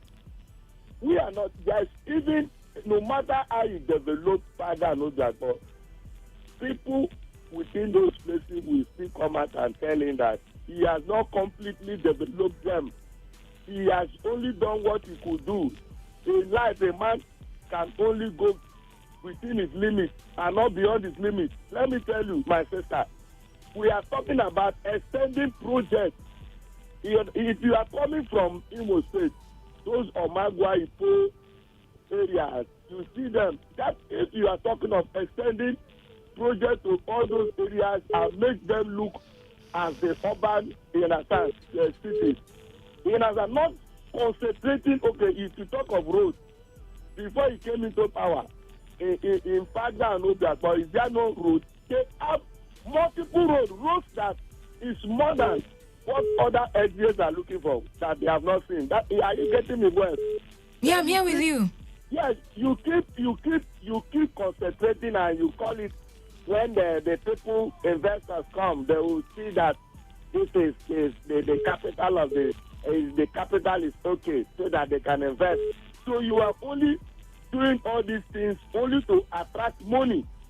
All right then, but that's the essence. That is the essence. He's doing it to get revenues that will be used to sustain the state. But anyway, Pastor Zai, I've given you 4 minutes. Thank you very much for your contribution. Next person, 95.1 FM. Yes, my call. I was the first caller in Victor. You cannot take Rotimi Amechi during the time of Rotimi first administration. The amount of allocation that entered this state is not what is entering this week second tenor. We cannot use the Rotimi administration and compare this thing. How can we use Buhari administration and compare Goodluck Jonathan? Because during the Jonathan time, the oil was booming that time. So sometimes all these people that are criticizing wicked, they will criticize him well. Not by bias. Person like Pastor Zia George. Thank you. Okay. All right, as I would always say, you leave people out of your criticism or your opinion, really. If he thinks that the governor is not doing enough, he is entitled to that thought. If you think the governor is doing enough, you are entitled to that thought. So coming out to name somebody and say that the person is not supposed to think in that way, for me, is just, being a little too much. All right. But then let's move on to the next issue here with the Ogoni Day. The 28th Indigenous People of Ogoni Day celebration has been hindered following the emergence of several factions of the movement for the survival of Ogoni people Musab. Our correspondent reports that the usual general celebration of the Ogoni people did not take place at the usual location, Birabi Memorial Grammar School, Bori, as security agencies sealed off the gate. Different factions of Musab emerged. Now, reacting to the botched Ogoni Day celebration, some stakeholders, including the president of the National Youth Council of Ogoni People, NYCOP, Young Nkpa, described the lingering crisis in Musab is very unfortunate for the Ogoni Day 28th celebration. Let's listen to him. The significance of today's celebration centers specifically on the emancipation of the Ogoni people, and to a very large extent, I think to a large extent, it was very successful, and you can see people are happy. We don't want any form of chaos. People laying claims to who I'm also president, I have this, and I'm doing that and all that. Those interests are vested interests. We want interests that will be of Ogoni origin. We must all unite, come together, and harmonize, present a common front. I think that is the strength in what we are doing. That will show a lot of potency in the activities of MOSOP as events unfold. All right. Our correspondent Victor Iziama reports that this year's Ogoni Day celebration was marked in different kingdoms of Ogoni. Ogoni Day is marked on the 4th of January of every year to remember the struggle for the independence of Ogoni. Now, why has this over the leadership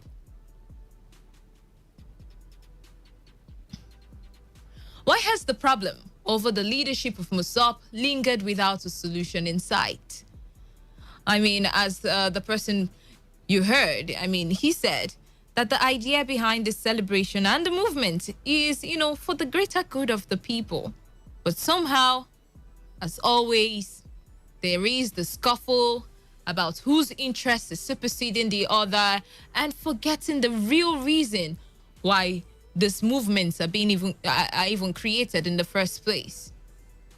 So why the lingering tussle over leadership without a solution?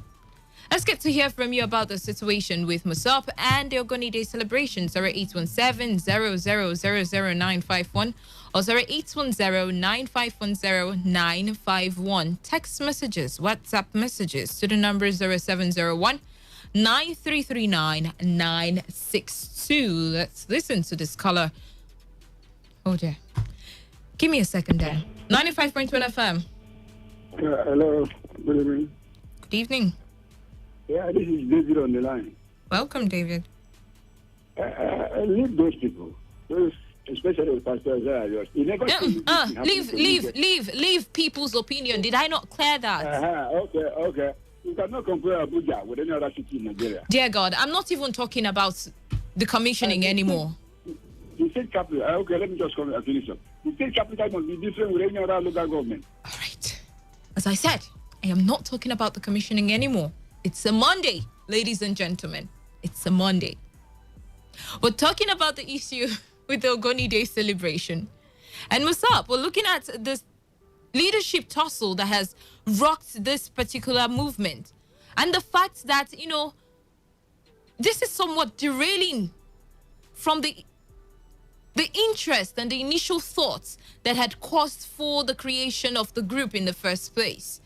I mean, this is pretty much not the only group that we see this kind of problems in sight.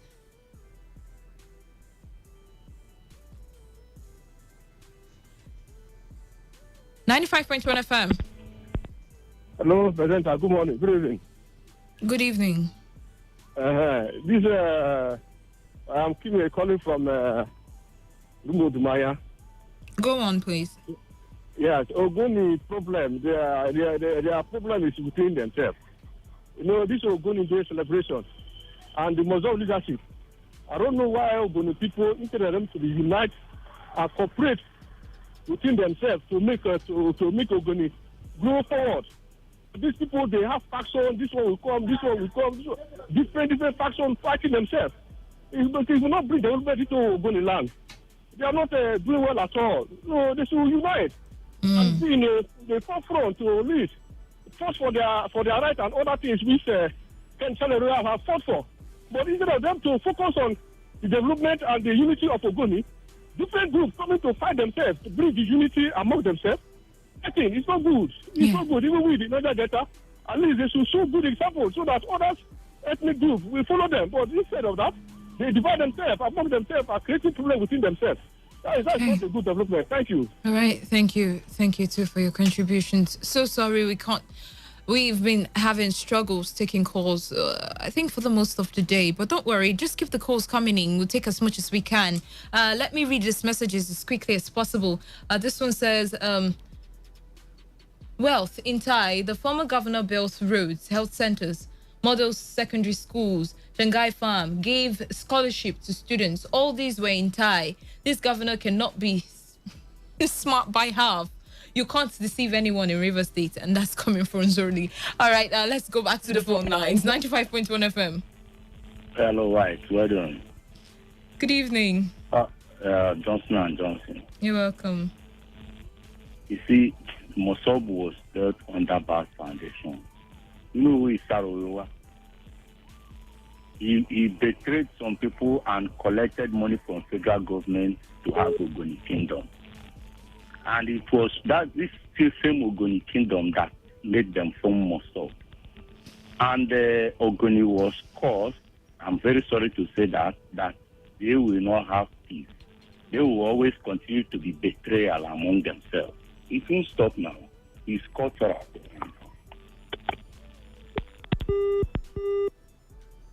Ogoni was caused? By who?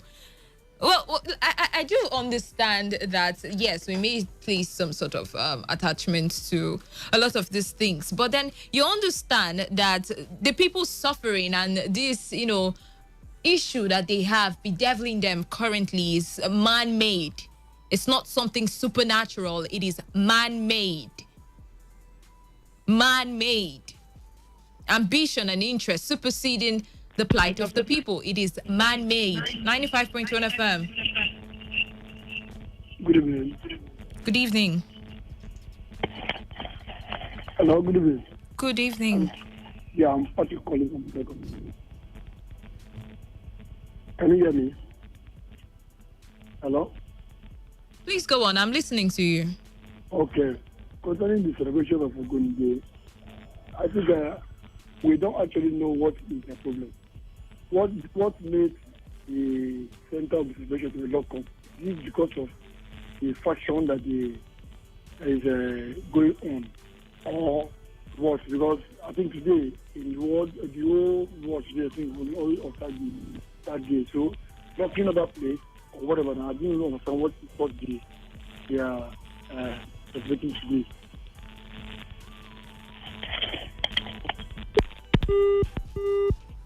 All right, let's read some more text messages. This person says, Wealth, I feel ashamed of the unfair judgments with regards to projects commissioning by Governor Wike. May 2019, reports of MBS shows that Rivers State earned 140 billion naira from the internal generated revenue alone. What are these projects and what are their costs? Kaduna State has upgraded pension for her retirees who were earning below the new minimum wage to 30,000 naira. Governor Mahi, Ganduje, etc. have constructed several flyovers without noise. Rivers is third on unemployment rate. And that's coming from Emi Fayaga. All right, let's move on to see what we have on the WhatsApp portal too. This one says, hello, good evening. Hi, good evening. That's all. All right, Melody in Uniport says, Governor Wike should thank people like us that criticize him. If not for our criticism, he wouldn't have woken up. Even at that, his project siting is still unevenly distributed. How many local governments has he touched? Even in sectoral allocations, other sectors like education, health, employment creation, etc. are still very poor. I'm hoping to see sustainable projects that have multiplier effects on the economy. All right, Melody. This person says, we, the good people of Iboiche, need River State government attention on the Iboiche-Eleme Junction Road. My sister Wealth, you can't pass that road once it's 7 p.m. unless you are looking for someone to kidnap you. The governor should look beyond Obiakpor and Port Harcourt City. Thank God that's able. All right, that's how we move on now. We're really having issues with the phone lines. Honestly, I just have to apologize as much as I can. But then we'll still be taking calls. We'll try as much as we can to see how many calls we'll be able to take during the course of the show. But so keep the calls coming in, all right? Let's move on now to talk about still Rivers State and the tax force.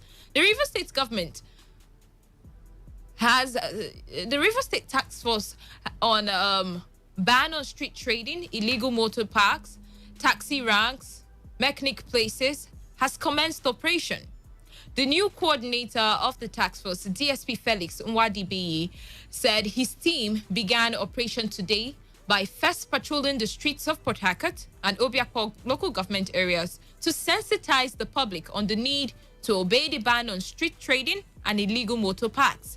He noted that no member of the default task force on street trading and illegal motors is part of the reconstituted team, which he now coordinates, and which was the fear of a lot of people. He also assured the public of the civility of the new task force. He warned that anyone who willfully flaunts government's ban on street trading, illegal motor parks, taxi ranks, and mechanic places will be arrested and prosecuted. Let's listen to him. Today, we are going out to sensitize the people to make sure they are aware of our presence that we have commenced. For some time now, there was no task force working on them. We are now going out to allow the public that we have commenced. And anybody caught wanting today will be prosecuted accordingly. The men have been lectured. They are well schooled. Even this morning, we've lectured them. On Saturday, we lectured them. Yesterday we lectured them on how to behave on the road. In as much as you are not ready to obey, perhaps others will learn from you. Because we will not spare you. If you refuse to obey, we will arrest you. Make sure you are being prosecuted.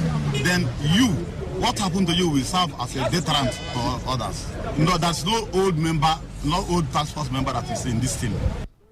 I think it's beautiful that first and foremost, he clears the doubts of the people first off on the orientation of the people or the men being recruited into the task force as well. And he also mentions that people from the previous task force, the disbanded task force, will no longer be part of this particular one. So that to me is like pacifying the people and making them understand that, you know what, this is a new region, this is a new term, everything is new and fair, just a new slate. Let's start all over. And then, on his part, the officer in charge of the Rivers State Task Force, DSP Okoto Christopher, explained that the presence of security personnel attached to the task force is to make sure that there is no breakdown of law and order in the state.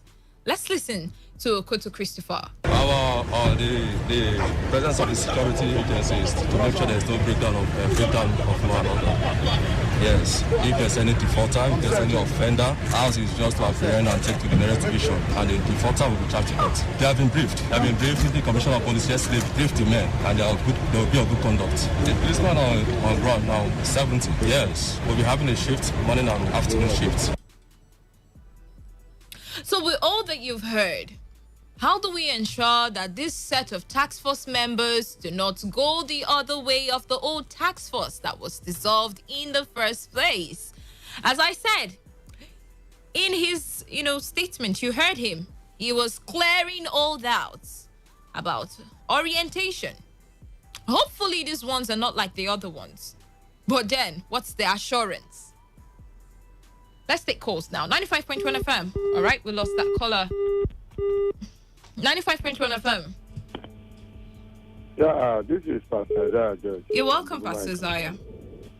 Yes, you see the problem we keep talking that makes us to talk. Just like somebody said, if not for our criticism, a lot of things would have gone wrong under the watch of this government. Now, you can see the double arrow attack coming from the government right from the end of last year up to now, threat upon threat. And this is coming from a government that has not provided jobs. Let me understand. Are you talking about the task force members right now? Yes, that is why I'm coming. Now, look at, you are thinking of relinquishing the people from the road, and you have not provided an alternative before maybe coming to relinquish them. You have not, the 5,000 jobs you are putting on audio over the time has not been experienced by the people. Even since the government came into power, the government is not agriculturally friendly. The government is not in job creation. They are not friendly. And then you are talking about this, the people of Rivers suffered during the COVID era, which they have not recovered from. And then you are putting another, the same person who you claim you are doing roads and doing bridges and putting code on the street for the same people you see that you are doing all this, the same people you are thinking of how just within this, the beginning of the year, this is the time that all these things are not necessary. January is the time that all these things are not necessary. Again, let me try to understand. What is not necessary? Removing these people from trading on the road to allow for free flow of traffic and ensuring that there are no wrong parking along the road. Is that what you're saying? Well, I believe you drive to your working place. You have a car. I believe you are blessed to that level. Of which, as on your way coming to Today 95.1, have you seen any kiosk or motor park standing in the middle of the road so that you cannot pass? People maximize ways to see how they can, or they manipulate ways to see how they can make ends meet, because the government afraid and people cannot continue to depend on the government. So they must make means for them to survive. As long as you are alive, you must solely make means of ends meet. So, all right, Pastor Zion. Is not helping you can you not help yourself? All right, thank you. You are doing this. Thank you for your contributions there. Well, this is it. We're talking about the task force members, okay? My question particularly is, how are we to ensure that this new set of task force members do not go the old ways of the previously dissolved task force? People complained a lot about their high-handedness, lack of orientations, and what have you. So that's what we're looking at, okay? Let's move to the next caller. 95.1 FM. Yeah, well, Ebrika Felix, once again. You're welcome. Yeah, concerning the street trading, Igbo people say, call bad thing, right? Now, how can a government, West, have you been to, before we could place that coffee on Rumokoro Aji, have you been to that Rumokoro Aji from that UBA bank then to that flyover? Have you been to that area? That area suddenly became that road from that Rumokoro, that UBA bank, just immediately after that UBA bank, and then you move to that flyover, and then close to that bridge before the Obiakpo Council. Those areas suddenly became market. Water leaf, bitter leaf, everything littered on the road. But wait, let me tell you something. I thank this governor. Today I went to where is it called? Within Aba Road. There's this other flyover. I didn't know when I get to what's the name of this place? After this new flyover along before my one. I didn't know when I get to that area. In fact, this governor has finally changed what we used to, what people were calling rivers or Port Harcourt. Okay, now with the people that had enforced the change, there were lots of complaints as well as to the way they carried out their duty and how they also somewhat extorted and were high-handed at the time. Now the question again is, this new task force members inaugurated or reconstituted by the state government that would resume operation in the state. Are we still going to be getting the same complaint from people about how high-handed they are? No. The truth is that if they choose to do what the other task force did, it is we too that will criticize them. If the people will hear the outburst from the people, and if the governor have listening here, he would disband them. I believe you heard from their coordinator saying that they are properly trained, and this time, it gets to a point, even the former people, it gets to a point, the police attached to them were withdrawn. You understand? Because of their high-handedness. You understand me? But now, I believe there is synergy between police and the present task force now, which, by the grace of God, they will do their work accordingly. All right, then. You understand me? All right, thank you. My own is that, my advice is that they should do their work without favor or fear. Okay. You understand? Okay. And keep Port Harcourt clean. I believe that is the objective of the governor. That was where I was even going to. All right, then. Thank you as well for your contribution. Moving to the next person now. 95.1 FM. Yes, hello, good evening, Wes. Good evening, you're welcome. Yes, I'm Kenneth, calling from Port Harcourt. Welcome, Kenneth. Yes, you see, Wes, there is a problem I have. Whenever government brought out a policy, whether that policy is going to be of the favor of we the citizens or not, you will like street trading now that we people are talking about. So you need to be alive. If the government say don't trade on the road, you need to be alive. Even when the government will bring a good policy that will favor you, you need to be alive to enjoy that policy. At least in a part year. You know, this same street trade, the trailer, same break, those women that do shit beside the road. That trailer almost, last 2 years, almost claimed a lot of people's life. Claimed their life. The driver, they did not even see the driver to arrest in Akpado Junction. So when the government say leave the road, for your own good, for your own betterment. Even my wife, even the way he said, I said, Madam, you should leave that place. Don't say that. You cannot go inside the market and sell. I will look for a place to open for you if there's money. But because she needs to be alive for him to continue that business. So my own stake is that if those task force, the way the previous one were behaving, if those one did not behave like that, it's a welcome development to me to make sure that those people they are clear from the road. All right then. Thank you. All right then. Thank you for your contributions. Keep the calls coming in. I'll just quickly read some messages that we have here. This one says it's a shame that the Ogoni leaders have reduced themselves to local champions fighting themselves. When 2023 comes now, you will see them shut up concerning the Guba elections in Rivers State. What a shame. All right. This person says, good evening, Lady Wealth. It is in the nature of humans to criticize either constructively or with biased mind. Just like we used to say that people are entitled to different opinion and optioned while talking, Governor Nyesom Wike should concentrate on his projects all over the state. Eze Dan from Rumekini.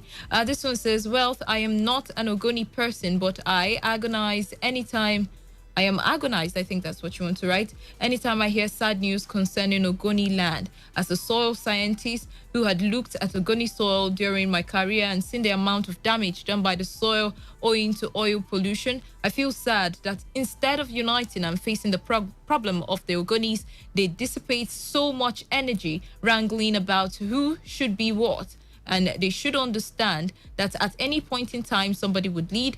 All can't lead at the same time. Let all the traditional rulers of Ogoni come together and unite their people in order to move Ogoni forward. And that's coming from Valentine in location. All right, let's move on to the WhatsApp portal quickly so that we can take as much messages as we can before we go back to the phone lines.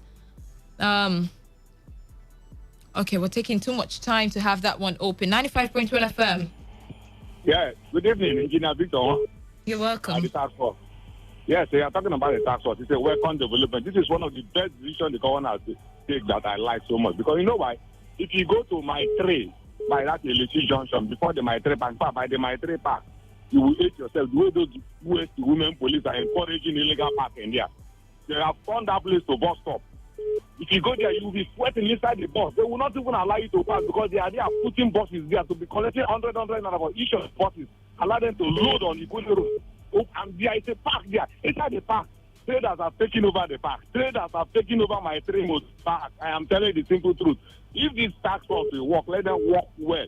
Because I saw them today in front of Kilimanjaro under this flyover at Ajib Roundabout. I saw that they are well organized. I saw them. I go to Ada George by Ajib again. I saw one van again with them again. They are with the security personnel. If they will keep it up like this, honestly, this should be the best decision the governor takes. You should not listen to any person that will cry. Because most of these bus drivers will shout on the radio, hey, come on, because they like now, they are conducting themselves well because they hear about the tax force. So you can welcome the development, Governor. We can keep it up. Happy New Year to you, Governor. We can thank you. All right, then let's move on to the next person, 95.1 FM.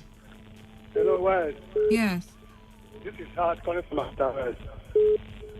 I believe before the task force are called back by the governor, they are giving them proper.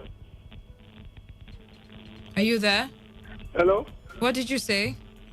I say before the state government called the task force back to start operation, I believe that they are giving them proper orientation how they will do their work properly. So it's a welcome development. Thank you. All right, then, Hart. With that's how we... Okay, I said I was going to read WhatsApp messages, so I'll just quickly squeeze in those messages with the few seconds we have on the clock. This one says, good evening, Wealth. The bitter truth is that the opposition will never see Governor Wike's developmental strides. Some destructive opposition critics would criticize Governor Wike as if only a governor would solve the myriad of problems confronting Rivers State. Those criticizing the governor destructively have forgotten that they have a former governor who didn't resolve all the problems of Rivers State, which Governor Nyesom Wike came to inherit. Governor Wike has not concentrated development in Oli Obiakpo and Port Harcourt. There is no local government that hasn't been touched by the governor. In my local government, Ndoni, as you say, Governor Wike is completing the Unity Road that was started by former Governor Orderly but abandoned by Amechi. Andoni people are appreciative of Governor Wike for the completion of that road, and that's come from Onyawaji Fine Face in Ngo Town. Melody in Uniport says the problem of the Ogoni people is their crab mentality, otherwise called to pull him down mentality. It is a general problem in the South. It is a fundamental thing. Sarawiwa started his struggle on the background of betrayal of Ojukwu, which led to the famous good morning greeting from Ojukwu. They should redefine their focus and understand that only one person can lead at a time. Beautiful there. Let's say that's how we call it a wrap on the show. The platform has been a production for our news department put together by Chinedu Iwona. Do not forget, please take responsibility, wash your hands frequently with soap and running water, avoid touching your face in high contact surfaces to prevent the spread of COVID-19. Do stay safe. I am Wealth Wilson. I will be with you same time tomorrow. Once again, good evening. Do stay tuned as Waiting to Happen comes up next with Pastor Talking Drum.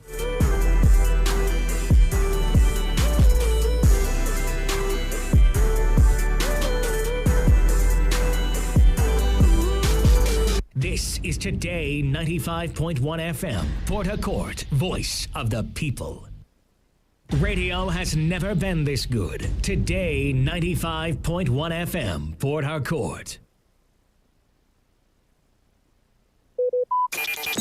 Talk radio. I listen to a lot of talk radio. 95.1 FM.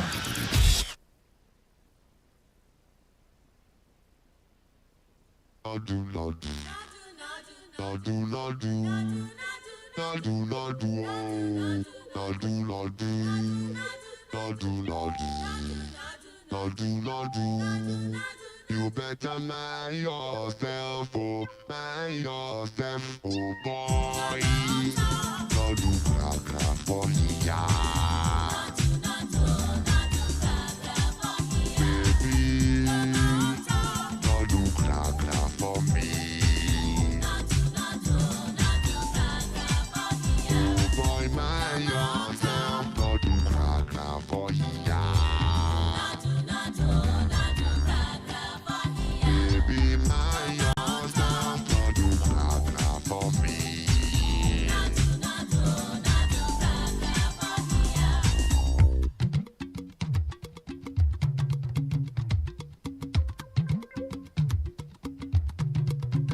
You dey fumble, I dey look and not talk. you dey shout, I dey speak and not talk. you dey spray, I dey look and not spray your talk. mouth anyhow. I dey speak and not say anything. You dey yarn no I dey pattern. look and not talk. You dey demo I dey speak and not say anything. like e kung fu.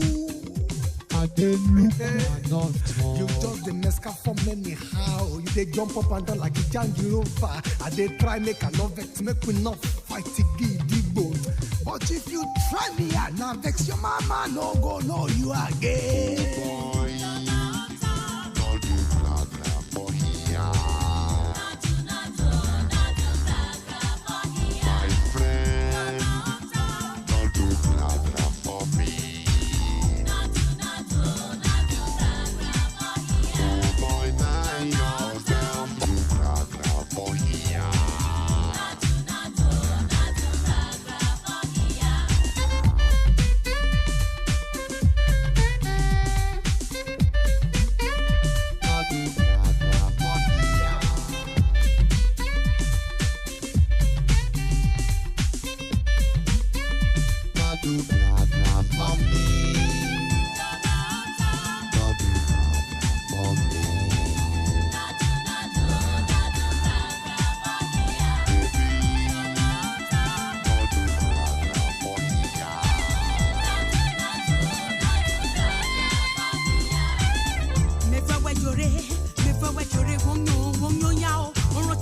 we gini block they now. Woman we ziki yama ziki na. Me ya handle we me yes squeeze we only wake up we oh. Me fwa we jo. Me fwa we katika me fwa we. Mind yourself. Yo ma we kwa. Wo ma pasa. Yo ma ota.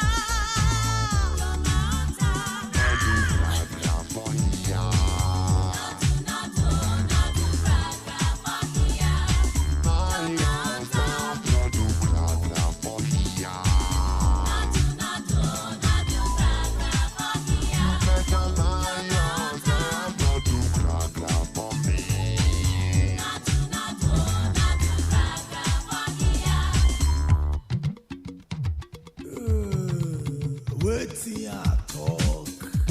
When your matic on the misfire. Now my rights to ask you. Now your rights. Where are you go give you? But if you don't know your rights, baby, and you can't say no, you for talk and JJ. Cuckoo go radio, say you be carpenter. Ekbeleo, Missy Shokule. Baby, no do gra for me. Baby, no do gra for ya. Port Harcourt, are you ready? Okay. 95.1 FM, the voice of the people.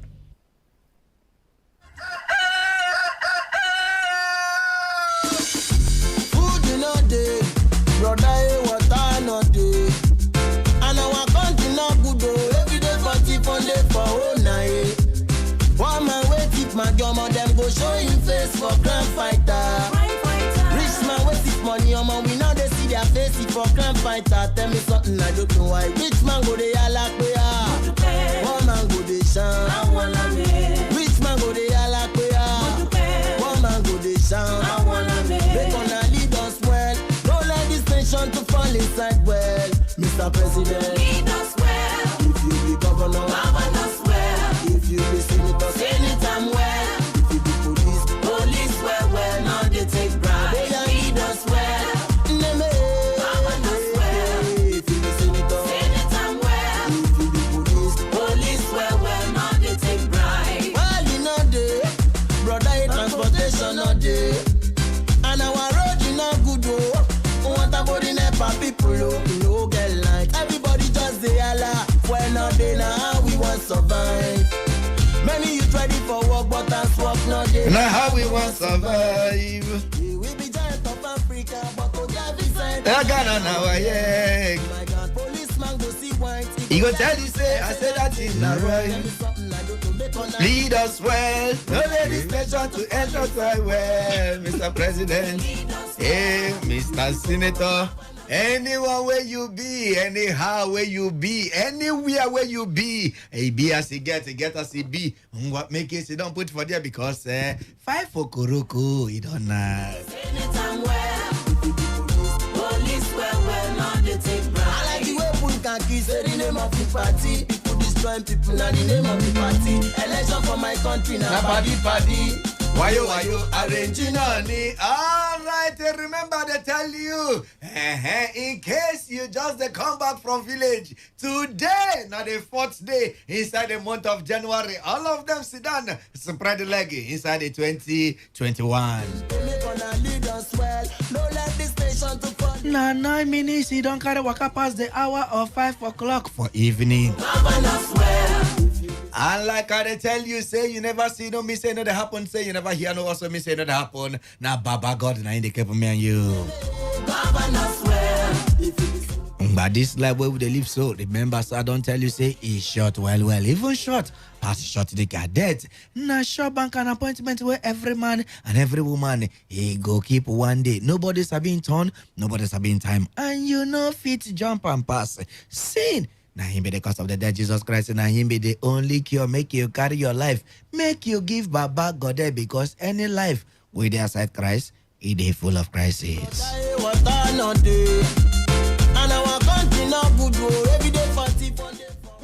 Make you sit down, put for there. I remain my humble self. Eze Buruburu 11111 of today 95.1 FM.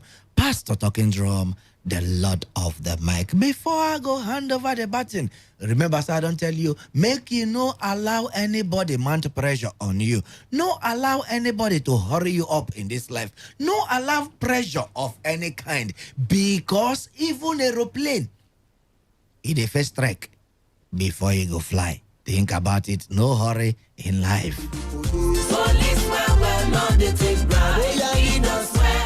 I know they alone. And they with one of my brother inside the Port Harcourt, one of the finest comedians inside of Port Harcourt. And I go like making some country people greetings so that they gonna say they here. Okay, oh boy, and go greet country people, make them know say you day. Country people are greet now well. For those who don't travel, come back. Una thank God. Say una don't come back. But I hope so una get more money for pocket to take back Gary Chop. My name na Seviong. You na Gary be your problem for this. My brother Gary dey important. But in January, you know they fast. You go fast now. When you break your fast, you no go shop. If you break fast, you go find okay. Gary dey important. I think say but you know like apart from Gary, the easy way you go call Gary, make it call fufu. Now be the best. I know say now that one you like pass. So I go carry you to the next day. Oh, fufu is life, man. Okay. Save Young the inside studio here live and direct. Okay, Moko Karabadi the move forward inside today show. And remember, say we don't come back. All those other days we be say we they make on the happy, they make on the laugh. Now one of our work, but then our work don't resume in full. Okay, the first matter waiting for my domot there this evening. It said in 2021 we are committed to fixing insecurity, economy, corruption, says Buhari. Why you dey breathe like that? Get us a bill. Why be? Some things just good. Me no talk and me just leave them because you know as it go be last. Okay. All right. Still on top of the thing then. Okay, make I just give you small highlights because he said in the midst of all the challenges I had initially pledged that your elected president and commander-in-chief, I would ensure that these ongoing challenges will be faced head on with renewed determinations and with all the appropriateness and urgency required. Your voices have been heard. For those of you when they talk say, you know they hear. He has told you now that your voices have been heard. So now, and we would continue to listen to you and all the key stakeholders who are committed to the unity of Nigeria to ensure that every region of this nation is safe for us all, while guaranteeing that the future is also secured for the coming generation. To cut the matter short, the federal government or the presidency don't bring out acronym where they go use work. I believe this one now, if we call on their New Year resolution, make her take that part. He said the year 2021 will indeed be a year where we will work to reinforce the hopes of fellow Nigerians in the vision of a united and progressive Nigeria. This administration would continue focusing on delivering key strategic priorities under our SEA, under our SEA. And the SEA stands for S stands for security, E stands for economy, and A stands for anti-corruption agenda. That means government don't bring out C agenda. Why you arranging on me? People wait for them things to they live in pain. This not disgrace, I am so government don't bring out their own New Year resolution, which is what? C agenda. Security, economy, and anti-corruption. That's one of the first matter. So make I give you the headline again as you take read. It said in 2021, we are committed to fixing insecurity, economy, corruption, says Buhari. All right, the second matter, Showore and court. And this one are the one will happen today. So they said the magistrate court in Abuja has ordered the remand of Omoyele Showore and 4 others at Kuje Correctional Center. I like the way they put this thing. They don't call them prison, now correctional. You know, this country get the way they go just find one grammar, use them and arrange to the take thing. confuse You the know, masses, go make it sweet. correctional center. So maybe they won't correct the man. So the magistrate court in Abuja has ordered the remand. When you say remand, is bab. That's have babbed of Omoyele Showore and 4 others at Kuje Correctional Center. I don't want to call her. I don't know why prison got to enter my mouth, but they say he said he was arrested by the police for leading a protest against bad governance on New Year's Eve in Abuja. I can't even ask again why this man. People they plan to shout Happy New Year. He mean they plan protest. You get why? Maybe they related to them. No.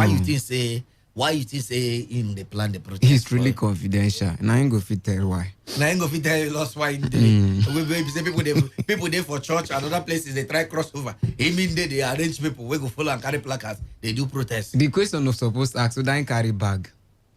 Okay. Because why I say get why? If you carry bag, maybe now way to take travel out to the people. Okay. To take save the masses. No say any way they happen for this country. Then we say we won't carry everybody along. But then they tell us where they are along or where then they go to drop us for their along. But everybody they use the language along. So now the problem, now the challenge be that. Okay. We supposed to find out to then carry bag or the people who ain't carry bag. Okay, so now so we're supposed to find out whether Nadia will know the intention of the protest. More not just assume say na protest against government. Yes. Okay, this one are your own thinking because I wonder the angle where they come from. But meanwhile, that's one of the 2 matter we don't drop for your domot this evening. Waiting the for here. Okay, so that one and the 2 matter we don't carry come. The first one, he said we are committed to doing what? To making sure that security, that's insecurity, economy, and corruption. Say now they won't fight this new year. So waiting be your own new year resolution. Waiting be your own new year resolution. Me, I don't put my own as my own air. Since government they do C. You understand? Since their own as C, S-E-A, which is water. Me, I don't want enter C. I want go air. So my own air is accountability, integrity, and reproductivity. So I don't know if you go fit also, if you call us, if you don't already get your own New Year resolution too, you go just put them into abbreviation or acronym. So you get?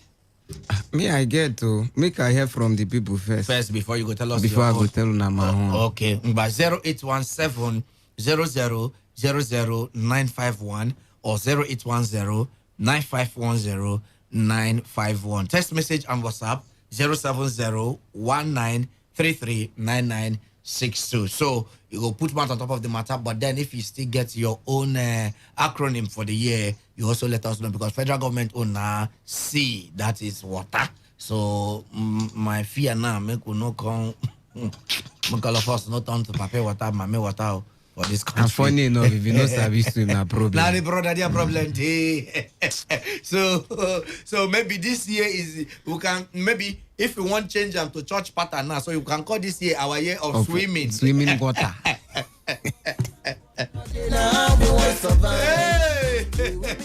So welcome to our year of swimming water. All right, 0817 00 951 or 0810 9510 951. Text message and WhatsApp 070-1933-9962. Okay, Moko enter inside phone line. Moko take the calls with it. Hello, good evening. Hello, good evening, Pastor Talking Drum. Good evening, too much dollar. Na Rose now. Oh, Madam Rose, you don't say now. You don't go blame me now. So if somebody say you don't erase the voice, come up for your memory. No, I never erase them. He did for back. I never bring a come from and make me. Happy New Year. Same to you, ma. Congratulations again for your 3rd anniversary. Okay. The one on Wednesday. The real one on Wednesday, that on a traditional, the white wedding on Wednesday, 6th. Okay, that's nice. Mm. In fact, that day I called self today to tell you congratulations, but I know feel big. Yeah, sorry. I know feel big. Sorry. I see them now. I see the two. I say you fire. Oh, within 3 years now you don't drop 2 now. Another 2 there on the way to come. You know they don't want to make the game. Eh? Now you put the other 2. Are you a putter? No, I 2021 be this now. They see where they come. You they see what they come for 2021. Yes, where they come your side. Claim it. Prophetess love. That's it is sound yourself. Prophetess love. Now why you scam? Welcome. Thank you. You see this matter? I beg. Anything that has to do with on a president, they tell us something. I know this year. I know the year. I know. In fact, I know this thing. Why now? I know they listen. I know the one where we don't listen to. We don't see anything. I can't listen to this one. I beg this one at 20. I don't want get deck this year. I beg I don't want. So happy New Year. And your friend is studio. Happy New Year. Thank you, madam. I wish you the best, though. All right. Take good care of yourself. Bye-bye. No problem. Thank you. We don't hear you. The woman said no one hear anything about the president. No one hear. No one hear. Okay. All right, Simba. Moko stay there like the Legua. Moko pay code.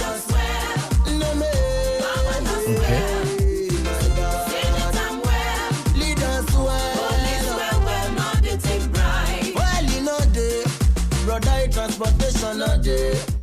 All right, so we still 0817 0000951 and 0810 9510 951. Text message and WhatsApp 070 19339962. Okay, we still there like the Legua inside studio, and we try to pick your calls and anyhow make you send text message. If they try to call and they connect, just try send us a text message, and we'll also get to you live and direct. Okay, ladies and gentlemen, anyway, where you okay, make I check the text messages. We don't they here. This one say be. Okay, all right. He said, be made to go and occupy the international market at Rupoko. Okay, one thing is to make policy statements. Another is efficate. Let there be human face in their line of duty. You should say this message in our own, because I know efficate, they for which we mention here. Because I know sure say we mention, again we will mention efficate. I know here. Because no time we mention, what we mention presidency C and so remanded inside correctional center. So no mention efficacy. Efficacy. What you call them? Okay, 0817 0000951 and 0810 9510 951. Okay, for text message and WhatsApp. And your belief not the same? Allow me to believe my belief now. You believe your own. Pastor. Making a this government. Okay. Thank you well. What up with my sister? She did very fine. Pastor. My own acronym na star. No be that C. Na star. Star. Which the bottle own or romance? Make all of us. Jesus Christ. Hey, America. Wait. Because this thing that make enough for cost problem in future. Wait. This is stay together and romance. Because I know say again when something must kill a man, come your house. Only hug when you hug your wife. You call us here to cause havoc, to fight, to do everything. So if me say now you don't already say all of us we stay together. We go romance your wife, you go romance other people own. That is my own star. Now my own this year. To romance together. Yes, so Pastor. This last year we had no good for me, no good for me at all. No, I understand. Don't be waiting to go talk on air now. Take heart. Okay, I don't talk on air. No, talk on air. I know me, really, you know what I'm, but God understands you. It's all right. God understands. Don't worry, we support you here. Take heart. Call me. stay together and romance. And romance. My people in this country. Child God. Right. Thank you. Okay. Hello, good evening. Yes, my brother, talking bro. How are you? I'm fine. Good This evening. person way they call, I know him. Yes. I might they call. My own acronym, NAP, N-A-P. NAP? N-A-P, yeah. NAP will not be to sleep. This is a political acronym. Okay, but explain, give us. Nigeria, anti-people. That is NAP. Nigeria, anti-people? Yes. NAP, yes. Correct.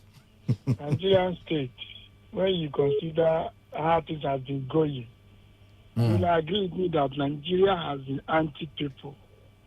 You know, Nigeria is structured and positioned to serve certain interests that are outside this country. You agree to that? Now your opinion. Because you look at Nigeria, looking at the we are with the leader. Because in the best hands, imagine the interest will be in jeopardy. That's another thing.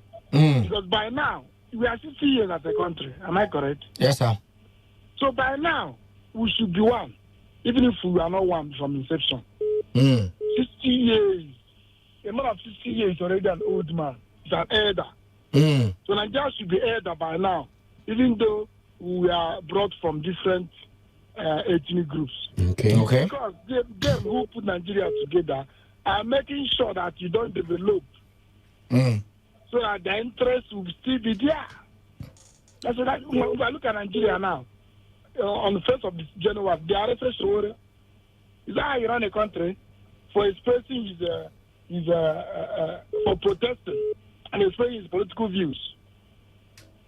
So what the president says, for on that Showore case now, you feel say waiting in they do okay? Yes. Okay. In a democracy, you can express your political views peacefully. Okay. Which was what Showore was doing. For 31st night. You understand? So when they are saying see, you have been hearing similar things that we had changed the other time. We now had new level or something like that. Next level. We now hear see again. Now these are stories, man. All right. All right, thank you very much. I don't hear you. He said these are stories, man. Yo, I like that part, that American part. Man. Go add to the thing. Okay, we still do like the regular. Okay, if you want to join live for Instagram, you fit join this live broadcast on top of Instagram. Just go Instagram, type Pastor Talking Drum, PastorTalkingDrum. Type Pastor Talking Drum together. You will see me live on top of Instagram. Just check the live button. Click on them. You go see, you go join me live inside studio here. And they see Soft OG. Say good evening, sir. And they laugh. Okay, maybe they show they make you laugh. Thank you very much. The Black Studio. And they see all of Natu. Then Igbani Bautama Otoye. Hi, this guy name. This one Okreka name. I've been waiting. All right. So we see the inside WhatsApp. Melody from Uniport. He said, make government know they tell us this bobo juice again. Performance no be by acronym. Anyhow, my new year resolution na KCGL. GAL. That's the own acronym. KCGAL. Meaning to keep criticizing government at all levels. Okay. Buhari, Wike, Ibazu, even Supreme Court, governors, until our leaders hear the plight of the masses. All right, Melody from Uniport. Now talk that one. Okay, we still there, and person we just call us earlier. Don't give us the own as a nap. Okay, this one say correctional institution remanded with a luxury, and this question are very true because if you check them, health. In fact, as it stands now, health because of the pandemic second wave. So you know, follow for this thing. And how you even see this COVID-19? Second, you know, say that first wave, it wave everybody. Now the contact the second wave, they go come shake again. everybody. Okay, so you go worse past the first one. Okay, that means this first wave wave us. So second wave go shake us. Go shake us. Third wave go. It is where. you go Or it it is is well finished. you know, can third wave go finish us. You don't go work for you. No be say go finish us o. Maybe then me and you go open church. Since you already a pastor, I go just name the church Earthquake Fire Mission. That's now COVID-19 go dey care for there. I be waiting. We'll just find way now, any which way. You self, you don't even get better plan. They suppose, as they remind the show, well, they suppose demand you for correctional center. Make it off na day there. Okay now. All right, 0817 951 and 0810 9510 951. Okay, Moko go inside phone line. Moko see whether we'll take one or two calls for dear this evening. All right, the ones we don't come in, Moko take them. Yeah, hello, good evening. See like. See hunger. I know, Brako, what's your problem now? See like. See hunger. See lockdown. Don't see him. I never see him. Where then they? Now they see that now. Now they see. See okay, like, see hunger. See hunger. See lockdown. Hey, your call cut. Just try call us back, I beg. Hello, good evening. Hello. Yeah. Sente Kwekwe. Yeah, man. How are they? Very fine. Oh, good evening, sir. Happy New Year. I greet your yes there. What is his name? Baba, I greet you. My name is Steve Young. Steve Young, upcoming artist, eh? This one not old, don't come finish. Anyway, now youth, everybody now youth. Yeah, be that's when they say for our constitution that protest is our right. Okay. You know, it's embedded in the constitution. Okay. Whether it protests for midnight or it protests for daytime or it's a civic right. Okay. So now they don't carry go put for. You see, some of these our judges. I don't know where they get their own law to sentence person. You know, the guy no carry arm, you know, cause violence. You know, you just say make him go sit down there. Well, now magistrate now talk that thing. Maybe the judge go can tap that thing and bring him out. Pastor talking from my own chronic for this year now. CBG.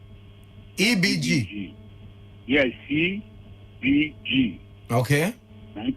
Yeah. The meaning is chase bad government out. And this one my shoulder. Oh God. And now one man protest. So. Jesus, when they don't carry go correctional center. Oh, now if they go arrest me, now one man protest. Okay. I go wear my bossa. I don't go wear singlet. I go wear brazy. Ew. Jesus. I go. Yes, I go wear brazy. I go tie hair tie. No, this one. Yeah, so. I don't go because those are the people they pick. No, I think one man. Now one man protest. Not only me. Only I go you. enter flight. I go take flight. I go buy 2 and fro tickets. With that dress, so I don't know come back. You can go back. Buy only going back. You know go come back. Buy only to no buy pro. Because I don't say they will collect me there. So now one man protest. I go wear clothes, wear butter, put on earring, wear tight cap for my head. Then I go carry my face card. He be first mistaken to say go buy to and fro. But you can't think I say no come back. No need to waste the money. All right, on top of Instagram, Wendy Splash, my very good friend in the University of Port Harcourt. Wendy Splash, thank you for joining. They give me thumbs up. Okay, Mr. Lamp comedian, all the way from Lagos, MCC Connect. Thank you for joining on Instagram as well. I love you all. Okay, Moko take this one. Watch it. Oh, people never came in for this country.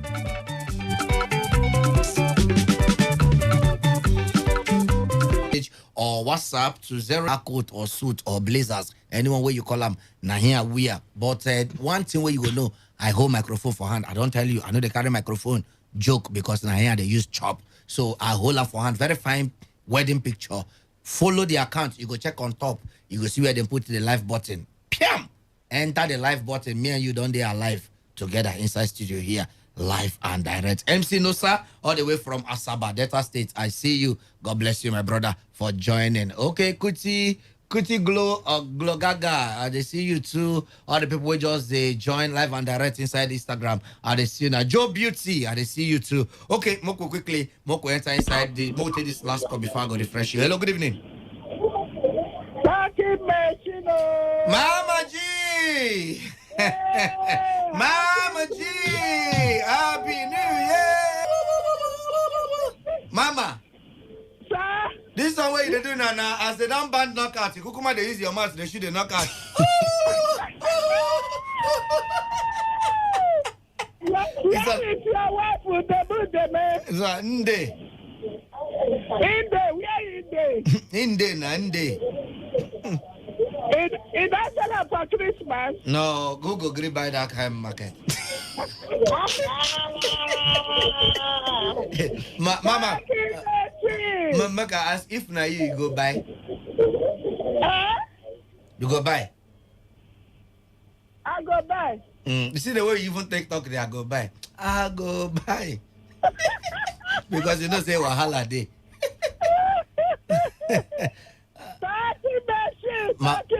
Mama, we love you. We love you. I love you so much. Why they talk this night? We they talk about our government don't promise us C. They don't promise us waiting. C. What to be C? They say they go do they go use C. That is secure. They go. I hear something. This one we not even agree. Finish it. Fake news. Now you una dey jubilate, una dey happy. So, Mama, if you say no, they possible. I beg you, make I hear something. They never do. Now here, Keta who be digus or Tonga will do no doka. Mama don't enter language. Problem be. I beg you, make una carry go, no my day. Thank you, Mama. This is what I call. Hello, good evening. Hey! Not too long now. Now cry, they cry so. Who beat you? Huh?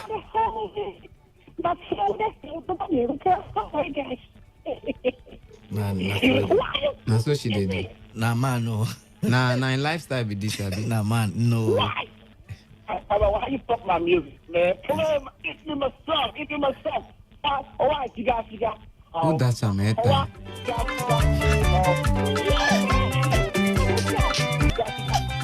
He get talent, but he don't know how to build them. We just do what we got. Alright, cigar. Alright, cigar. Alright, cigar.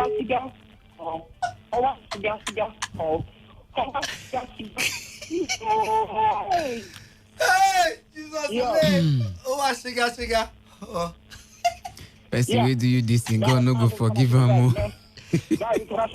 Yeah. Give it to me again. Yeah. And when we go with a cigar hole, this year we're gonna cigar hole. But I don't like come out because cigar hole. State government, we cigar, federal government, go cigar. Everybody, we cigar hole. This your song, it go blow. Yeah. Go blow. No, you don't want to blow. No change voice. Keep that voice. It must blow. No, you don't want to blow. After you blow finish, you go nod. After you blow finish, you go nod. Yeah. That's Okoro Nodu. Yeah. Oh, which kind of man be this? So you carry this here enter this new year. No. This thing, you carry your crossover. You get man crossover with this thing. Why? Hangover, I go finish. Okay, it's hangover, I go soon finish. Yeah. Honorable Left Right Center, Happy New Year, sir. Yeah, back to sender. Now, the scene, I don't know if I wish to be told now. Okay, no problem. Yeah. Security, right? Yeah, security, economy, and anti-corruption. See. Yeah. Why you laugh now? I like the reader on a recorded speech. You say? La recorded speech on a live take reader. Why you going to ask me that kind of question now? I want to. Because I know it cannot be live. Why can't it be live? Because the last time people don't go over again. Did you know you? People like that all the time for 2015 they replay. The whole they talk for 2015 and they can't replay. Now they replay again. Chai. Because now what they tell us before. People don't know if pass Kaduna, no tea from Abuja go Kaduna. Chai. Even themselves. No promise of security fire. But see now they see a train or plane from Kaduna to Abuja. We are not far. Chai. So if they think no, they tell us. That's something they need to tell us. But they tell us. We dey no problem. And I talk about go Navi. Like that person say, but Obasanjo go say, I dey laugh. See, better forget what I talk. See, they don't say, they don't think I go do. See, the guy that make we use it for the hot pass. Better say fight security for Nigeria.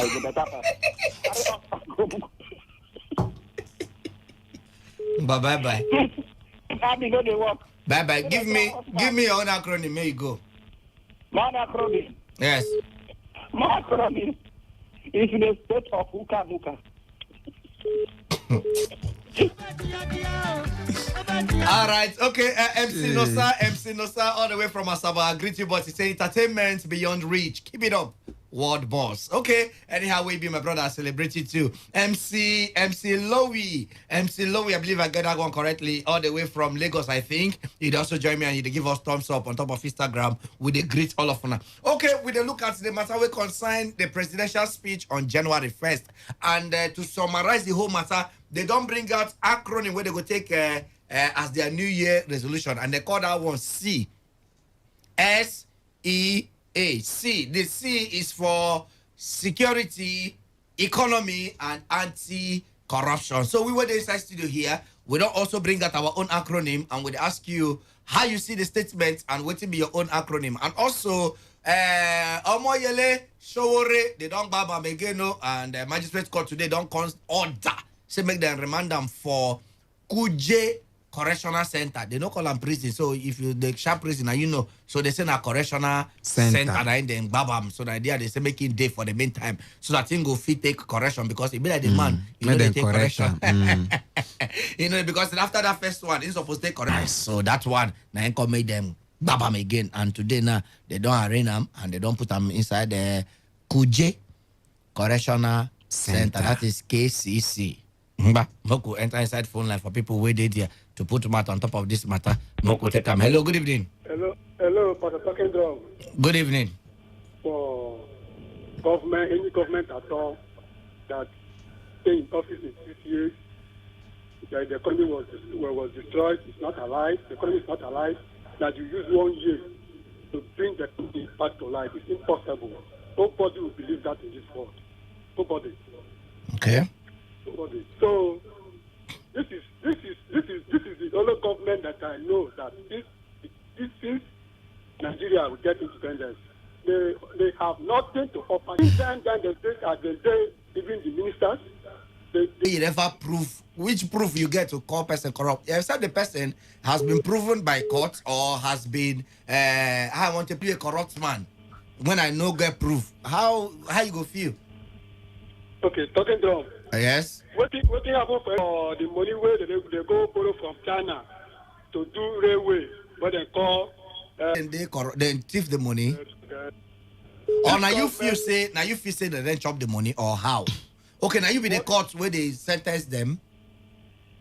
Okay, from this minute onward, your name is now. Thank you. All right. They see God gift 7897. All these people they use this date. I don't understand. Now when they born you, if not that time they born you, yeah, Moses now. I don't want to make you mature past this one. Just leave and like okay. This. My Chimama, my very good friend, one of the MC Connects. I see you too. Okay, Udeme.Sam, I see you too. Then just Dara, I see you. Just see enter inside phone line. Hello, good evening. From Odibo. Okay. Yeah, so I'm calling from Odibo. Leave that place where you come from. Leave that side. Moko talk. Yeah. No. Okay. When go there in order. Okay. They say charity begins at home. First January, they lock Showere for correction center. That is number one. saying that Nigeria is going to benefit everything. Our people in my village, they say, manpower, in the promise a woman power. When you want to do something, the power go buy for you. See how in the how you go reach it. Manpower go bring the shoulder and feather out to show the woman. So see the power go buy for you. Since I was born, I'm 60-something years. I've never seen that manpower buy a power for a woman power. So this promise that we are hearing every day, it will follow like this till 2023. The end. That is the end. So we are tired. Okay. We all are. Mr. Kereke. I like your adage, but I go like more put on straight. I like that your adage. I enjoy it. Man fowl and woman fowl. So now, who be man fowl and who be woman fowl? Just tell us straight. Okay. Government, madam, be man fowl. Then we, the Nigerians, are woman fowl. I don't follow you. Where they promise us, we know they see now only you be woman fowl. Mr. Kereke, thank you very much. Thank you very much. This man not a fowl for Christmas, okay? Now I make fowl cost. Hey, woman fowl. I don't follow. Nala, you be woman fowl. You are a woman fowl.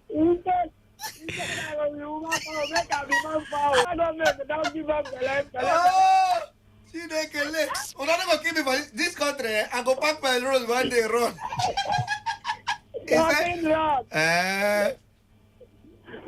Happy New Year. Same to you, man. Now who they follow me talk so safe? You know, now. Oh, you're going to go. I'll go back on cancel, Where this one? I can move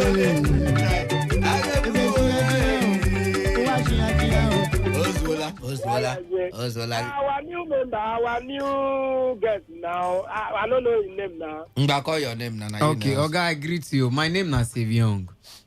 Oh, Seviong. You can call me Mr. Save, no problem. Now maybe Chris. Oh, Chris. I hear you, sir. I hear you. Welcome to our ministry. Thank you, sir. Fucking run. Pastor. Member. So I dey see some people where they 80 years or if they won't go Christmas. Where they not be waiting people. Even in name. Now they answer Odo. And then they buy. Okay. See, if federal government to hear me, if now one thing where they go say they will achieve, you see this life, where they take and say now, this 2021, everything about life will go solve every concern life. Not be every time. Since when my mama born me, waiting at the year for Nigeria, they say, we go give you everything we concern. Not the next 2022, 2023. You go here, we go give you na road, we go give you na light. May they look for one thing, do. Leave all this propaganda, this way they tell us. Propaganda. Propaganda now. For the fact that they won't go enjoy. Now they come carry go proof of correction center. Say, what in the correct? Person say, this country no good. You now, this country they good like this. Since the way you come out, not the I go build road, I go give electricity. Not what you they hear. Did they ask me? They ask you now, Pastor. No, ask me. Hey, they go bring story out. Okay. All right. Any news from the president? I bring hope to Nigerians. The future president is going to marry his beautiful angel. Okay. We are laughing over this thing. Somebody is exercising his constitutional right in this country. And they carry him. We have the vice president in this country. Nobody hears him. Okay.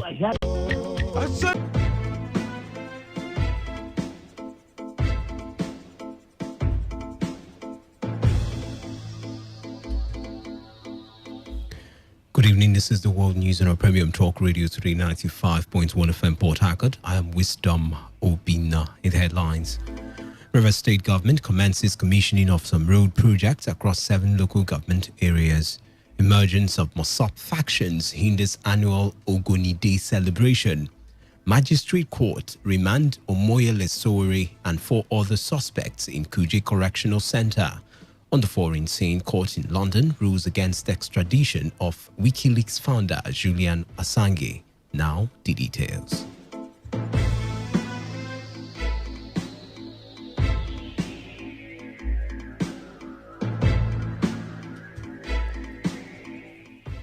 Rivers State government has commenced the commissioning of some road projects across 7 local government areas of the state. The state government commenced the inauguration of the road project at the 10.3-kilometer Eteo Road in Tai local government area of the state.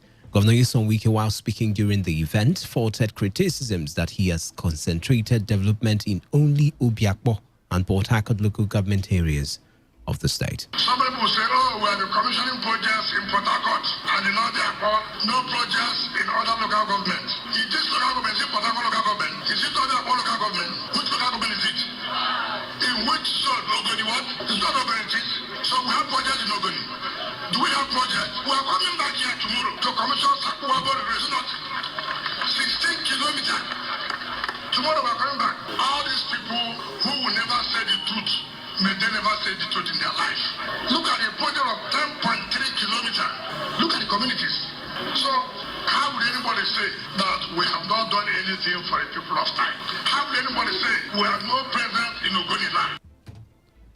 The governor also commended the indigents of the community for supporting the contractors during the work. I thank the communities for supporting the contractor to complete this road on time because it's for your own benefit. I've told most of our boys that when there's a project going on in your community, you own that project because it's for the interest of your people. You don't need to begin to demand for money from contractors, and that will make the contractor to run away and abandon the site. At the end of the day, who will lose?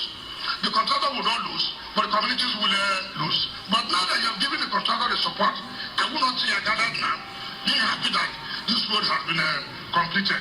So I want other communities too to emulate the people of time. Speaking before he commissioned the project, the Bauchi State Governor Bala Mohammed described Governor Wike as the face of leadership of the governors in Nigeria. I'm always happy to be associated with Governor Wike, not because he is the most pragmatic governor in Nigeria, not because he has always won the toga of leadership, not because he has always tried to satisfy his people and define all odds, but because of his capacity as the face of our party, the PDP, the face of leadership of the governors. He has always defied all difficult terrains, cancerous projects and programs to be able to produce and deliver to his people. That has endeared him to me as a person since we met in the cabinet. He is somebody who says the truth, no matter the situation and no matter whose God is God. We need people like that. The 28th Indigenous People of Ogoni Day celebration has been hindered following the emergence of several factions of the movement for the survival of Ogoni people, or SAP.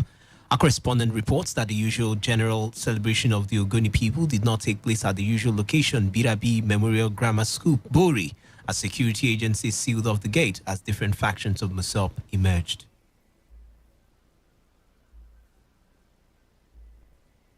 Reacting to the botched Ogoni Day celebration, some stakeholders, including the president of the National Youth Council of Ogoni People, NYCOP, Young Mpa, described the lingering crisis in Mosop as very unfortunate for the Ogoni Day 28th celebration. The significance of today's celebration centers specifically on the emancipation of the Ogoni people, and to a very large extent, I think to a large extent, it was very successful, and you can see people are happy. We don't want any form of chaos. People laying claims to who I'm Mosop president, I have this, and I'm doing that, and all that. Those interests are vested interests. We want interests that will be of Ogoni origin. We must all unite, come together, and harmonize, present a common front. I think that is the strength in what we are doing. That will show a lot of potency in the activities of Mosop as events unfold. Correspondent Victor Iziama reports that this year's Ogoni Day celebration was marked in different kingdoms of Ogoni. Ogoni Day is marked on the 4th of January of every year to remember the struggle of the independence of Ogoni. The Rivers State Government Task Force on the ban on street trading, illegal motor parks, taxi ranks, and mechanic workplaces has commenced operation. The new coordinator of the task force, DSP Felix Nwadibe, said his team began operation today by first patrolling the streets of Port Harcourt and Obiakpo local government areas to sensitize the public on the need to obey government ban on street trading and illegal motor parks. Nwadibe noted that no member of the default task force on street trading and illegal motor park is part of the reconstituted team, which he now coordinates.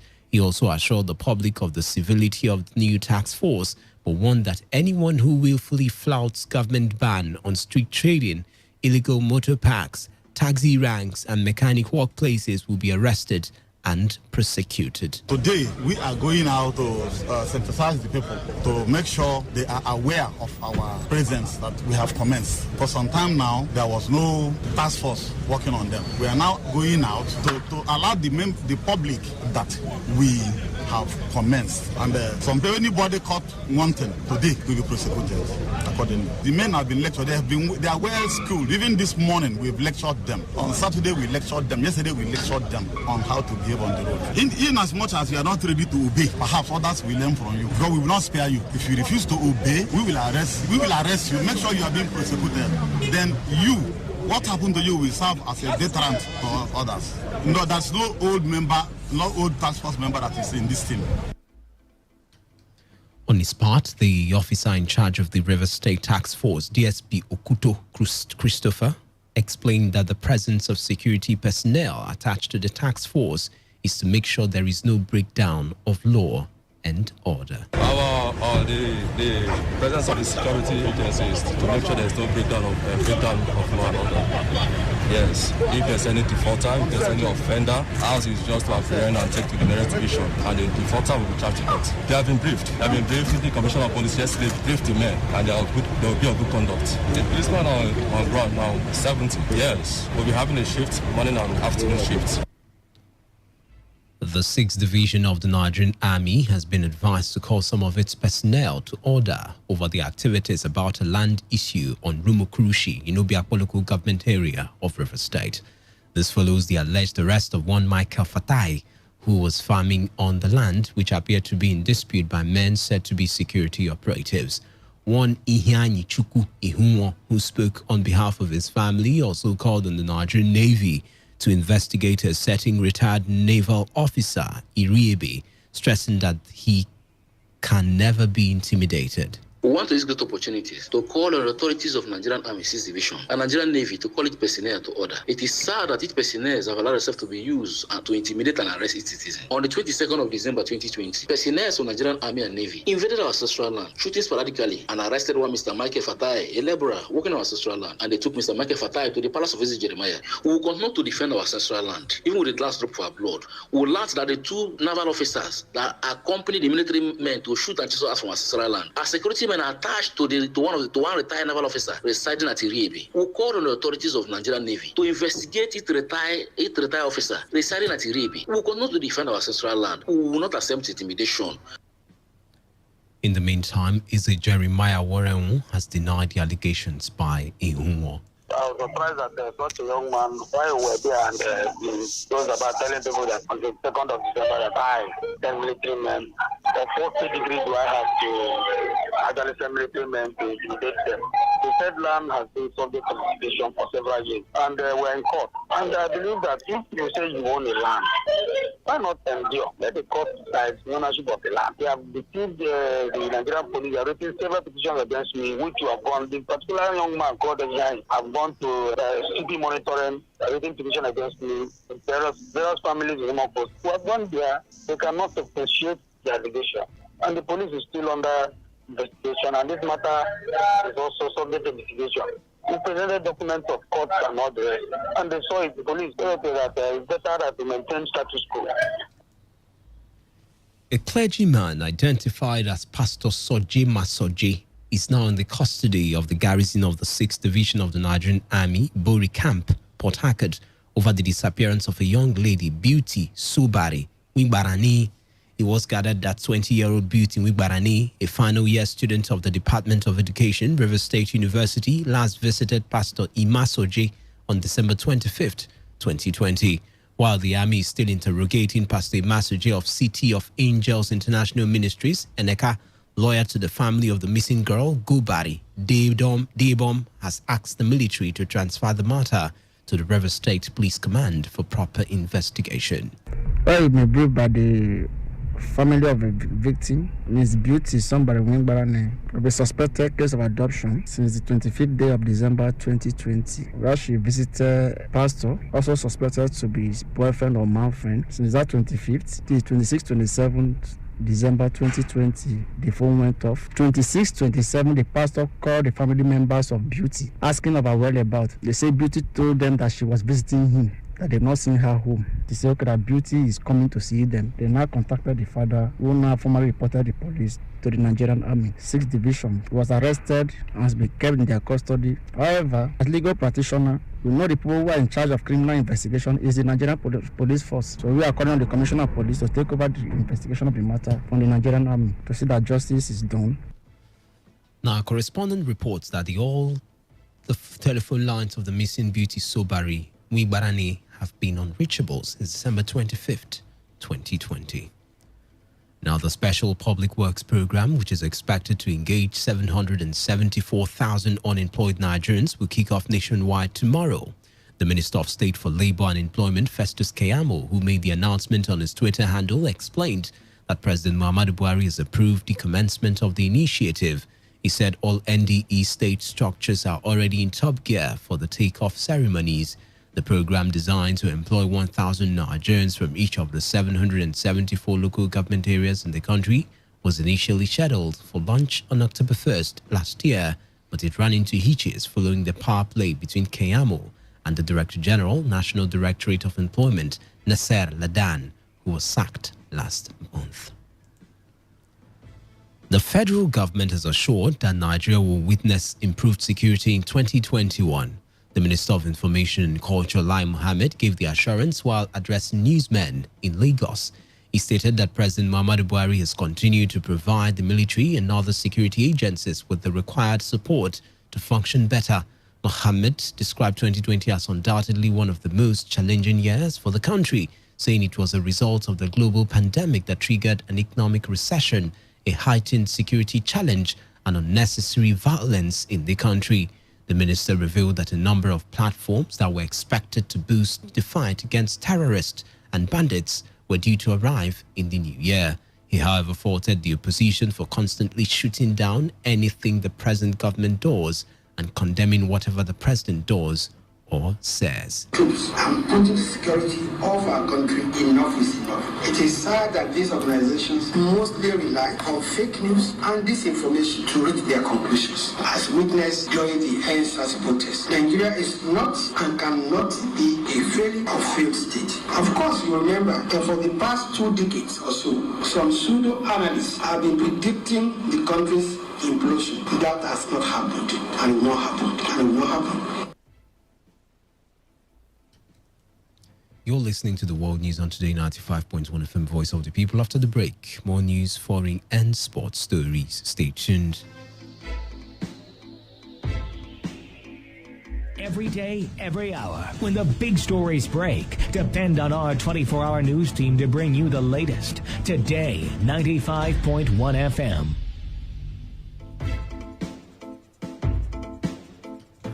Welcome back. This is still the World News on a premium news talk and sports radio station, Today 95.1 FM. Thanks for staying tuned.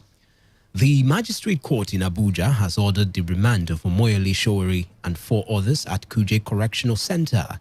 Reports say their formal bail application will be heard tomorrow, January 5th, 2020. Sowore was arrested by the police for leading a protest against bad governance on New Year's Eve in Abuja. He's been arraigned alongside 4 others by the federal government on 3 charges of criminal conspiracy, unlawful assembly, and attempting to incite others. They all pleaded not guilty to the charges. Speaking to newsmen outside the courtroom, Sowore explained how he was arrested. Policemen that were brought to where they claimed the protest was taking place just pounced on people I came out of my car because I was covering the event and told them to stop beating people, and they pounced on me too and broke my nose. This was carried out by a mobile police officer who led about 7 vehicles loaded with mobile policemen well armed. It was an attempt to tell him to stop brutalizing Nigerians in view of NSAS and the position of this country right now on police brutality, that they pounced on me to broke my nose. When they are aware we are not going into the charges because completely they are political charges. It's for the lawyers to react to the charges. Even if you see, you tell the story of the charges. It was so horribly done, they didn't even know how to spell my names correctly.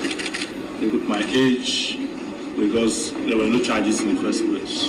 This was just an attempt to continue the persecution of Sowore.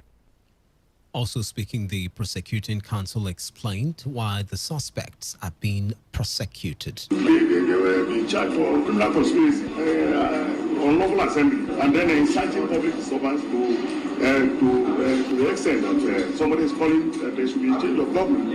By other means other than the constitutional, they approve the constitutional. It is an FIR. This is not charge. Former Vice President of Nigeria, Atiku Abubakar, sold off his shares in Integrated Logistics Services Limited. This was disclosed in a statement by his media aide, Paul Ibe. Ibe explained that one of the reasons Atiku sold his shares was President Muhammadu Buhari's led federal government's alleged preoccupation to destroy a legitimate business. Recall that in 2017, the federal government had directed the Nigerian Ports Authority to terminate its pilotage contract with Intels. Citing reasons for the contract termination, the MP alleged that Intels refused to get on the Treasury single account platform. MPA has, however, denied that its action was politically motivated. The Comptroller General of the Nigerian Immigration Service, Muhammad Babandidi, has directed NIS informations to enforce the travel ban imposed on 100 travelers who flouted the mandatory 7-day post-arrival COVID-19 polymerase chain reaction test.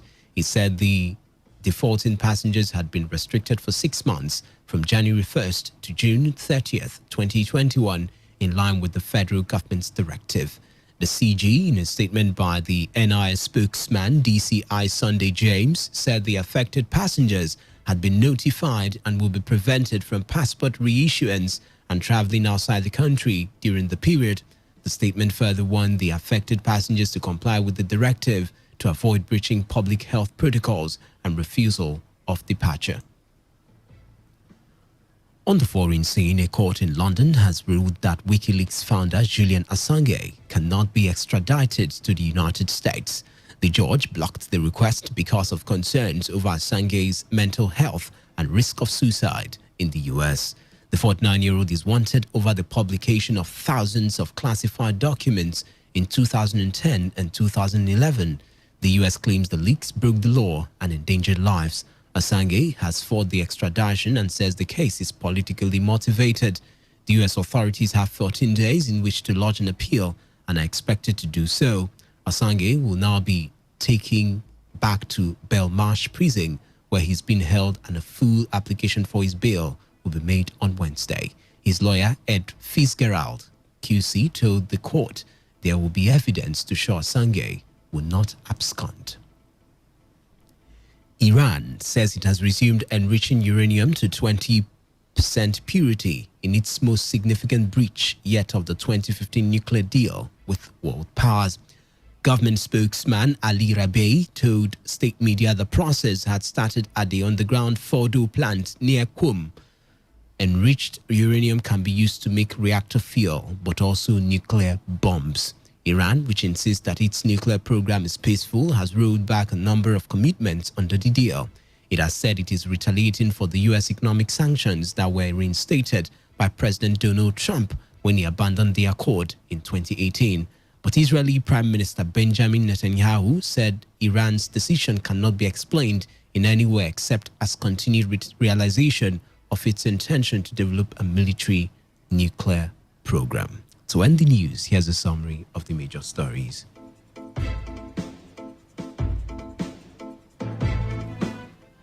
Rivers State government has commenced the commissioning of some road projects in 7 local government areas of the state. The emergence of Masop factions has hindered the annual Ogoni Day celebration. A magistrate court in Abuja has remanded Omoyele Sowore and 4 other suspects in Kuje Correctional Center. On the foreign scene, a court in London has ruled against the extradition of WikiLeaks founder Julian Assange to the United States. That was the news as edited by Chinedu Iwun. For comments and inquiries, please call 0815-341-8657 or 0814-434-3502 or send your emails to news@todayfmlive.com. You can also read our stories on www.todayfmlive.com. Do not forget, take responsibility. Wash your hands frequently with soap on the running water. Avoid touching your face and high contact surfaces to prevent coronavirus. I am Wisdom Obina. Good evening and thank you for listening.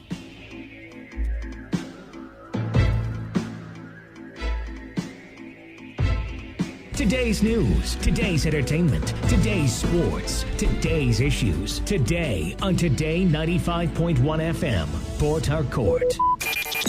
Talk radio. I listen to a lot of talk radio. 95.1 FM.